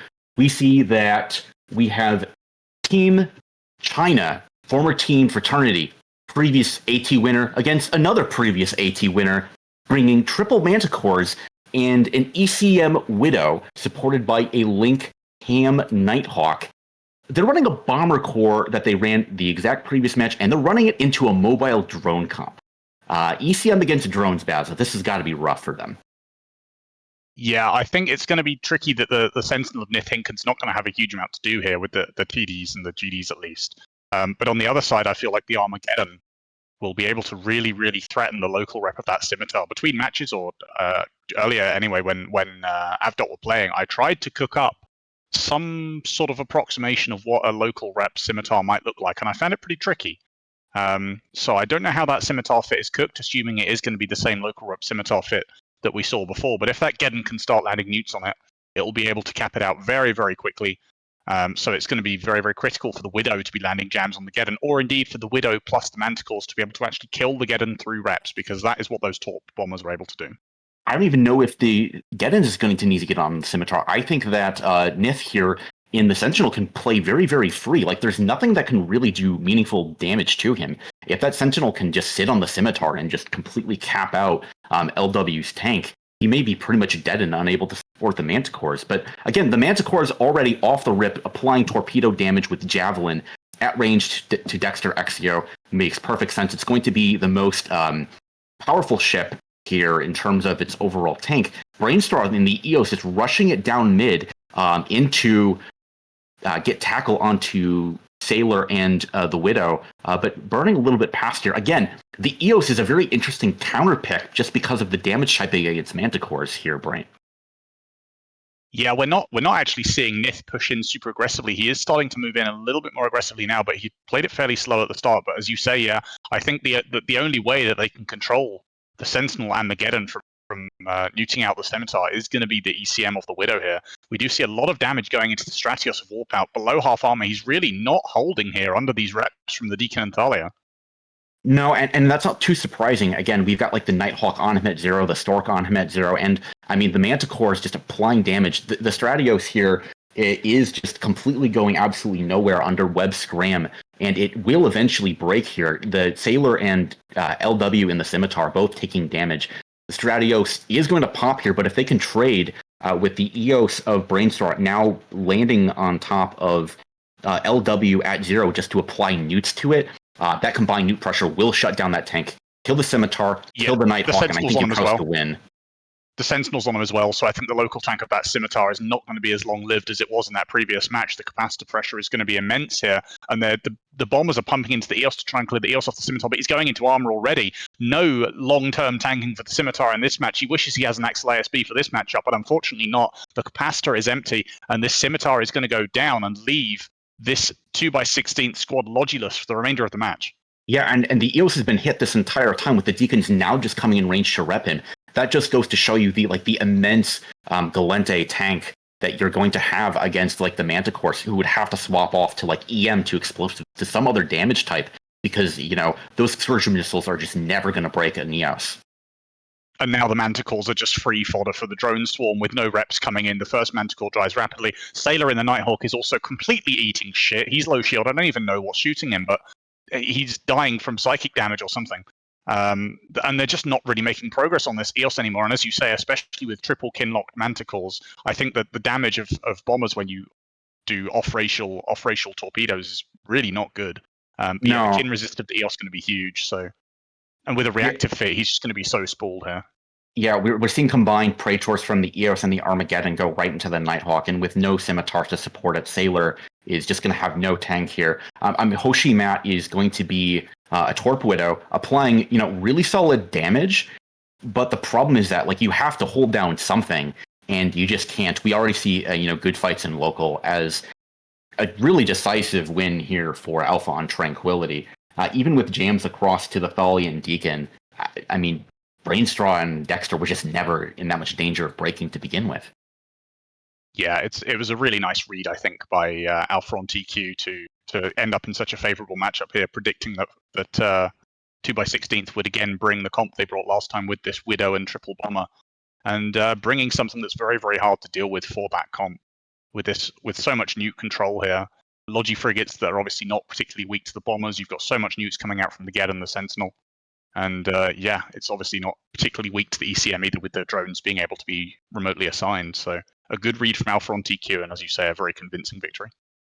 And this just goes to show you the depth of the pick ban strategy. On draft, when you look at the Nightmare, Sleipnir, Arbitrator bans, they just really banned anything that would allow the Armageddon to be kept away at long range to prevent the newts from really being brought to bear. Prevent anything that would prevent any of the drone ships from being able to apply meaningful damage. Or anything that could really rush them down. I really do like the pick ban here coming from Alpha on TQ. Yeah, and just to highlight again, this is another comp that we haven't really seen much from really any other team. The drone archetype in general just hasn't been particularly popular this tournament. But here we are in the third place decider match, seeing it come out to a convincing win, and I just think it goes to show how diverse the meta has been in this tournament. Yes, we've seen a lot of Octo, we've seen a lot of Sleipnir Rush, we've seen a fair amount of Napox, but beyond that, there's also been a huge amount of control archetypes being fielded here, such as this Widow and this drone control, which is a little bit, and of course we've seen damp kites, we've seen Barguest kite, we've seen so much different control variants that the meta here is just so unpredictable, and it's really interesting to watch. Really, really exciting tournament meta. And that's what happens when you get into, like these top 4, top 3 matches, is you see like teams with very deep control, strategies that are able to execute on their pilots, excellent skill. Again, nothing to take away from 2x16. They're great pilots here. But unfortunately, as this Widow does go down and pop into hull, they will be eliminated from the tournament, coming in 4th place overall. Alpha on Tranquility advances to the final of the losers bracket, face the loser of No Numbers versus Yabby's Baddies. Alpha on Tranquility, they got knocked down in round 1 of the losers bracket, and they're running all the way through it, proving that they can get back into it. They might even make it to the grand finals from the bottom of the lower bracket. But that's it from myself and Baza, sending it back to the desk.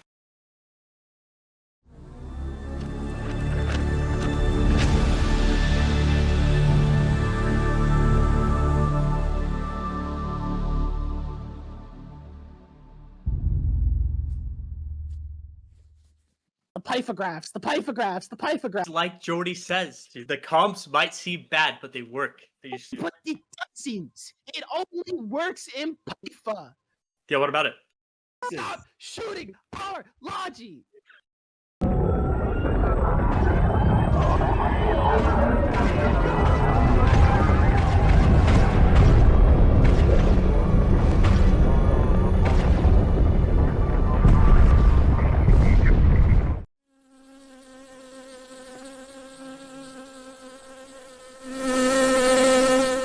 Makes me want to log in. That's inspiring there. That is inspiring. Thanks, Rand. What's you guys feel loved and appreciated right now?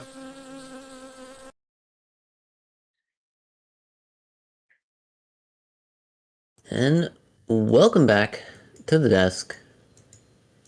Kevin, sometimes you bring gems and the other team brings drones. And unfortunately, why do gems make such a poor choice going into these drone comps?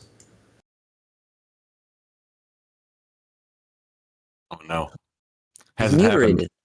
He's mutilated.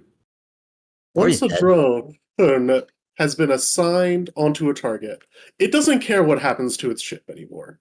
It doesn't care if its ship gets jammed. It doesn't care if the ship gets damped out. It doesn't care if the ship got TD'd or GD'd. It just does its own thing for a while. And so it doesn't care if you get jammed. And so the jams aren't that strong against the DPS anymore. And in a comp like this that's relying heavily on an extremely tanky front end to take all of the DPS aggro while the Manticores shred up everything at the top end, it doesn't get that advantage. It can't stop the DPS. But what it can do is stop like Logi from getting reps in. It can stop Newts from going out, stuff like that. But it's missing half of its effectiveness, and especially not protecting the backline anymore. Yeah, and Jotun, this Bomber Widow comp, which we saw from them once before, had a very specific purpose. And it's, really good against that one thing that it might see, and suffers drastically in other circumstances. When do you think you see yourself bringing these kind of very specialized counter comps as a team in a tournament like this? I mean, this is such a strong comp against Battleship Heavy Course. This is actually not even the worst. Like, obviously, drone comps are not what you want to see. But if you're going up against something like Kingslayer, where you're having multiple high-value battleships on the grid, where you can get rid of, one of my issues with this comp is, the same thing that. Not necessarily that we saw here, but it is lacking for a little bit of application. Obviously, bombers are not the worst in the world, worst in the world at this. But having a bonus paint in there would not have probably been the end of the world, because it gives you a little more flexibility on the back end of things. But if you were going up against something really, really heavy, this is going to feel really good, because the Widow. It's funny because it does a lot of the single battleship control things we've seen with a lot of other comps, where you have a ton of control coming out of the Widow. Obviously, you can really put a lot of pressure on a lot of things, keep them from doing the thing that they want to do the most, but then also has a ton of DPS between the Widow, the Nighthawk, and 3 Manticores. That's a lot of damage, but it's a lot of damage that is reliant on being able to apply to things, being able to hold things down, and being able to stay up for at least a little while. And once the scimitar is down, getting the when Brainstraw in the EOS was able to get on top of the scimitar, that is not what you want as a scimitar pilot. You do not want to be held down by an EOS of all things. Certainly not. As Basilisk called out accurately, and there was only a matter of time at that point. Once the newts get on him, it's basically GG for the scimitar and for the rest of the comp as well. Yeah, and it's always tough as a team who has an icon, like a very specialized or unique comp like that, to try and bring it a second or third time, because once teams see it the first time, it's on the front of their mind. They know they might have a pretty good idea of what it wins and loses to, and they're going to be careful to make sure you can't get away with a little highway robbery a few times in a row. But let's take a look at our next match. We've got Rookie Crookie versus some space art. Take a look at the bands and see what these teams are bringing to the secondary bracket.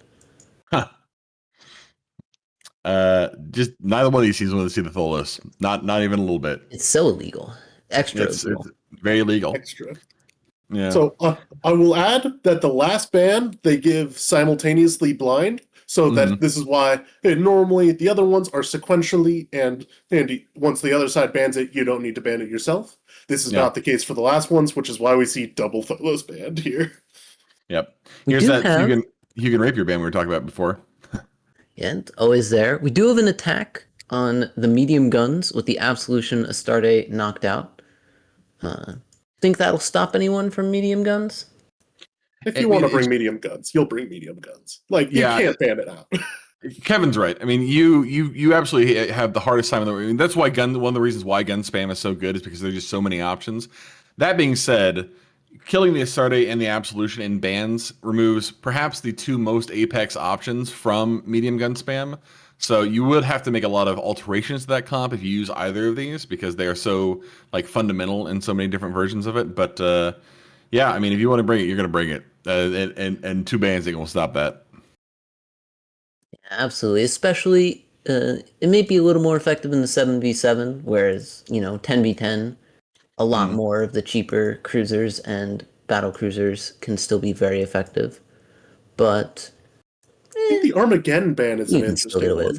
We saw how strong the Armageddon was last round in the last match, where it can just be a brick that they can't punch through, and at the same time newt things and at the same time drone things down. Very strong, interesting ban for sure. I like it. Very flexible too. Yeah. Right. Well, I see a couple of my favorite ship on the grid, which probably doesn't bode well for them because it's not very good in a tournament. But you never know. So let's kick it to the casters for Space Art versus Rookie Crookie.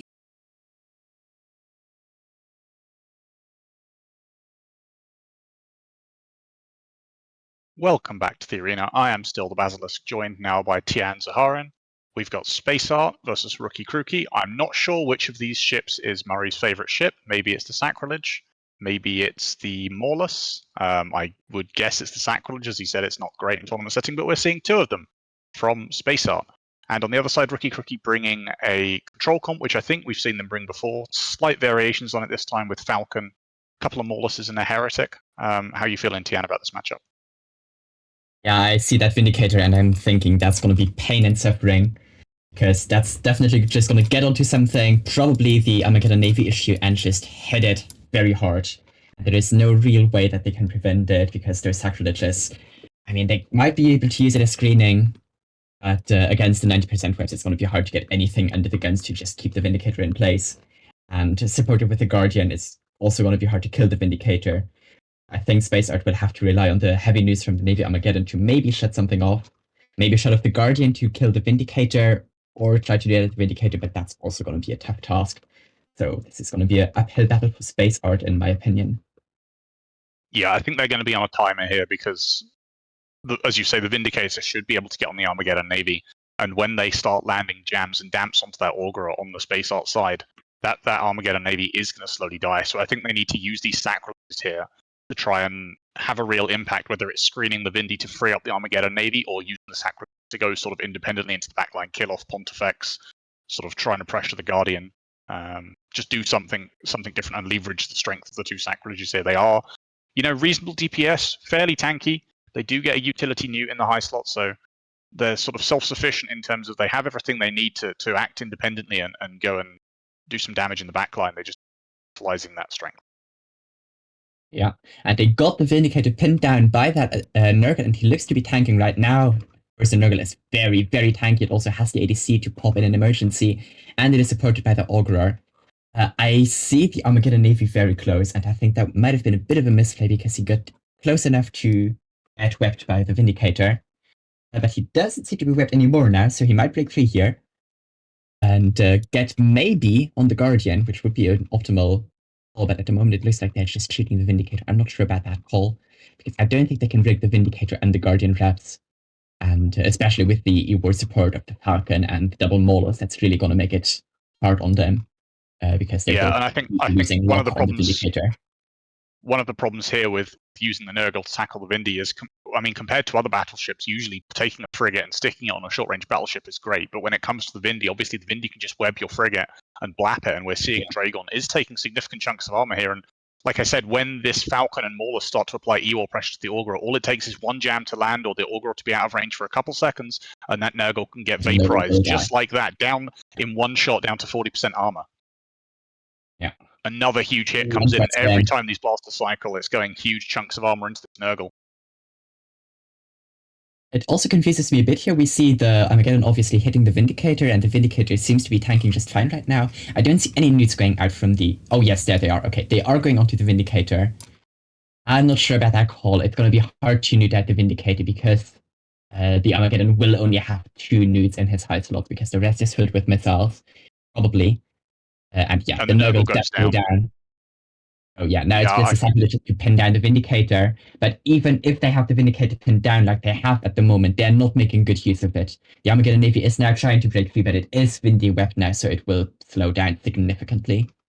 Yeah, I think they needed to be using the Nurgle alongside the sacrileges to just run down this backline, deal with the Maulers, deal with the Heretic, deal with the Pontifex, and even the Falcon if you can get on top of it, and just try and apply some pressure to the backline.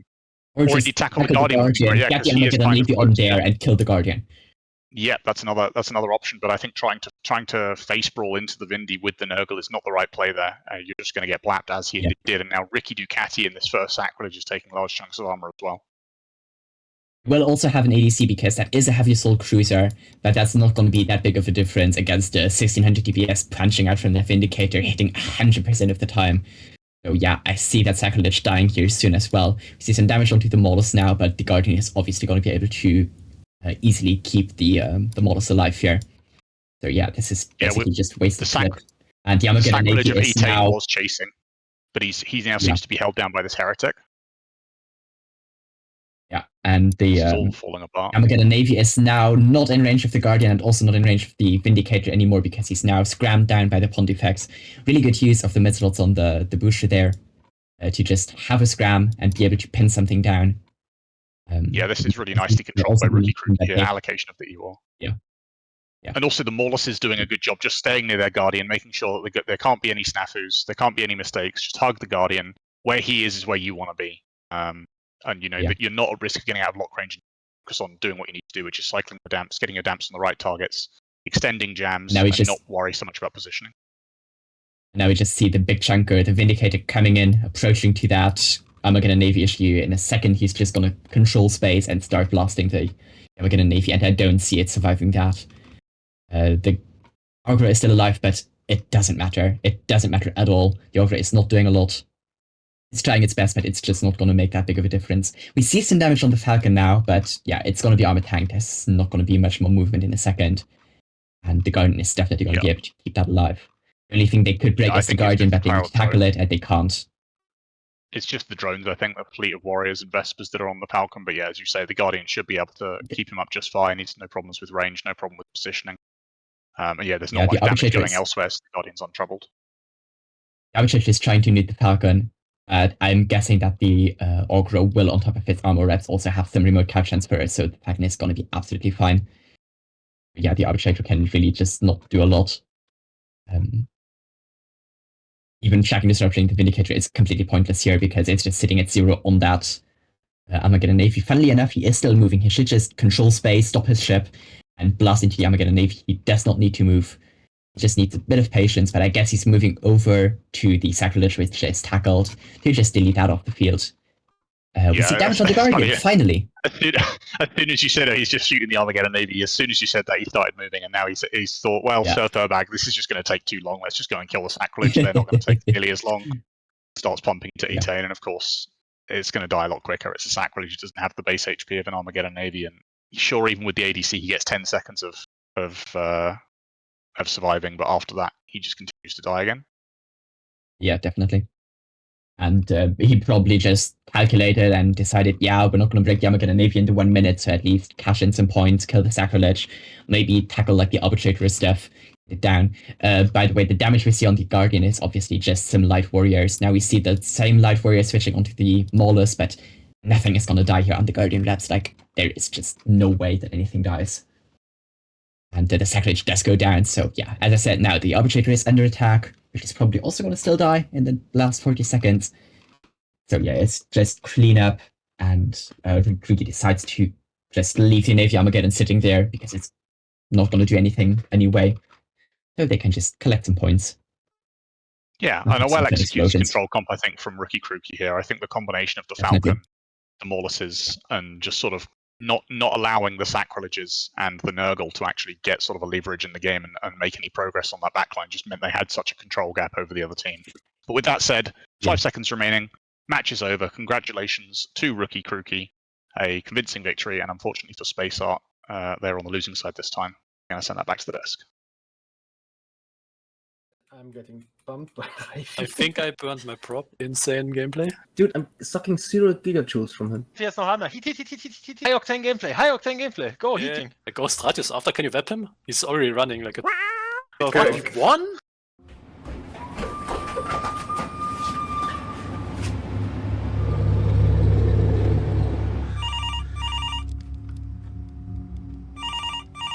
Odin's calling. Will you answer the call? Can our, not to be a dick, but can our Logi not get alpha?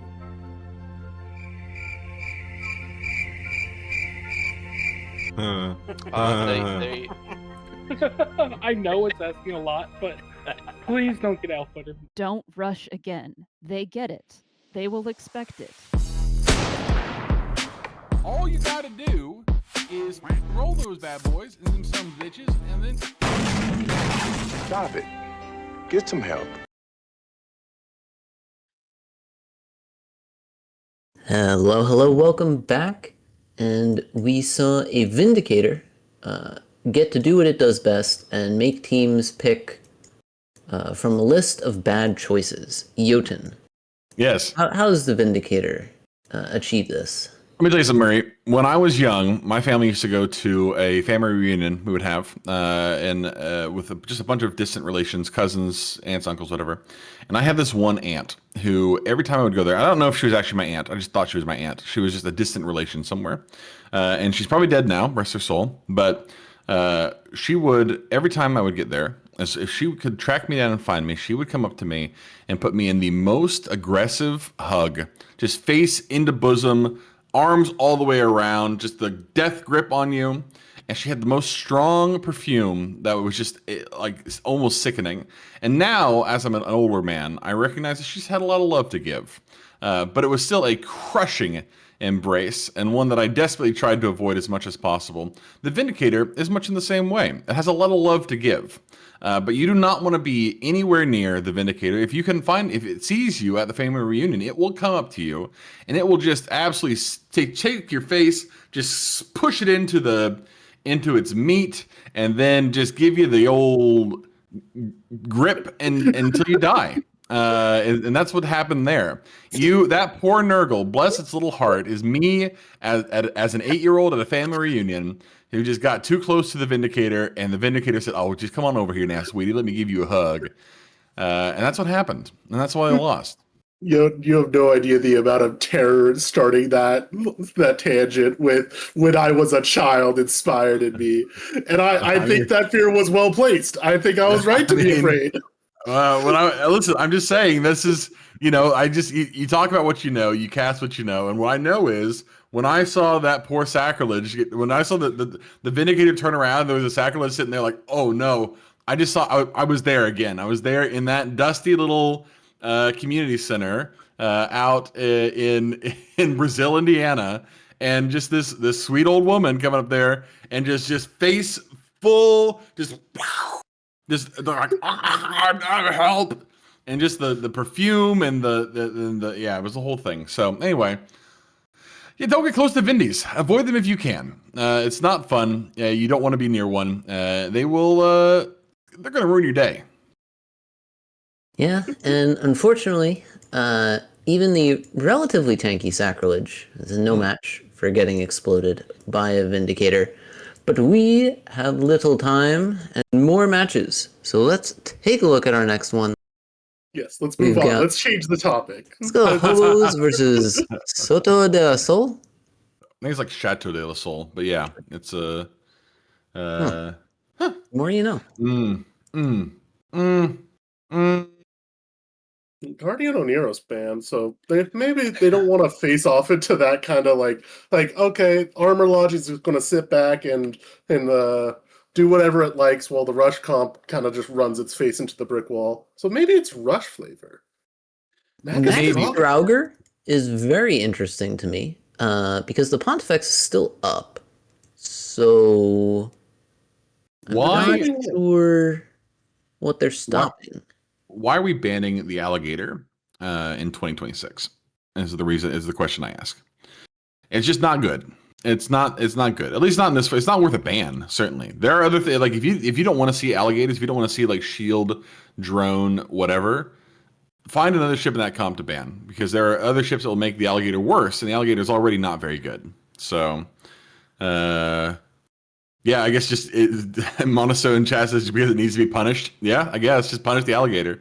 Sometimes you ban ships to prevent yourself from accidentally bringing them. You say, you know what? If I can pick this ship, I will. And I know that's a bad idea, so I'll just ban it. Save yourself the trouble, you know? It's like putting the cookie jar on the top shelf. Yeah, it is like that. Mm-hmm. Keep it away from me. Arm's length. Fascinating for sure. I think that Wormhole Hobo's Hugin Rapier band pretty normal. Curse Bellicose. Bellicose is an interesting one there. Like, that seems like a very strange band for me. Yeah. Same thought with the alligator, where Bellicose is good as like an addition to a rush comp, like one of them, or like some on like a heavy battleship comp. So maybe they're trying to like roundabout ban heavy battleship stuff. I think they saw it in the same shape as a rapier and a Hugin, and they said, absolutely not. Pick a different ship shape.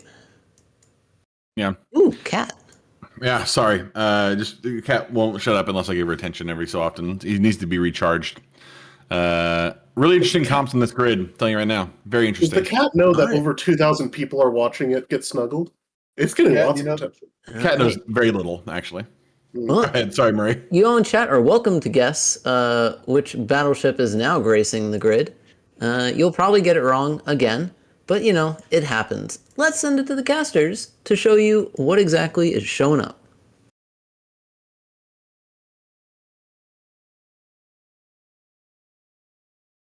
Hello and welcome back to the arena. My name is Tian Zaharin and I'm joined by the one and only Basilisk. And we have a first. We have a Thunderchild in the arena. I don't think we ever had one before in the AG7, and this is crazy. We have an all-Amar doctrine by Soto de la Sol and one Thunderchild. This is going to be crazy to see. Yes, we'll see they will split its damage onto all the targets. What do we have on the other side? The other side, we have a fairly average Sleipnir Rush. I don't care about the other side, I'll be honest. I think, like everyone else, I just want to see the Thunderchild. Yeah, you've brought a Sleipnir Rush, go away. It's boring, it's normal. The Thunderchild is what we're all interested in. I think I saw someone say in the AG7 general chat that the first team to win with the Thunderchild would be claiming a 1 billion ISK bounty. So will Nick Demar in this Thunderchild and the rest of Soto de la Sol be claiming that bounty? He's zapping. He is zapping. This is definitely going to be a panic moment for the Logi because everybody will be screaming at the same time, I need Logi, because we will see that special weapon of the income ships, it spreads between targets. It hits the first target, ricochets to the next one, hits the next one, hits the next one, and he can spread up to 10 targets, so he will also be a pain for all their drones. And yeah, everybody on the Wormhole Hobos team is taking damage here, as we can see. Could that actually be a genius play against a rush? Like, they all want to be on top of the same target, right? So you are effectively doing damage to all of them when they rush. Richard Howe is, however, getting rushed. The Logi is not really holding him so far, down to 2/3 armor already. But this Cinnabal of Yiri Yovazi is also taking large chunks through shield. And just in the Inquisitor, also taking lots and lots of damage from this drone swarm following him. Lots of hammerheads, hobgoblins, all that sort of stuff. And is this Inquisitor going to hold? He catches another bit of armor. But it's not looking good for LaSalle here. It might be stabilizing here. It looks like that Inquisitor is stabilizing, but the other Inquisitor is also taking a lot of damage. But that being said, the Cinnabal does go down. So the first kill goes to Sir LaSalle. Yeah, now the Inquisitor shortly follows, the other one will follow as well, and after that the Abaddon probably as well. I love to see the Thunderchild, but honestly, as this is looking already, I don't see them winning this right now. But I think this is perhaps a demonstration of why we don't see the Thunderchild very often, if at all, ever.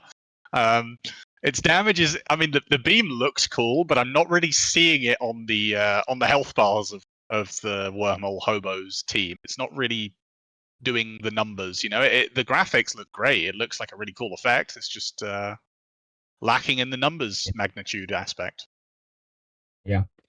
See some damage on the side fleet, we see some damage on the Sleipnir, and basically on all the targets, but yeah, it's probably not going to be enough unless this Thunderchild is like the brick of the whole team and it can solo tank everything. I don't see that happening, but it might be the case. But yeah, on the real server, the Thunderchild is going to be a good ship, but mostly in combination with more Thunderchilds, so they can just support each other and make up for their low DPS by just being more of them. But that is, of course, not possible here. Although maybe next year we see triple Thunderchild. Would be crazy to see. I would be down to try that. But yeah, at the moment it looks like Sir LaSalle are on the back foot with their second Abaddon about to go down here. I think there's one lesson to be taken from this match, and that is that the Thunderchild needs to be even cheaper. Every year the Thunderchild gets cheaper, and we will eventually reach a point where the Thunderchild is in some capacity viable. We are not there yet, but 1 year. It may not be next year. It may not be the year after, but 1 year we will see the Thunderchild. Yeah, definitely. And maybe the lesson we should learn from this is that when Thunderchild is not enough, and you just need more of them to make it work. Yeah, as the Thunderchild is already below half armor, he is indeed not extremely bricked out, and he's not going to solo the rest of his fleet. But hey, I have to respect it. They knew that they probably would not win, so they decided to go for that 10 billion bounty that someone put up. And they just said, let's go out with a bang, let's have some fun.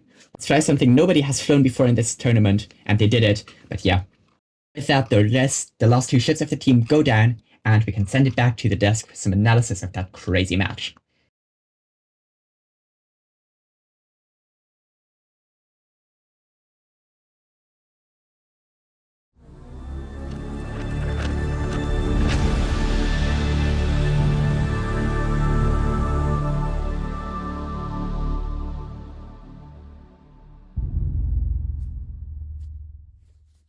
The pythographs, the pythographs, the pythographs. Like Jordy says, dude, the comps might seem bad, but they work. But it doesn't. It only works in Pytha. Yeah, what about it? Stop shooting our Logi!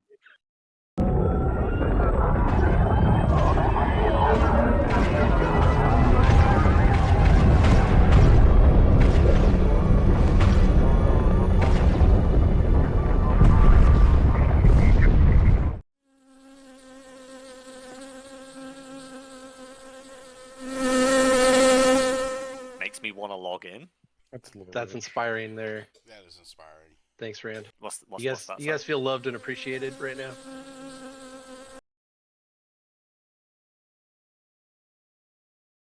And welcome back after a triple battleship tripod with perhaps one slightly wobbly leg. Jotun.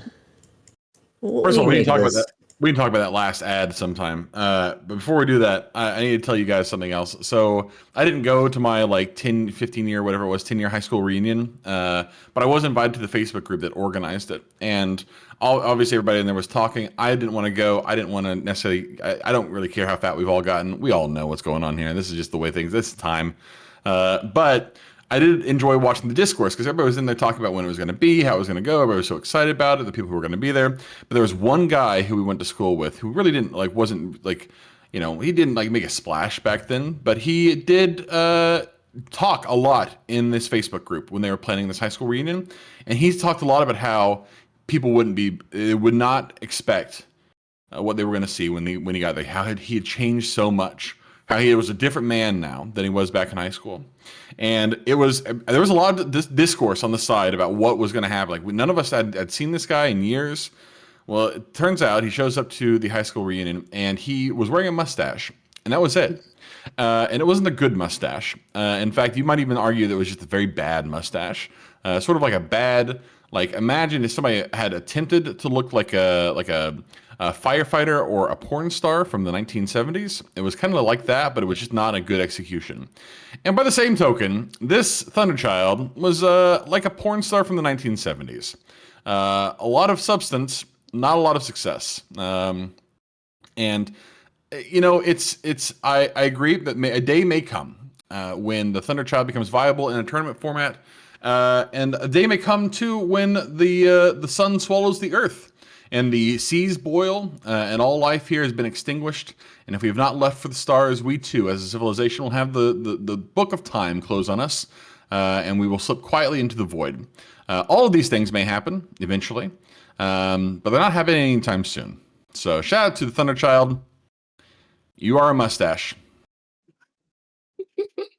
Yep. That's what I got. I don't know if I know enough about mustaches to argue that, but you know, fair enough. Power to it. I would like to shout out, while I don't know if it was necessarily required for them to win the match, but the Svipple did do a good job of taking advantage of his small, very tracky guns and getting onto the Inquisitor and forcing a good damage split, which is always nice to see from a rush comp like that, where you force the split between the big target and the small Logi frigate in order to get those kills a little faster. Mm. Anything on mustaches or ship piloting, Kevin? You know, I think the Thunderchild was a decision that was made, and we did see it get made, and it was in the arena all at the same time. And so I think we can confidently say, hey, so long, Thunderchild! So long, Thunderchild! Hell yeah. That's Oh my jam. Yeah. And it is unfortunate for the Thunderchild because its smaller brethren, the Skybreaker and the Stormbringer. The Skybreaker, its gun applies well to Logi drones, which is rather useful and is usually a very cheap tackle ship. The Stormbringer is often very cheap, and then you get a bunch of mid-slots. And aren't mid-slots great? But Thunderchild doesn't really have those things going for it. Yeah, part of the problem is that the Thunderchild's bounces don't care what team you're on or what team the drones are on. If you're watching real close, a lot of those bouncing were hitting its own rep drones, trying to save its Abaddon from the tons of DPS going into it, and clearing its own drones as much as the enemies. There's a lot of reasons Thunderchild isn't great in this setting. Yeah. You know what else the Thunderdome, fuck me. That's such a bad ship. You know what else the Thunderchild does care about, though, is signature. And if you don't have the signature of a carrier, then goddamn, you're just in a rough shape. The Thunderchild is just it's so excruciatingly bad in this format because there are on average, like maybe 2 ships on grid at a time that the Thunderchild can apply to in any given match. And bad news for the Thunderchild in that last match, those 2 ships were on its own team. The 2 Abaddons are the only 2 battleships on the grid. So the Thunderchild can only apply its maximum damage to its own team. It's insane. I feel like I'm going crazy. I think an interesting thing would have been look at whether it did more damage to enemies or allies there, for sure. I mean, don't get me wrong. They're having a good time. I'm not going to shit on anybody's parade. Listen, if I had a chance to bring Thunderchild to a fight and would I do it? Who can say? My guess is probably not. But it's you got to try everything once, right? Somebody in college one time offered me. Well, I won't get into that, but you got to try everything once, I guess is what I'm getting at. You know what I mean? Like life is full of experiences, and you don't know if you've experienced them until you experience them. That's just how experiences work. So we've tried the Thunderchild. We appreciate that. Thank you, Nick Domar, for flowing that one out there. Jita, appreciate the theory crafting on this specific instance. Thank you for bringing it out. Please never do it again. That's all we got. All right. Well, we can clear our minds and think about a next match. Hell yeah. Where there will be ships. Probably not Thunder Children, or even a single Thunder Child. But other ships. We've got Bright Sides versus Dishwasher University. And we'll take a look at the bands. See here. Okay. Cool. Yep, those are bands. Those are bands. Got rid of all the, almost all of the damps, which is good. I guess if you don't want to see damps, just left the most expensive option in the Arazu, or the Lachesis, I suppose. But Mollusk carries out, Celestis out. It's a lot of E-War in here that's gone. Curse is gone too. Yeah, and I think that's really nice to flag with a lot of the damps out. The Apocalypse Navy ban towards the end, and the Curse ban as well. Kind of looking at some of those more projecty options that might be available with damps banned out. Yeah. The Sleipnir ban means that like what people think at least are the strongest rush. I don't know if Ham or AC Rush is better right now. But Sleipnir Rush is off the table at least. So they might be wanting to bring something that's a little more slow that they don't want to just get walked over. Yeah. We've definitely seen a lot more autocannons than Hams, which means there's probably a good chance that the autocannons are having a better go of it overall. Well, Hams are they're so specific. Like, and again, they require this. They're like, you need there are more things that benefit in my mind a gun comp than a missile comp, because missile comps need specific characteristics, and missile comps have a harder time applying to back end anyway, unless you're bringing something like an Orthrus. If you really want to go after that low end, like if you have the Frigate Logi, for example, what's having a hard time tracking down Frigate Logi are Ham cruisers and Ham destroyers, Ham cruiser or Ham battle cruisers.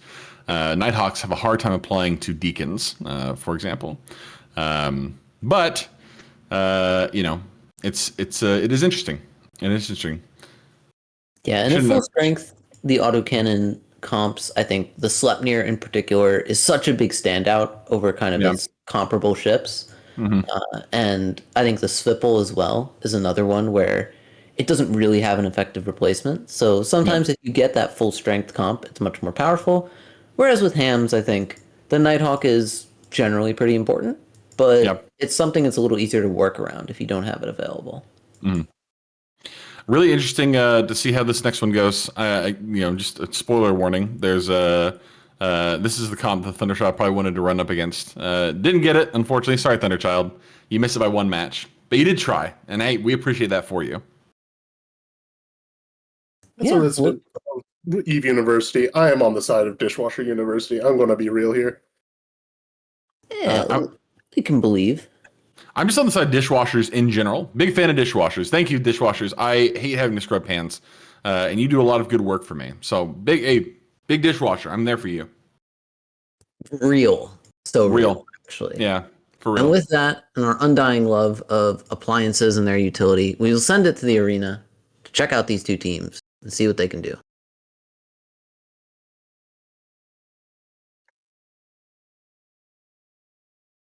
Welcome back to the arena, everybody. After that brief interlude of Thunderchild-related madness, we are back to relative normalcy over here. It's still a little bit wacky. Dishwasher University bringing a team without any links.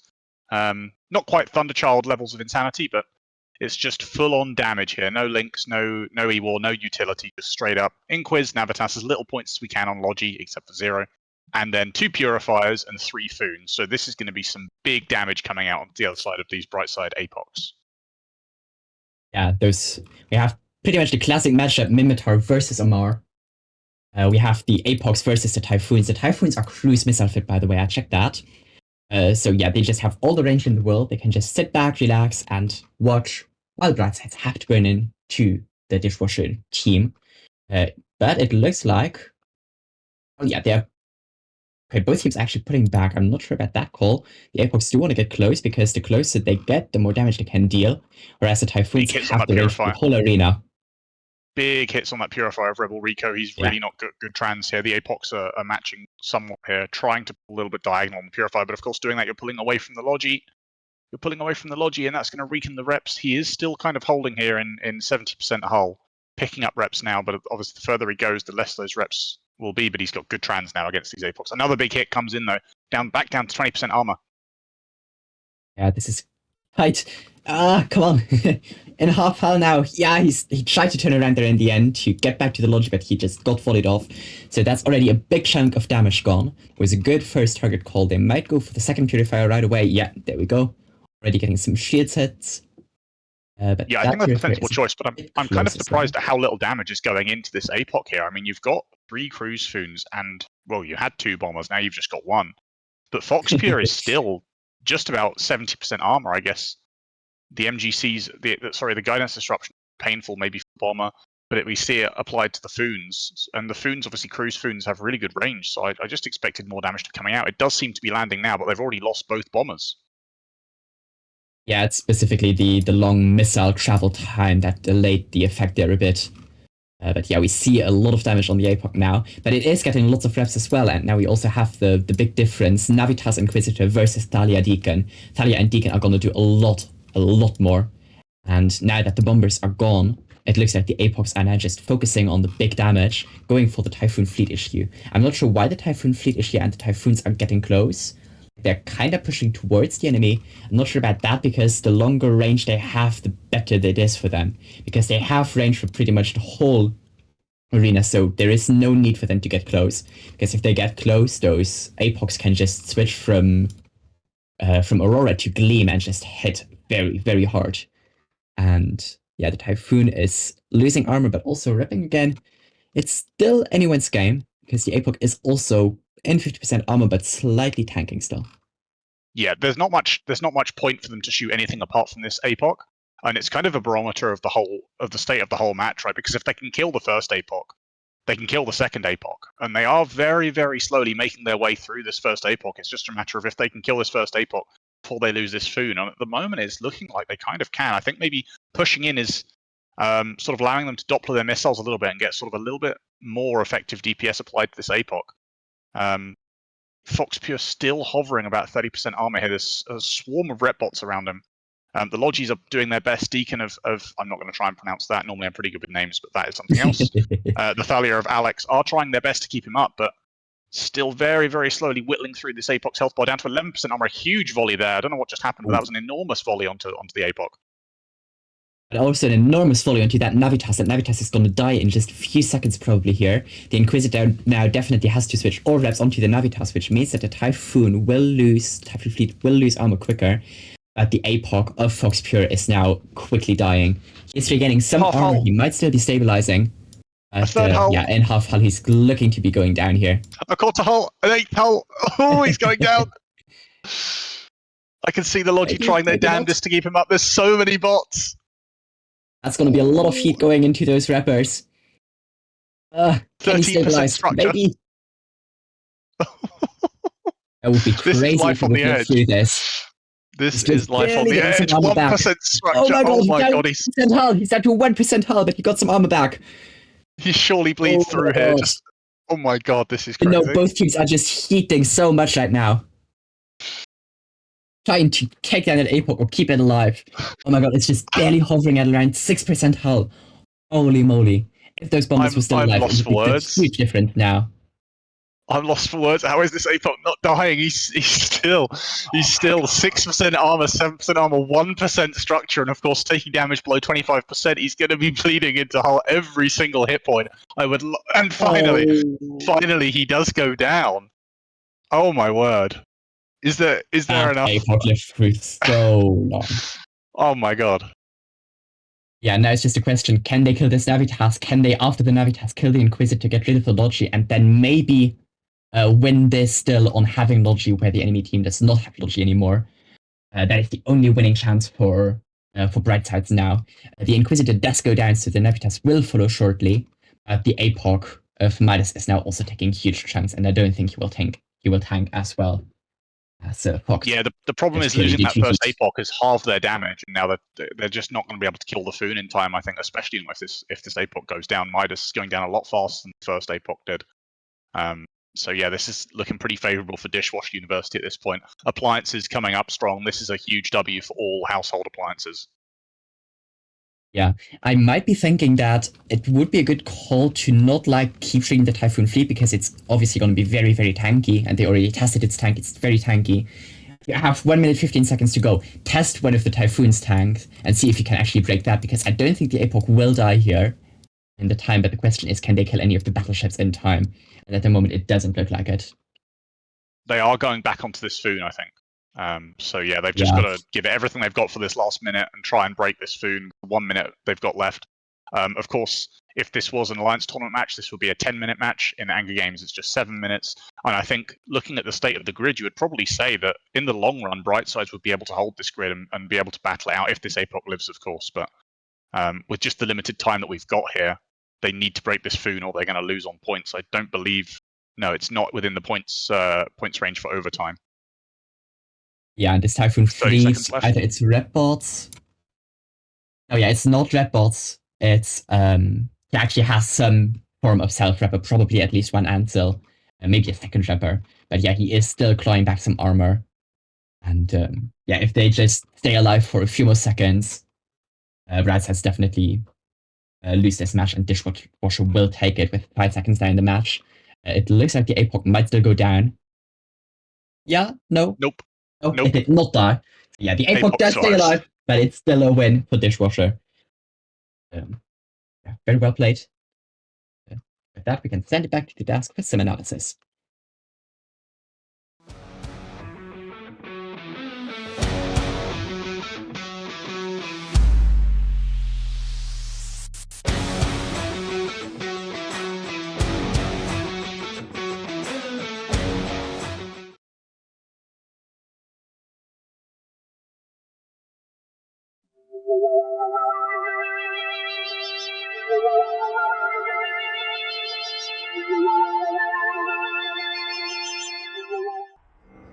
I'm Nalio V, and Test Alliance, please ignore, is recruiting.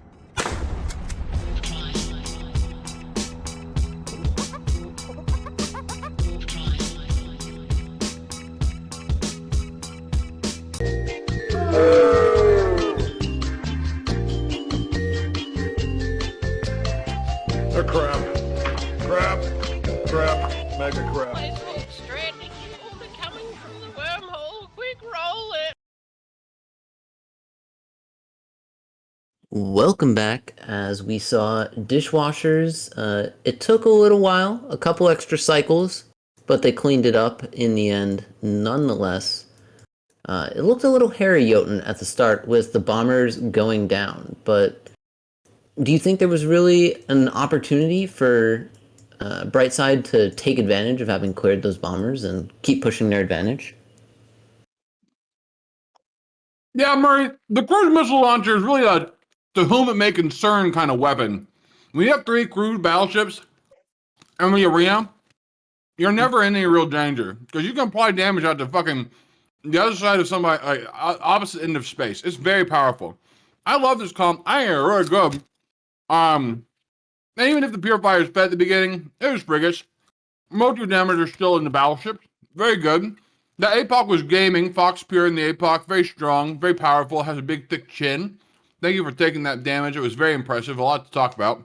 But, I mean, my guy, yeah, fucking, those Typhoons were doing some real work. And the good thing about Typhoon is, you don't really even have to think about it.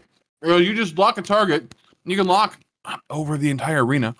Then you just press F1 and then, walk away. I bet those Typhoons were probably just, watching My Hero Academia in the background. They're just watching some anime. I bet that's what they were doing.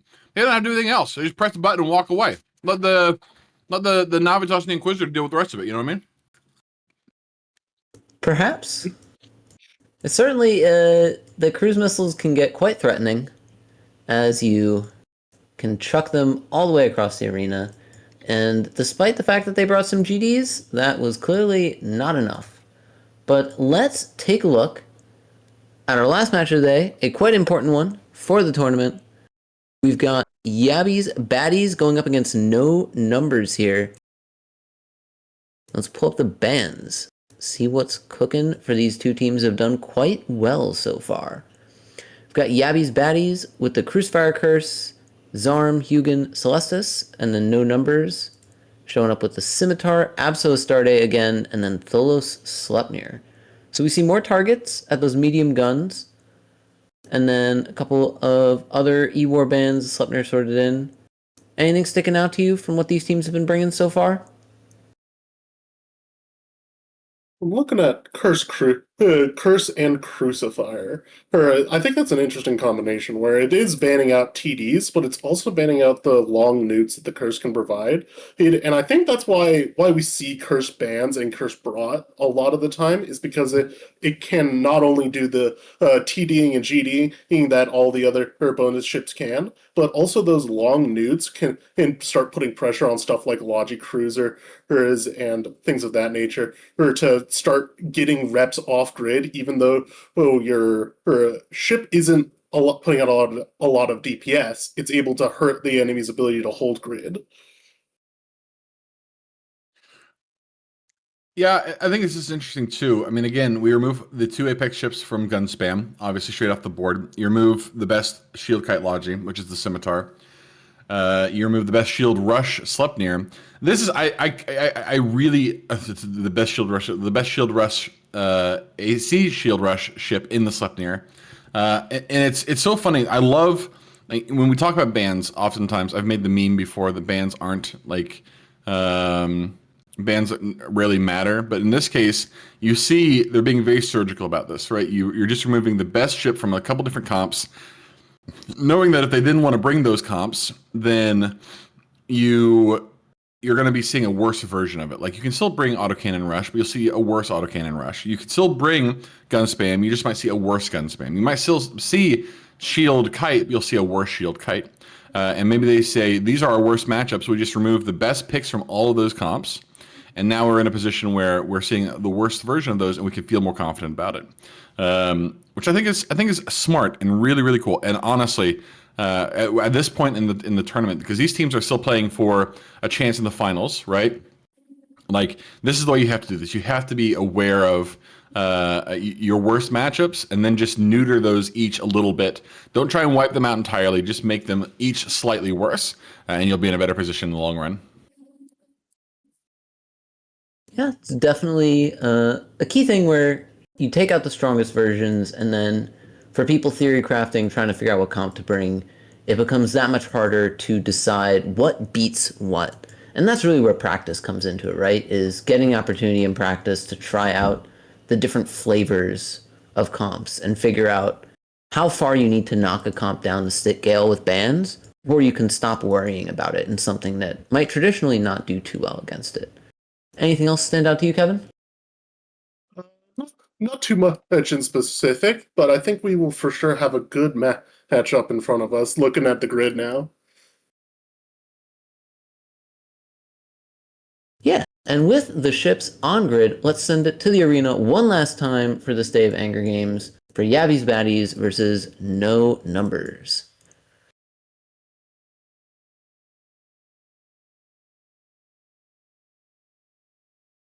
Hello and welcome back to the arena for the last time today, and I have no words. We have an RT Hurricane fleet issue worked to 0. We have double Sentinel and double Draugr. We have...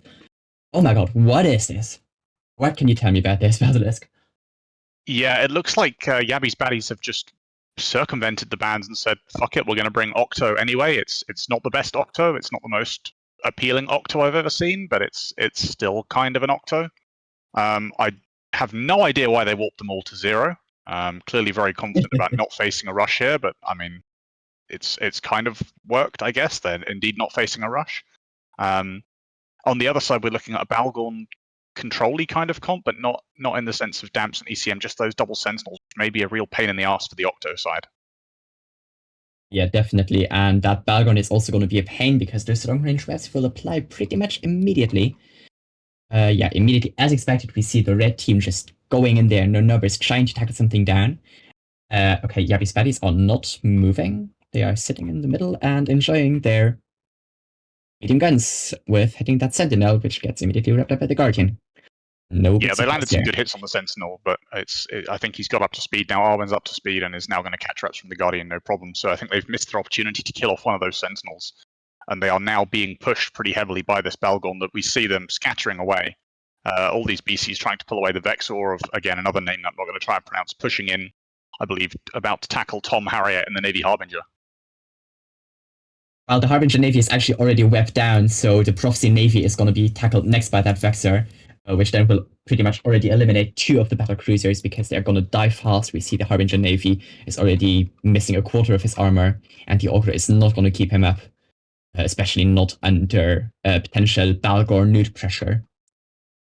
We're seeing a lot of ECs applied to this Balgorn here to try and free the Harb Navy from these Balgorn webs, but of course, EC 300s and EC drones in general, their jam cycle only lasts 5 seconds, so you need to be very, very quick with, as soon as that jam cycle lands, you need to spam prop and get the hell as far away as you can before the Balgorn can lock you again and then get those webs on again, because you know you've only got 5 seconds plus the lock time to make any progress. That's not a great amount of distance to cover. Yeah, and at the moment it looks like they're not putting out a lot of damage. Yabby's baddies, that is. They're not hitting something very hard while they are still losing the Harbinger Navy, so they might trade this Harbinger Navy for nothing, which is not something you want to do. I do see, though, the Guardian is not moving, so in my opinion, Yabby's baddies would need to push up or down or left or right some way to get behind the lines and get on that Guardian. I know you are tracking Disruptor, just go hug it. We see damage on the Guardian now.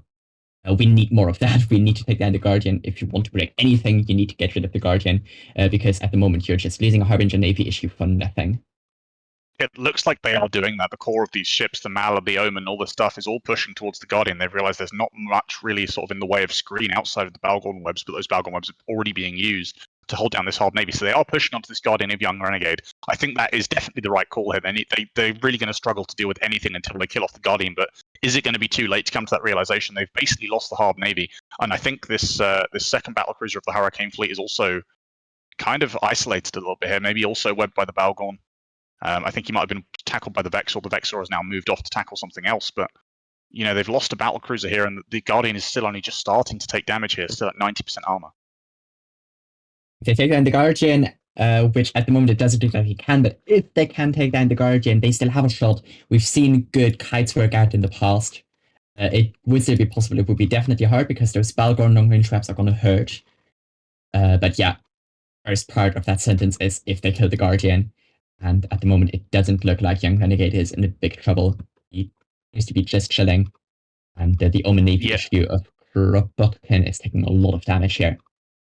Yeah, the problem is they don't seem to really have like the ability to tackle the Guardian, and then that's a problem combined with the Sentinels on the other side, just going to be spreading TDs across all the gunboats.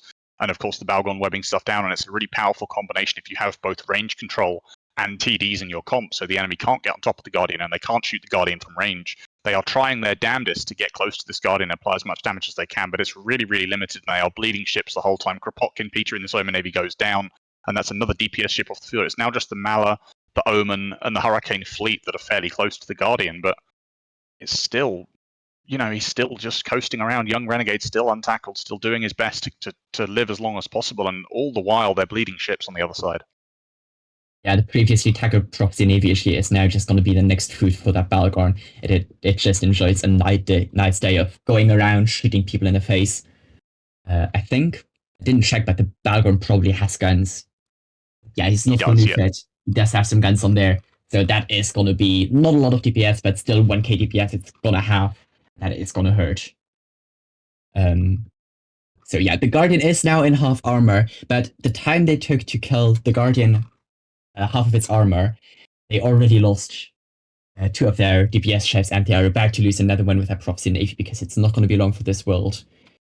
This is definitely not a good trade, and not a trade they want to make. After this, they just have Omen Mauler and the Hurricane Fleet, and I don't think they can pull this back. But it is not over yet. There are still wild things that can happen with boundaries and stuff, Not over yet. Navy is going down fairly slowly. He is now about 30% armor, but of course the damage on the no numbers side is not the highest damage comp. It's just the Balgorn and the two Draugr guns really for damage, and they do still have this Augurer left alive, so they are fighting against those reps the whole time here. But the Guardian is just dying so slowly. It's now only the Maller, I believe, the Maller and the Omen that are chasing this Guardian around them. They're doing a damn good job of staying close and applying as much damage as they can, but a Maller and an Omen is just really not that much damage. Yeah, I think to make this better, they would have had to make the call earlier to go for the Guardian right away. It was pretty obvious that the Balgon was going to push in, so they maybe could have just sacrificed one of their battle cruisers and rush the Balgorn back, like run past the Balgorn, except that one or two of them get tackled, and just get the rest on the Guardian right away. But yeah, the Guardian might go down here, but it's pretty much a safe win for no numbers now. Because even if they lose the Guardian now, it's not going to matter that much. Because the Balgon is not going to get 3-3 in the last 1 minute of this match. Yeah, I think you're right. They potentially could have just pushed in and said, look, they have no screen apart from the Balgorn, and the Balgorn is obviously going to be tackling what he wants to shoot. So we're free. They have 6 DPS ships, so we should be free to just push full aggro. They tried pulling back, but against a Balgorn, when you get a close warp in like that, it's always going to struggle because someone is going to get caught. And they tried at the start with the ECM bots on the Balgorn, but again, if they have a re-SIBO on the Balgorn, if the Balgorn has a local SIBO, maybe. I mean, even just battleship sensor strength is pretty decent. So trying ECs on a Balgorn to free your Navy Harbinger at the start feels like a Hail Mary, just like 10 seconds of the match. They need to have a more cohesive game plan, I think, at the start, but no numbers correctly reading what they needed to do here. Definitely. And now with only a few seconds left in the match, this is a safe win for no numbers with a really well played and well executed control comp. And yeah, we see GS in local, this match is over, and we can send it back to the desk for analysis for one last time. And after that, we can all go to sleep. After a fun day of done matches.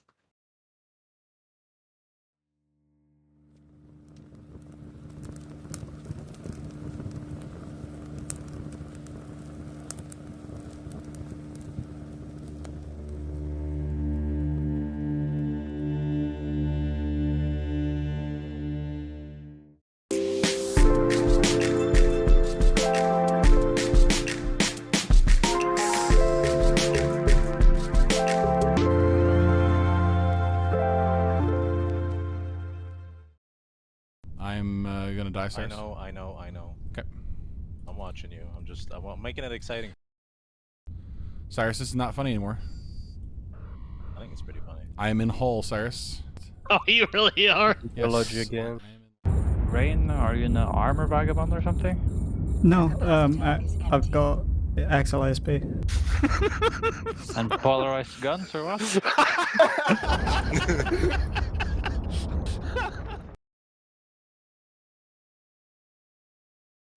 And welcome back. One last time, it'll be Murray, Jotun, and Kevin here, yapping about the match. Kevin, there was a lot of components of that comp working hard to keep the Guardian alive. Anything stand out to you in particular from what they were doing? So what stood out to me is that those two Draugrs were doing an amazing job of always being in the way of those battle cruisers, not letting them get close to their Guardian. Because as long as the Guardian lives, they're winning. And the Guardian is the key element there. The Guardian lives, they can win. And then the Draugrs holding back the battle cruisers. He's stopping the battle cruisers from being able to apply at the range that they can get to, and leaving only T1 cruisers to try to chase after and shoot at the Guardian. There's not a lot of damage in T1 cruisers. They're not horrible, but they're not great. And so you can let those through, it doesn't matter nearly as much. Well, the Balgorn just pins down whatever it can grab, or whatever the Draugr passes off to it, and kills that as time goes on, because as long as the Guardian's alive, they can win still. Yeah. And Jotun, talk to me a little bit about in this medium guns, the choices you make on mid slots across all of your ships. Because at the end there, we saw the Omen and the Mauler sitting on top of that Guardian, but instead of webbing it down, they were lighting it up with some target painters. Yeah, I don't know. I don't know if I agree with that. The thing is, one of the things that medium gun spam does so well against a lot of comps is that it applies very well to the back end, right? You have, I mean, medium guns track small ships fairly well, and if you are able to pilot effectively and you're able to transmatch with a lot of these, then you can apply a lot of your damage almost in full. Again, one of the advantages medium gun spam has over ham spam, for example, because ham spam, there's no amount of piloting you can do to make your guns more effective. You just have to rely on having those paints or having webs.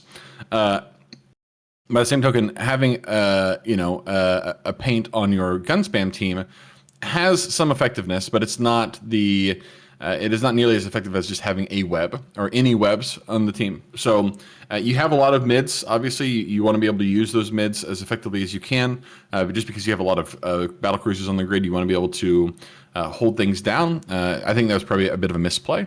On top of that, too, one of the things I thought was really cool about that match was, you know, as much as I've in the past memed about how bans don't matter, the bans absolutely mattered in that one. They were able to ban out the two most effective Octo picks, the two most effective gun spam picks, and the Astarte and the Absolution, and they saw a worse version of it as a result. Now, did it really make a difference in the grand scheme? I don't know necessarily. I think they had a strong combination. Control is so good, but they were able to kind of put and props to Yabby's Baddies, obviously, who came in there and said, okay, well, they've banned out the two best picks in this comp we want to use. We're going to run the same comp, but just we're confident in our ability as pilots to run it effectively. Which this is a good team. Yabby's Baddies is a good team. These are my two favorite teams in the tournament so far. And it was I suspect that in 50% of matches maybe this goes the other way, but they played it well. And for the record. No numbers is yes. Someone in chat pointed out is half paper numbers, also half no vacancy. So technically, this is a wormholer team. And let me just say, wormholers rise up.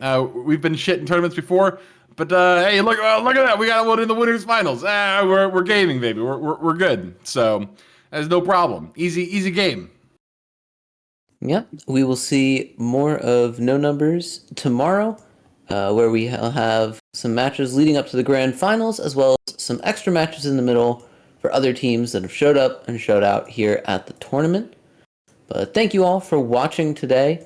As always, big thank you to the tons of folks who are working behind the scenes, especially the ones you don't see, doing cameras, refereeing, and just running the stream. Always good to have them keeping things cool for the folks watching the team. And we will see you tomorrow for the conclusion of Angry Game 7.